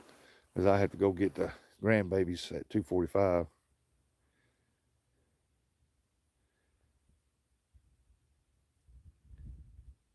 They expect me to pick them up every morning, take them to school, and pick them up after school and take them home. I said, you live a block from the school.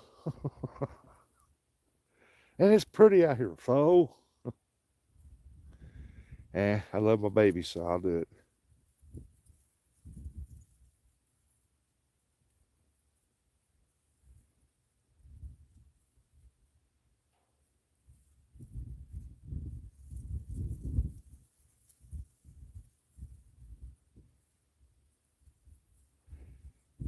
No, it's not frozen. Now there's some floodway ditches.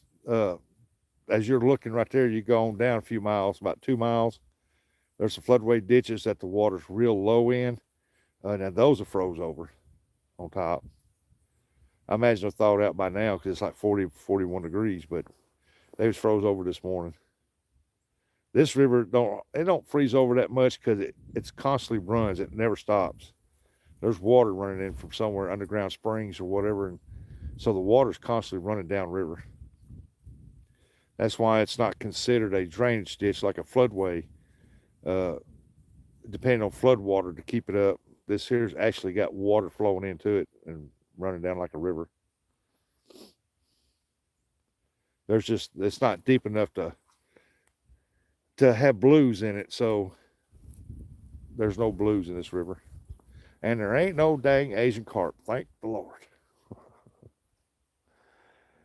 We get 12 inches of snow Saturday and Sunday. Yeah, they're calling for that here Saturday and Sunday, but I think the ice is supposed to move in sometime tonight or something.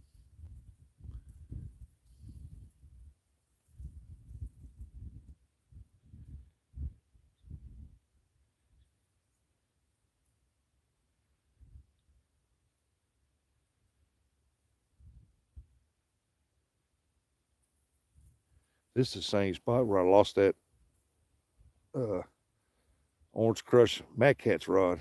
And that carp took it. Snap! You big booger. He was pulling drag too. Now he gone when he hit that dude, boy. But I got lucky. I cast and cast till I caught the line and finally got it back.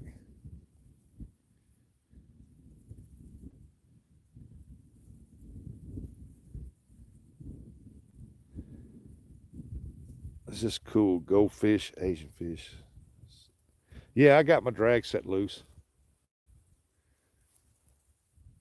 Except he was running so fast that he was running faster than what the drag could keep up with him.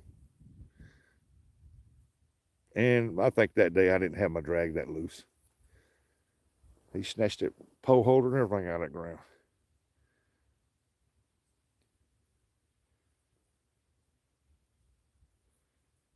See, I turned my swim bluegill. I put some. They're big enough now. I can put a little hook in there, worm on it, and they'll hit it, and I can catch them.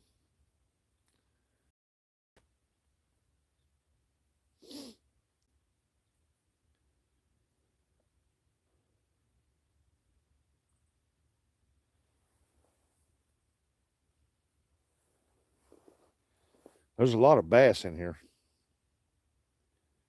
I seen a sea serpent in Ohio one time. I've seen a bunch of them in Mississippi River. Big old trees floating up out there, up out of nowhere, look like a sea serpent. I seen a prehistoric dinosaur in this water right here, and that ain't no lie. Oh, look at that turtle out there. You see that turtle right there? Look at that soft shell turtle right there. Uh, First time I ever come down here over 20 something years ago when I was fishing this for crappie. And I was catching some crappie out here, some nice ones. The water's up a little higher.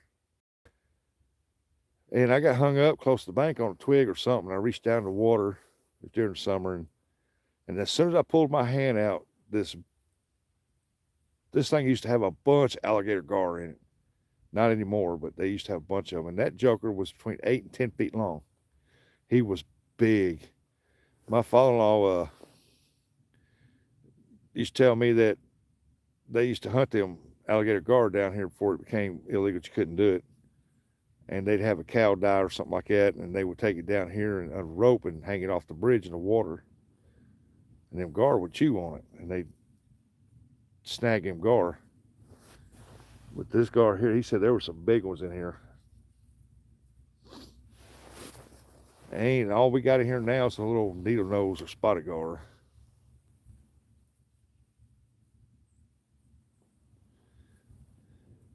Nobody knows what happened to all the alligator gar.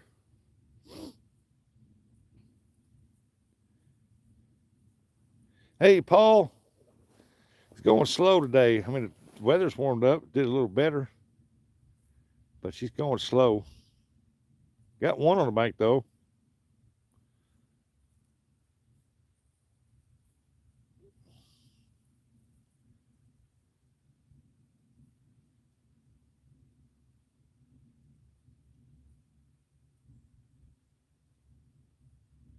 Hey, we get closer to that 100 thumbs up. Look at that, 73. Appreciate y'all for hitting that button. There's bigger and better things coming, folks.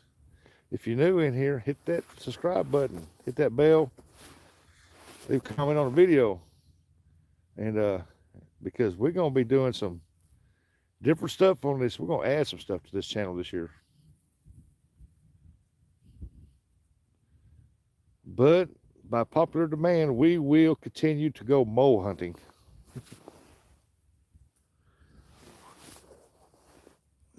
Now I'm going for carp right now. He said, let's see it. Them go prehistoric. I said, let's see it. See what? ain't no gar in there right now. It's too cold for the gar. Them suckers move south. Warmer water.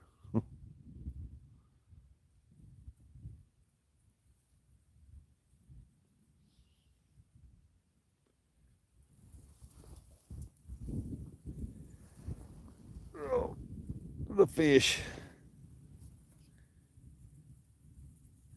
Oh yeah, Paul, I know you do. I got one. Probably about 2.5, 3 pounder. That's about it. It's a small one. Maybe 2.5, somewhere. It was a small one. They just ain't biting like they should for some reason. When I first got here, both rods was getting hit pretty hard, and then it quit for a little while. And then I caught one later on and got a couple more hits, and after that, it was like nothing. Terry, I'm trying to get everybody to get a carp for everybody. Bill Duty said, how's it going, brother? I hope you have a great day. I hope you have a great day too, Bill. I'm about 2 months. I go about 2 months on the carps.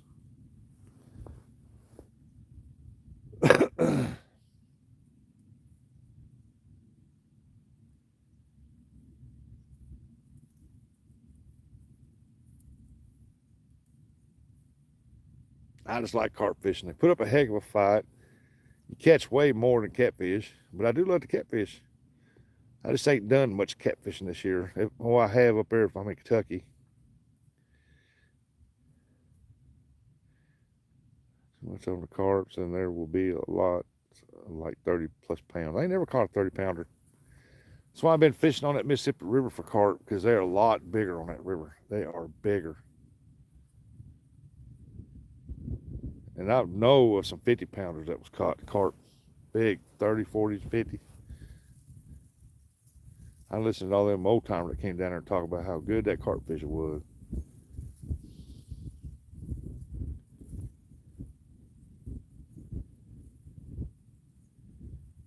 I think my biggest carp is 22.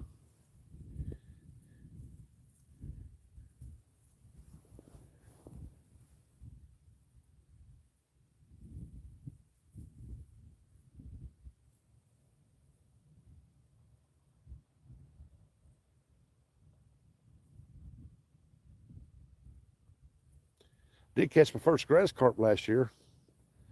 It's the first one, the only one I've caught. No, I've caught one this year. Yeah, I caught 2 this year.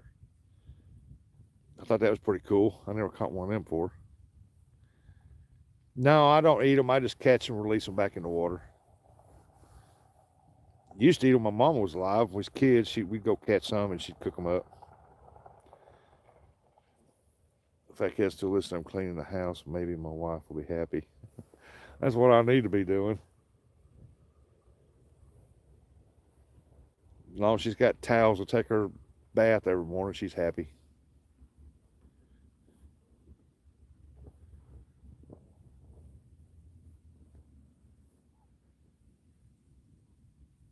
I think I'm gonna cook up some Hamburger stew tonight with cornbread.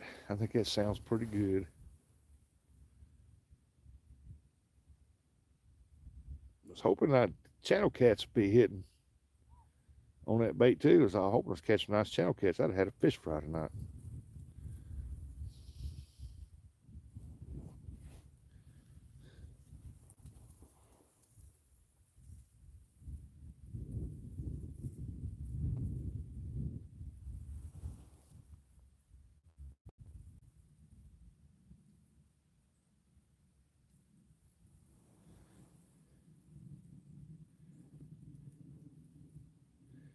I'm going to smoke a chicken tonight.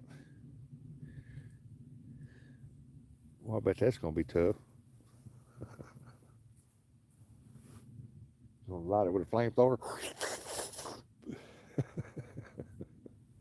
Smoked chicken sounds pretty good. I'm going to smoke a cigar tonight. There you go.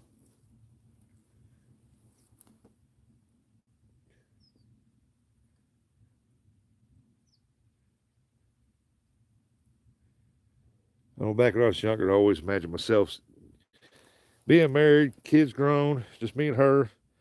Christmas time rolls around, got the tree up by the window open, watching it snow, drinking some brandy or scotch or something, smoking a cigar. I always imagined myself being that when I was younger.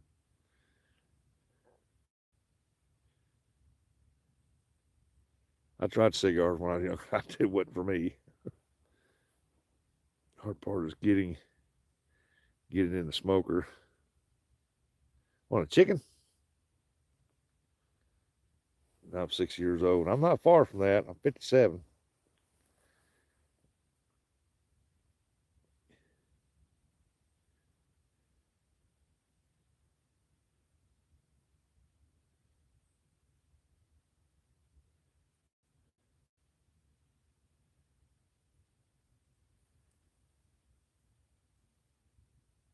Well, my screen just bleeped for some reason.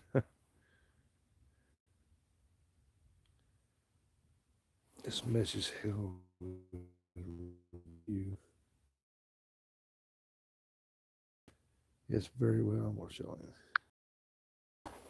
No balls. That's why they held a review, because you said the word balls. Basketballs, man. That's what y'all got to use. Start using that term instead of saying the BLO word. Say basketballs or baseballs or something.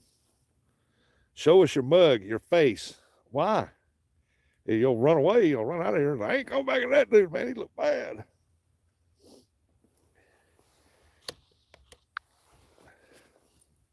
Here we are. Here I am right there. Is there? The old van's parked right there on the ramp. Nobody uses that boat ramp anymore. They don't launch. There's too much broken bottles and glass. Somebody come down and dropped a bunch of glass cups and stuff in there and busted on bottles. So they don't launch boats here no more. And plus, it's too shallow. And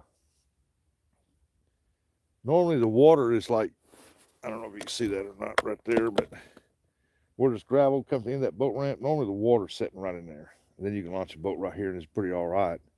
And that's where it used to be before they dredged it. And then when they come down here and flattened it out and dredged it all down through there, the water level stays low now. But you used to sit right here, man, and tear the catfish up. I mean, just slaughtered some nice, some big channel cats and flatheads out here. I used to own a bait shop in Portersville, and I had people come down there and get goldfish. And they come down here, and oh, there's carp coming up down through there. I see them down there now. I see the swell, 2 of them. They headed this way. Oh, there's another swell right over there. Maybe we're fishing to get something. And they come down to the bait shop and get goldfish. And then they would come down here with the boats, and they would just drift down through there. And, man, they would catch the heck out of some flatheads out of here. That was a couple years ago. I've seen 2 flatheads come out of here since they dredged it. But this water's awful low. It's what's hurting it a lot. Wherever there's deeper water, that's where they're going to stay, and there's not much deep water around.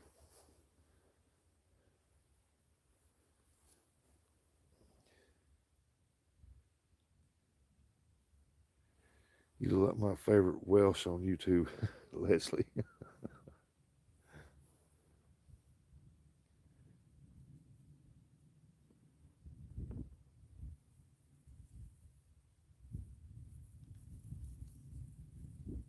I've been told I've been look like a bunch of different people on YouTube with their friends. You look like my friend. Uncle Lou, he swears up and down that that good friend of his that I could pass as his twin brother. I don't know if that's a good thing or not, Lou, but okay.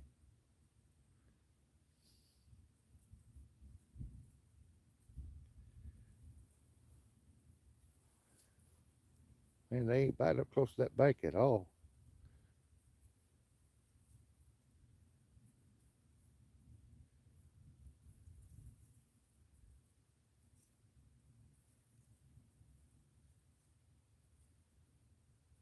Boy, this water about almost 2 feet low.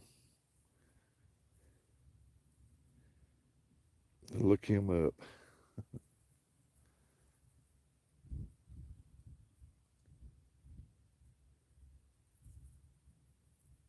All right, I'm gonna adjust y'all back down.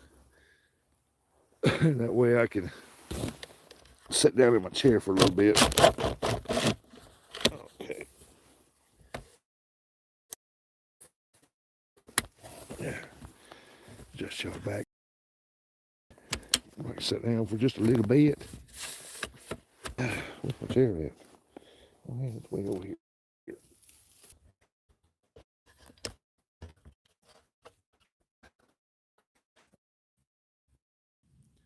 Since you're live, it keeps. We did the one time, I stand up. We did the one time, I stand up. We'll call you Kingfisher. I'm already being called Skip.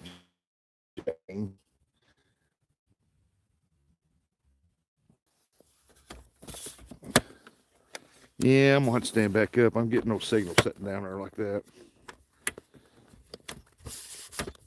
Okay, let me get my phone adjusted back up here, folks. Let me get right here.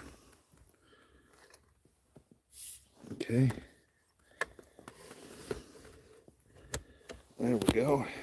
I'm well over 6 foot, so I got to have my tripod set way up there high. What's going on, Brandon? I am the Ohio River rat.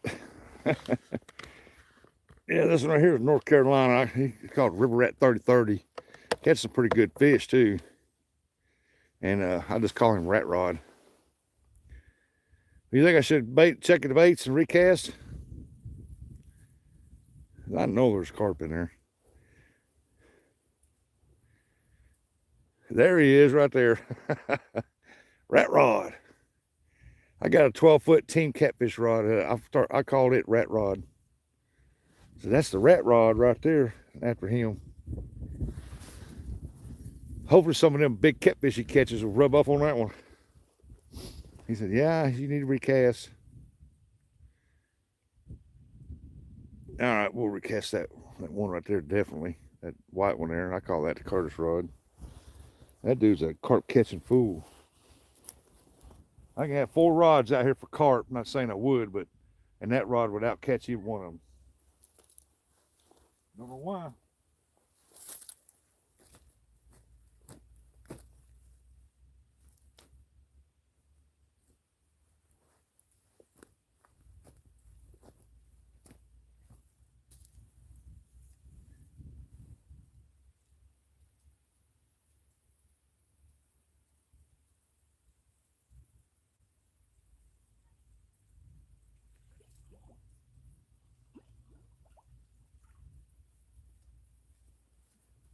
I'm telling y'all, that water is crystal clear. Oh, we're gonna get up these little rocks and slick mud. It's something else, man.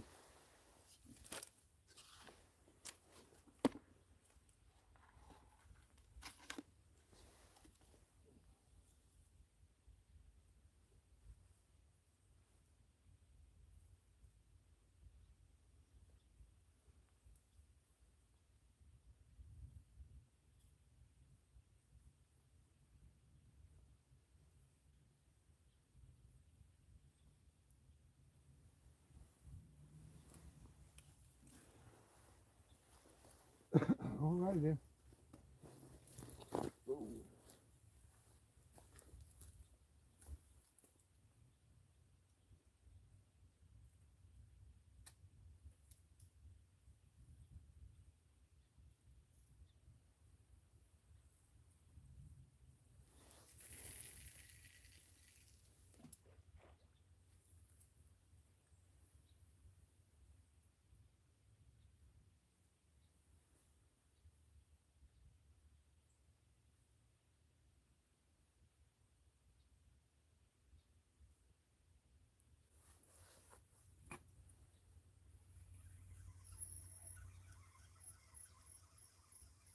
I got something over there. A stick or something.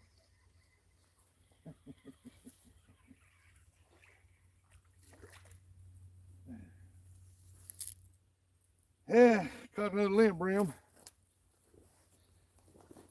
At least he's out of the way.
Yeah, hope I don't have to run down this bank and get a rod. Too fast anyway. All righty. I fish from the bank. Yeah, you do. Yeah, Ohio River's got strong current. Mississippi's got stronger, worse. On the barges. They keep that river rolling.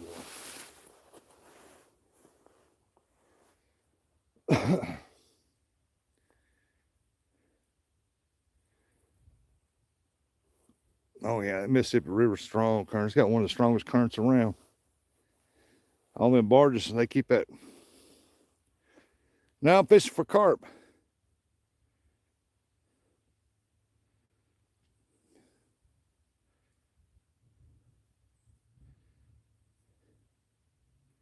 Sergey, Soli Sergey.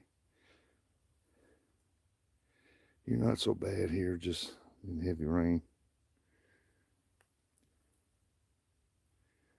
Yeah, I'm fishing for carp today. He said, oh, cool. I caught a good sized carp the other day. Awesome. I caught one like this morning, earlier. It's the only one I've caught, too. I had good bites this morning. Then all of a sudden, it's just stopped. I don't know why. I'm not even getting bites now.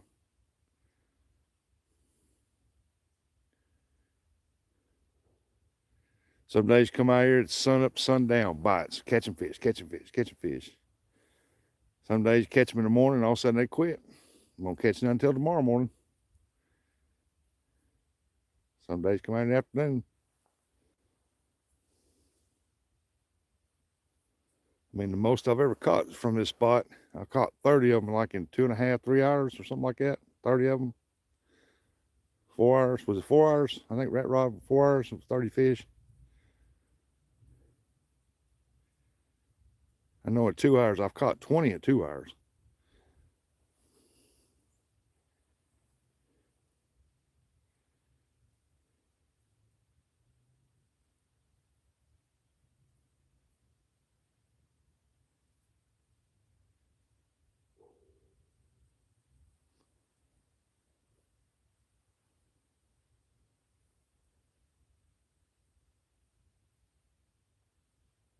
Weird. I ain't seen no beavers this morning. Yeah, ain't nothing like a big carp, man. You talk about a fight. Oh my God, man.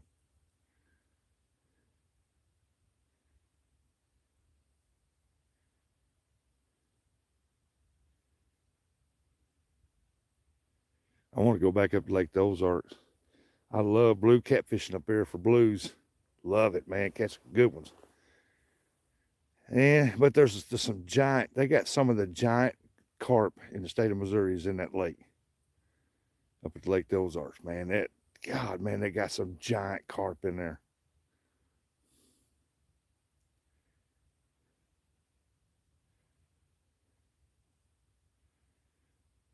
A guy in New Jersey name is Maniac Ice Fishing on YouTube.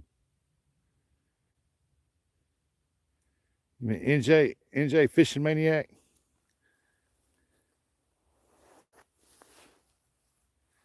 NJ Fishing Maniac. Yeah, he's a friend of mine. Known him a good while. He's a good old boy. He's trying to make a living. Having fun while he's doing it.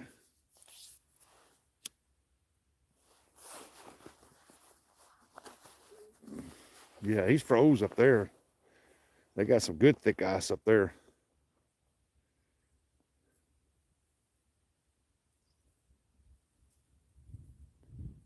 They can keep it too.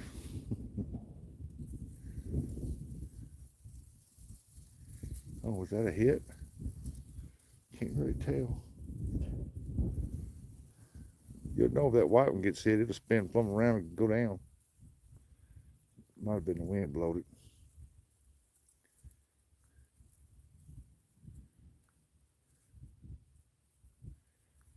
Yeah, he can keep that ice. I don't want none of that ice. I don't like that ice.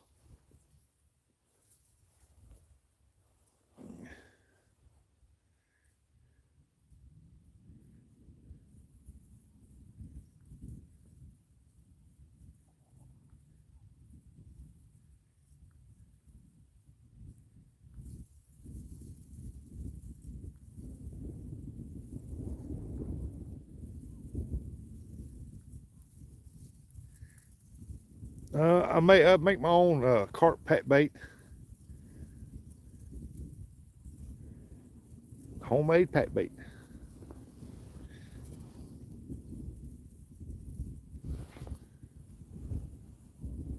Terry said, "I'm here to bring you good luck." Well, bring it on. We can use some.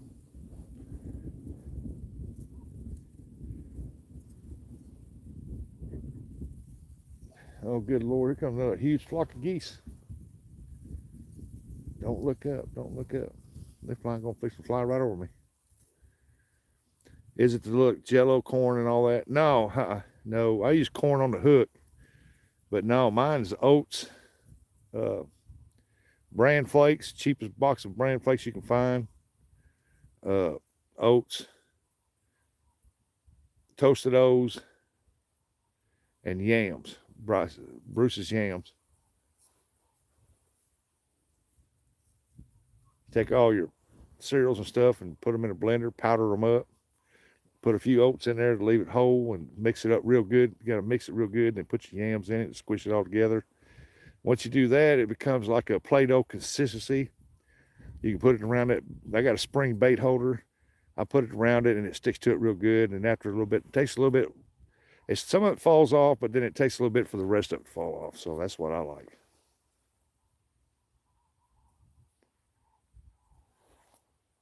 Dang, there's about 2,000 geese over there flying. I'm glad they decided to fly a little further over. Ukiana, aloha. Happy New Year's to you too. Hope you have a great year.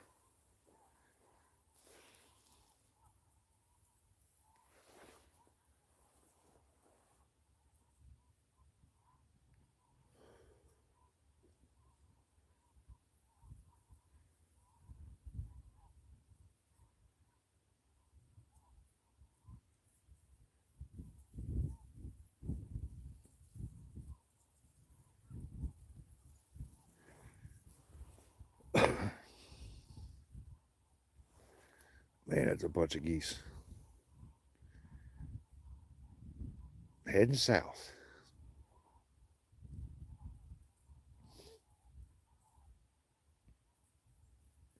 I'm glad they're flying over there and not over top of me because they'd be crapping over here.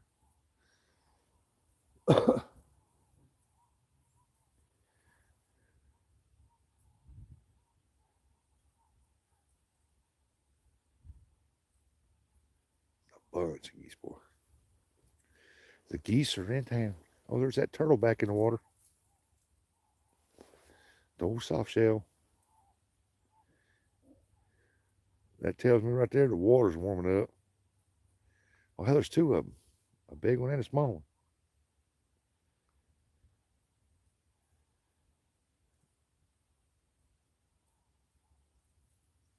one. If they're over here in this shallow water, there's got to be some carp over here. Incoming. I'd be surprised the other day I hooked a 18-pound carp and did not fight as well as I thought. Do you know if it's just the cold? Yeah, it's cold weather. That one I reeled in didn't put up much of a fight.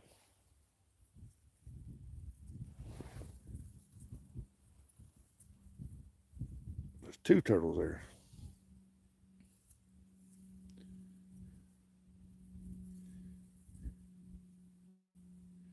Somebody need to get a hold of Nate. Say, come get your turtles, man. I don't need them today. Yeah, the cold weather, they don't put up as much of a fight in the cold weather like they do if it's warmer water. You get that warm water and they hit. I mean, them rods right there, when he hit that, he was just hitting on it. And that tells me he was hung up. But normally when them rods sitting like that, they don't even bump it. I mean, it's just, that thing is it'll just lay that rod down and that rod just lay over and just bounce. And it's scream and drag.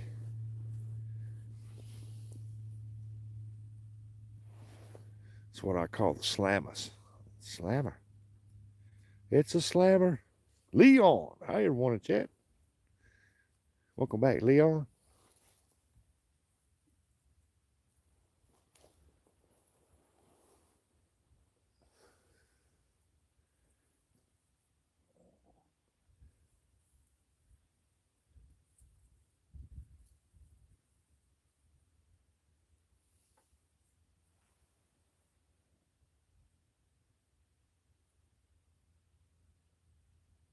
Bam, bam, bam, bam, bam, bam, bam. Come on now.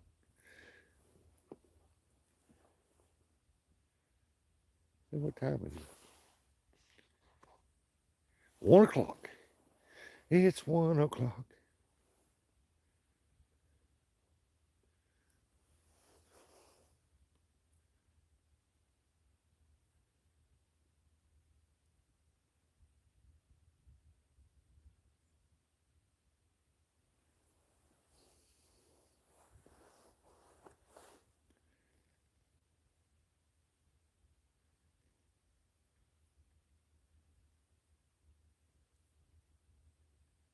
Yeah, I think I'm gonna make me some hamburger stew here. It says two here. Two here what? Make me some hamburger stew, fix some good old cornbread. That's gonna be a good warm meal for tonight. Oh, it's 2 o'clock there? Leon said, yeah, it's 7 o'clock where Leon's at. Bear 30. It's 5 o'clock somewhere.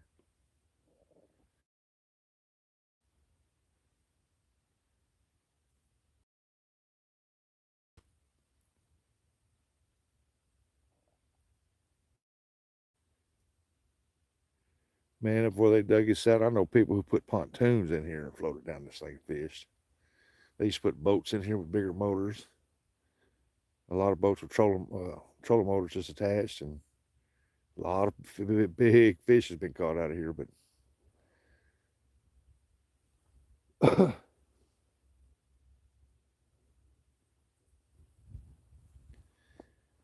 Terry B's back, Mr. Rustic, Mr. Terry. Welcome back there.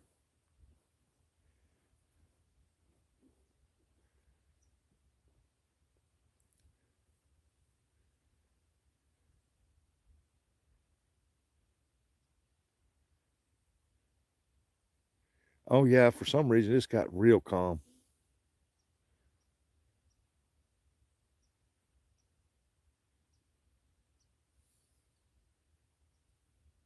So one thing I learned about this river, if that wind is blowing from the west and blows up this river, you ain't catching jack crap. I'm telling you, you ain't catching nothing. But if it's blowing out of the east downriver, yeah, there's current here. Yeah, there's always current right down the center of this thing.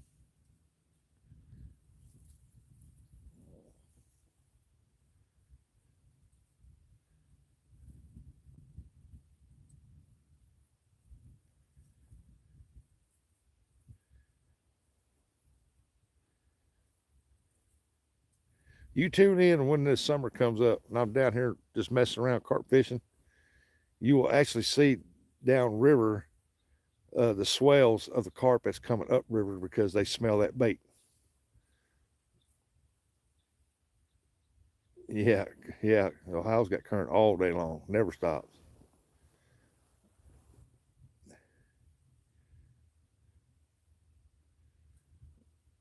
Yeah, you'll see. You'll actually see the swells from the carp and the smallmouth buffalo. They'll be coming up, following that bait trail.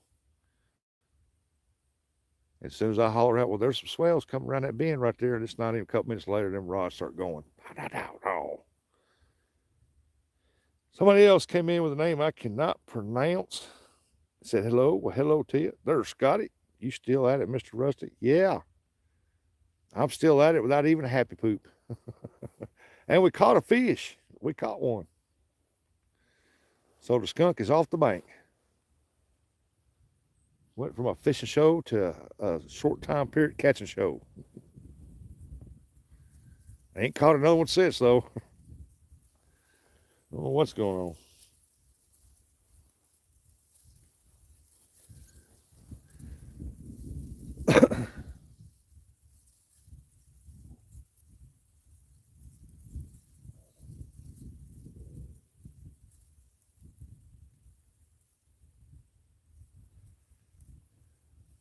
He said there ain't no carp in there.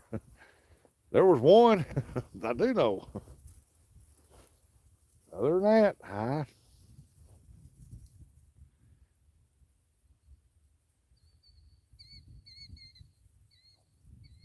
good to tell you. Oh, Scotty, there we go. He got us happy poop, happy poop, happy poop. We got us some happy poop. Now it's a happy poop show. Thank you, Scotty.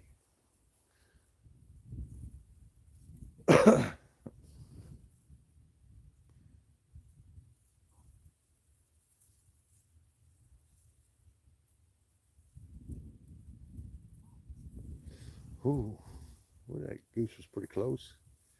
He's lagging way behind. Oh no, there they are. Now they changed the direction. It's coming up this way.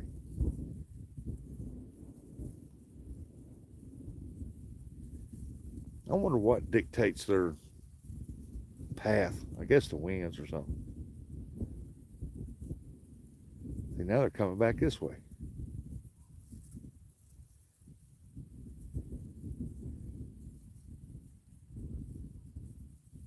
Some of them wanting to fly south, east, and the other ones wanting to.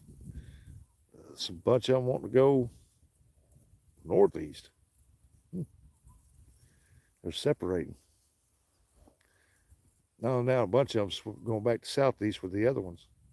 Oh, now they're all turning southeast.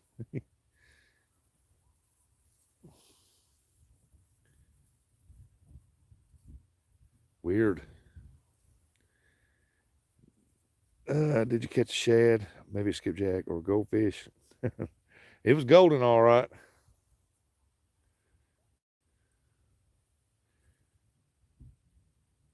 There is a little bait fish dead over here and floating in the water beside the bank over here. I don't know what kind it is.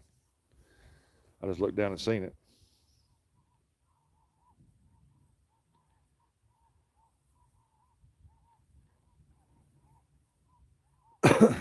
85 thumbs up. Minnow. Minnow, minnow, minnow.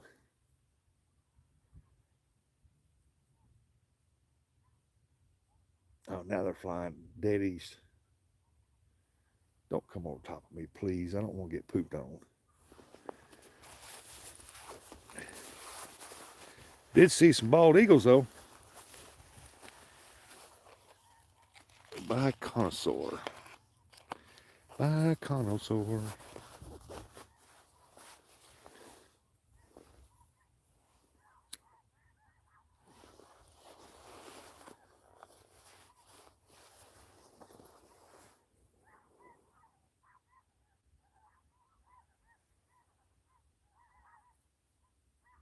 Oh man, they're fixing to fly over top of me. They're going to Jersey. They're gonna go up there with NJ, mess with him. I say, go for it.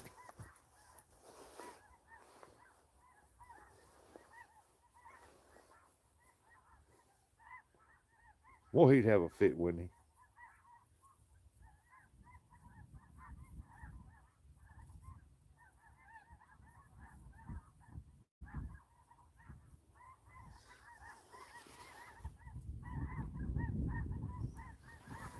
Poop on him. They fly right over top. I don't know if y'all can hear them or not.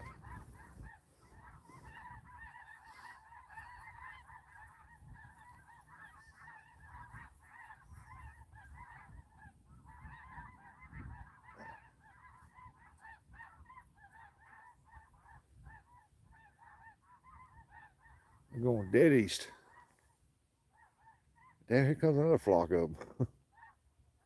Did y'all hear them geese? Yes, they're loud. Yeah, they flew right on top. A couple hundred of them. And here comes about another 100 of them. Well, about 50 of them, maybe.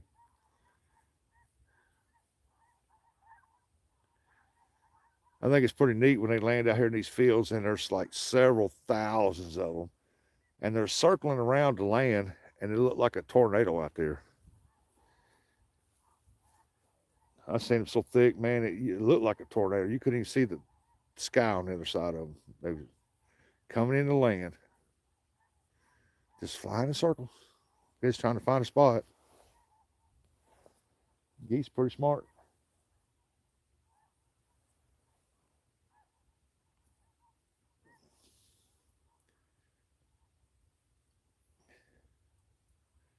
Like I said last night, they must have been in that bean field over behind the row of houses. And I walked outside, let the dog out, and I go out with her because her nose usually gets her in trouble.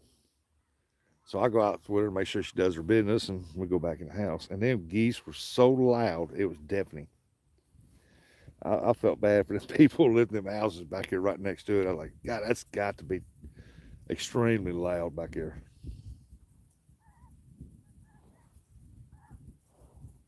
There goes a bunch of them over to the side of me. Yeah, that's that flock that just come up.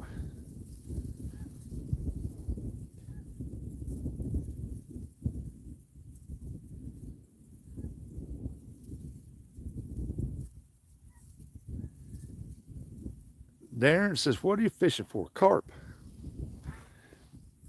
Well, I'm trying to. I only caught one.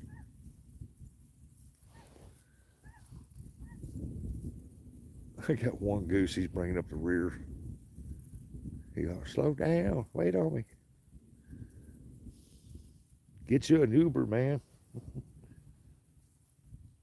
Yeah, there goes about 50 of them right there.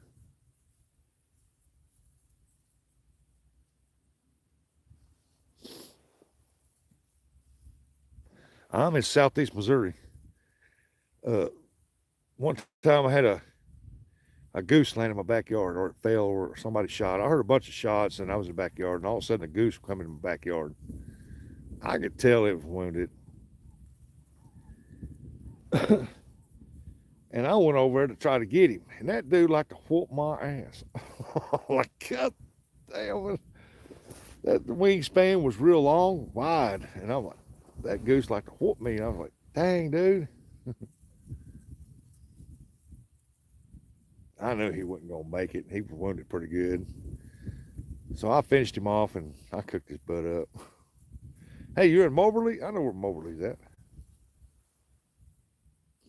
Scotty, how far are you from Moberly? Yeah, so I finished him off and I went ahead and cooked him up. I ate him. It wasn't my cup of tea, but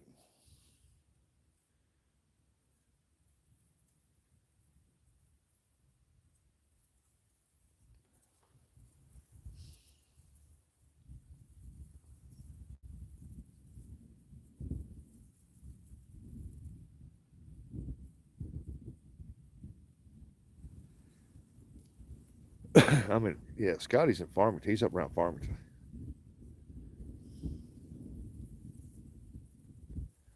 I'm right here in the Madrid County, southeast Missouri. Pretty daggone close to Mississippi River.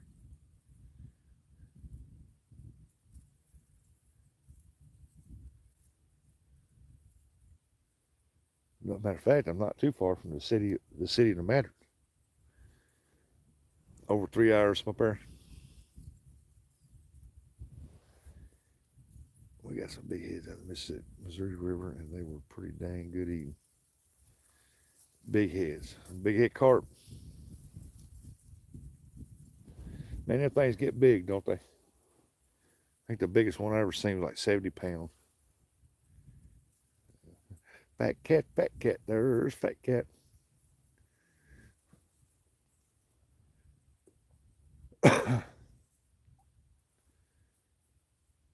Lots of little fish come up there, little bait fish, plop top the water. Man, that water's crystal clear.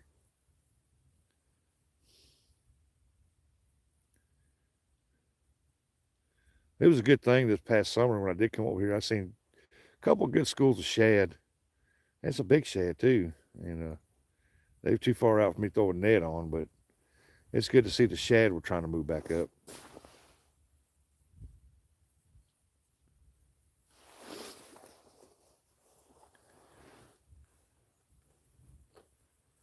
We caught them as big as 60. Awesome. Yeah, them things get big. I think the biggest one I've ever seen was up there at Kentucky Dam in Kentucky up there, skipjack fishing, and this old boy snagged one, and it looked like it about a 60, 70 pounder. It was big. That's the biggest one I've ever seen. I thought, man, I know why they call them big head carp now. He took out some big heads on.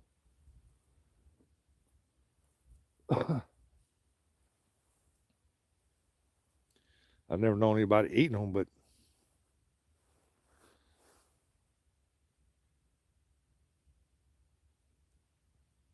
they say Asian carp's good if they're cooked right.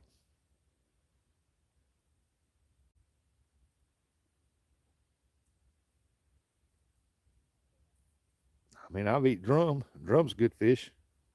Yeah, this is called Little River here in the Madrid. Uh, it's called Little River. It never dries up, and there's water's constantly running down through here.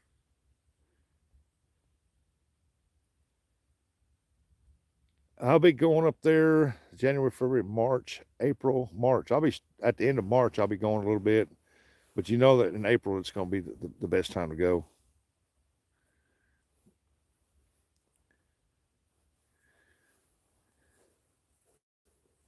I always try to go up there, start going about the middle or towards the end of March or May, April, May, March.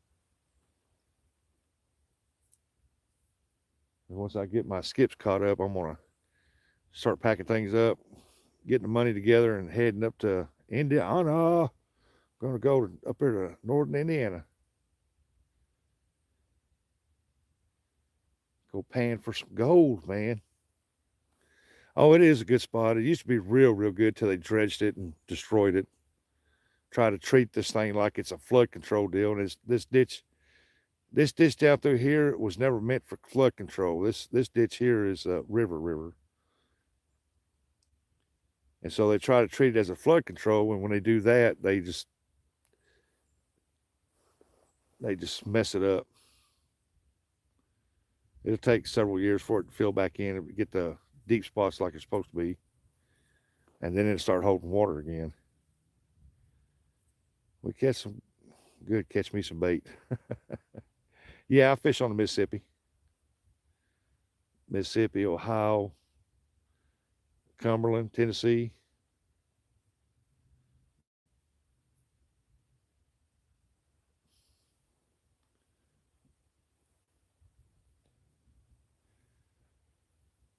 Oh, it makes the water run fast when it rains. Well, it builds up. It does. I mean, they do have farm ground that the water does run in here. When all the ditches, the side ditches running down for miles, fills up water, it fills this up, but it goes down very fast. Listen, a very beautiful lake. Hey, Joe. Yeah, it's a river, man. See, it's not a lake; it's a river.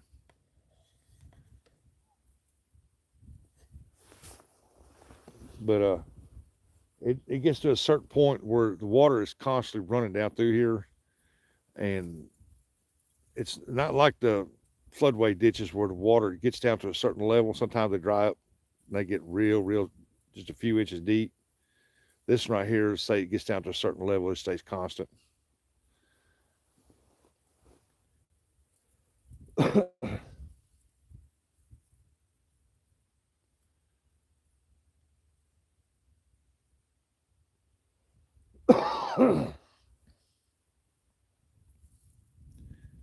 Plus, this one right here runs for many miles.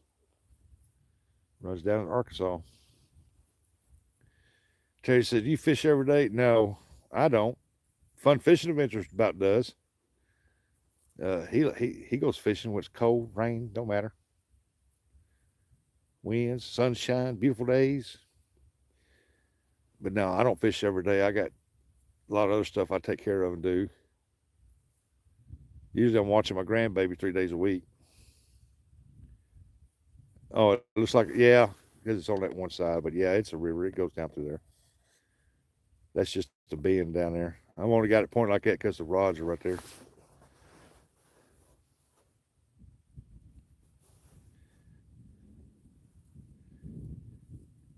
No, I don't. I don't do any snagging.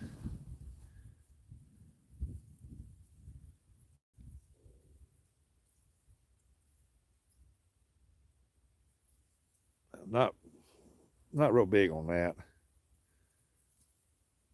My back won't let me twist to pull the rod like you need to. So, but I have snagged fish, reeled in, fishing for skipjack.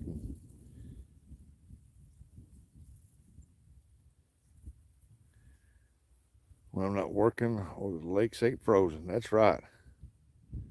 Scotty works a lot. He works a lot of overtime, and when he gets off, he either goes to his camper or goes around his house around there and fishes. They got a show every Sunday, Sunday Night Bites. Him and Fun Fishing Adventures, the host at one time, or Gone Fishing with Stacy is the other one. He's a co-host on there. They're both, well, actually they both host it. Pretty good show. They're both out fishing.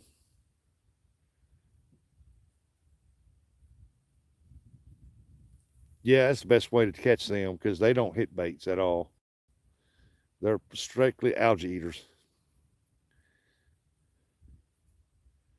I've heard people say, "Yeah, they hit a bait. They hit them jigs that come through there."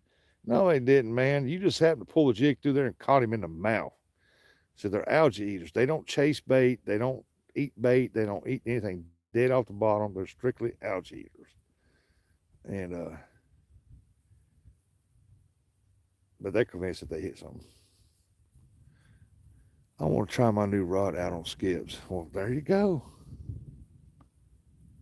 The orange one or the yellow one? Y'all check them out. You can look it up. Sunday Night Bites. It's Sunday Night Bites is not a channel. It's just a show.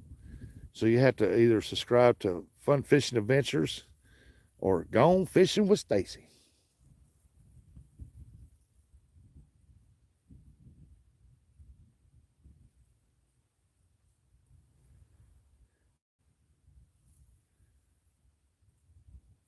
Yeah, but that's the best way to catch them Asians and the silvers and the big heads to snag. And if you snag one in the tail, that's a heck of a fight. If you snag one in the side, that's also a fight. Plus a dead pool.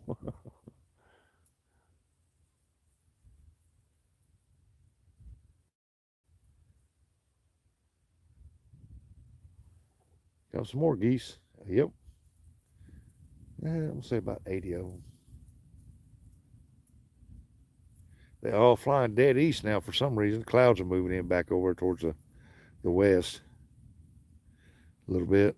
Now they're all heading straight east.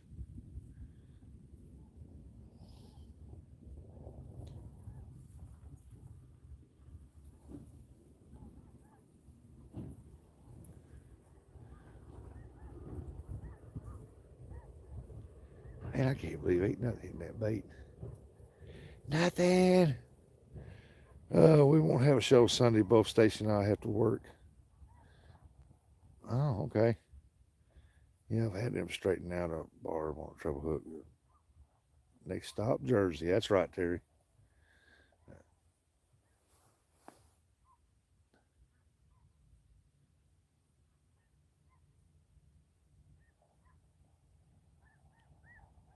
It's weird how they can tell when that weather's coming in. They'll get up and take out of here, won't it?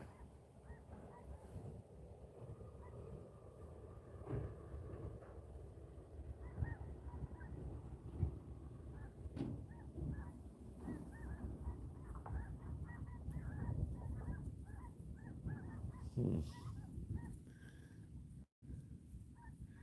I didn't bring my chitty chitty bang bang out here. I don't trust people in this area.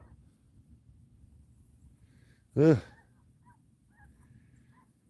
I live in Oregon. We have an American Shed run, and they do hit jig heads, not the with a body on it, with just the colored heads. They do hit it. That's how I catch my skipjack. It's about like an American Shad. Uh, no, that's a hickory shad I'm thinking of.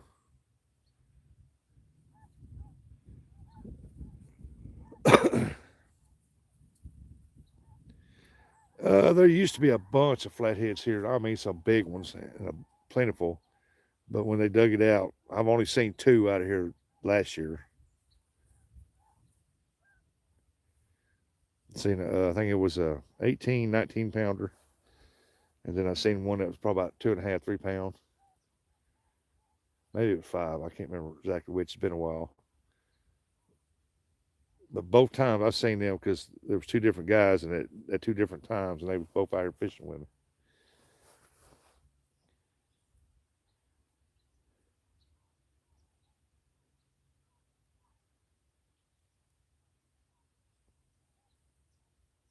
And when they say flatheads don't hit worms, bull crap, they will too.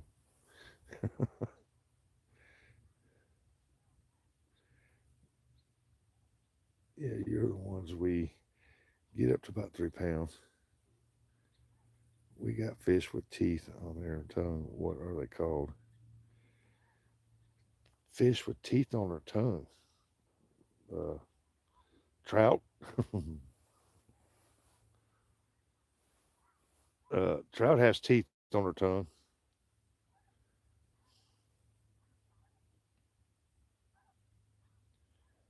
It's the only one I think of. Anybody else know? But it's trout. I trout fish too. There's a little pond like thing up at City Park, deal up at Sykeston. I go up there and I trout fish up there because I just enjoy catching the trout.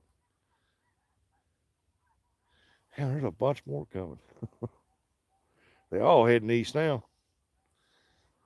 NJ must have turned his goose collar on.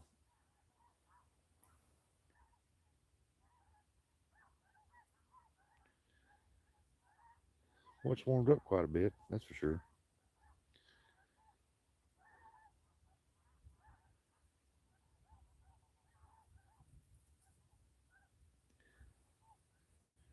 These are silver looking. Now there is some shad that has teeth on her tongue. Uh, is it gizzard shad? Uh, that's about all I know. They're not trout. They're silver looking. Lake Mark Twain Lake's up this way, and yes, they love night crawls for sure. Oh yeah,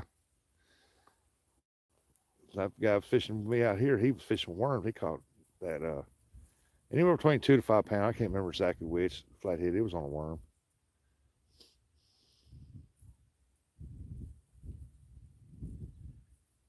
mean, I've caught one on a worm. It was about maybe a pound and a half. Throw it right down there and seen him in the water. I throw it right down in front of him, about 8 inches in front of his face. I pulled it up there and stopped. It sat there for a little bit, and then finally he jumped up there and grabbed it. And I was like, okay. We call them skipjacks. Yeah, skipjacks got them. Yeah, skipjacks got tongue on the little bitty fine tongue on their teeth on their tongue. That's what I fish for a lot in April. That and crappie.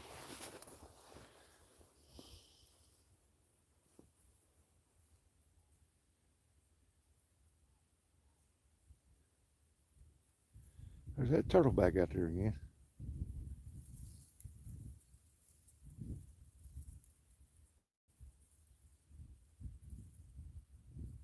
Ah, where's my soy? The bottom jaw. Boy, I've made a slop mud mess right here.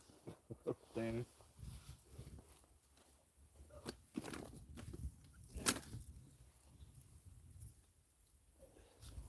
Ooh, my soda fell in the mud.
Oh, hey, how you doing? I'm doing pretty good.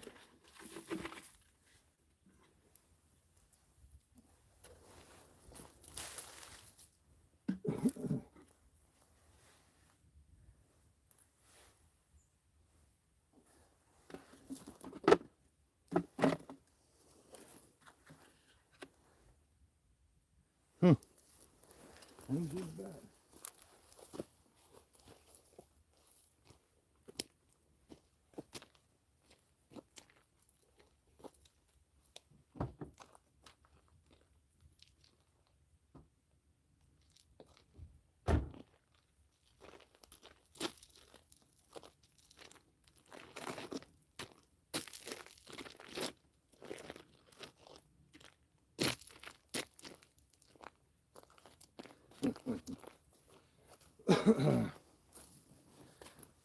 Come on, fishy.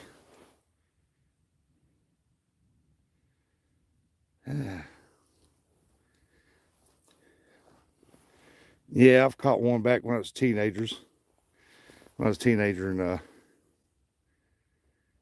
everything.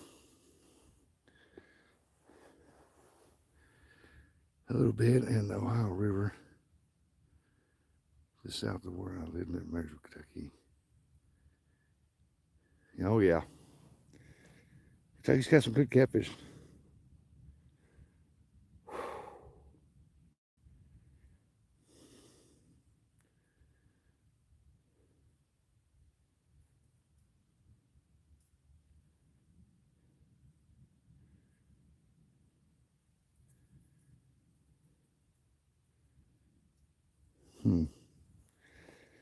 Well, I guess we'll call it quits.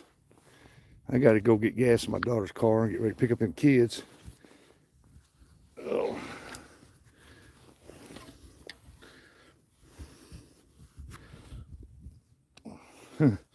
hoodie's up in my hat.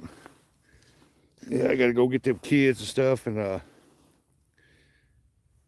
pick them up from school, get gas in her car, start getting supper ready. Because they don't like the fish are going to do much. Which, if I mean, I caught one. One's better than none. So, hey, thanks for visiting me there, Darren. Appreciate it. Hey, Terry. No, you the man. Everybody's the man. Come in here and support me and stuff. Watch. Hang out with me. We didn't catch no fish, but we did catch one earlier. So I appreciate y'all. And thank everybody for the jewels and stuff. Nubby, thank you lots, buddy. Scotty, thank you, bud. And I am going straight because I've had to stand up this whole time. If I lower this phone down where I can sit down in a chair where I can see chat, it just cut off. I don't know why. I guess it's at below ground level a little bit. But I got things I got to do. So be safe out there because the storm is coming. It's coming somewhere. It's going to be hitting somewhere. And you know what I'm doing? I'm just trying to see if that boat can go down. But hey, tails up. Y'all have a good one. Be safe in that storm. Stay warm. Thank you, everybody.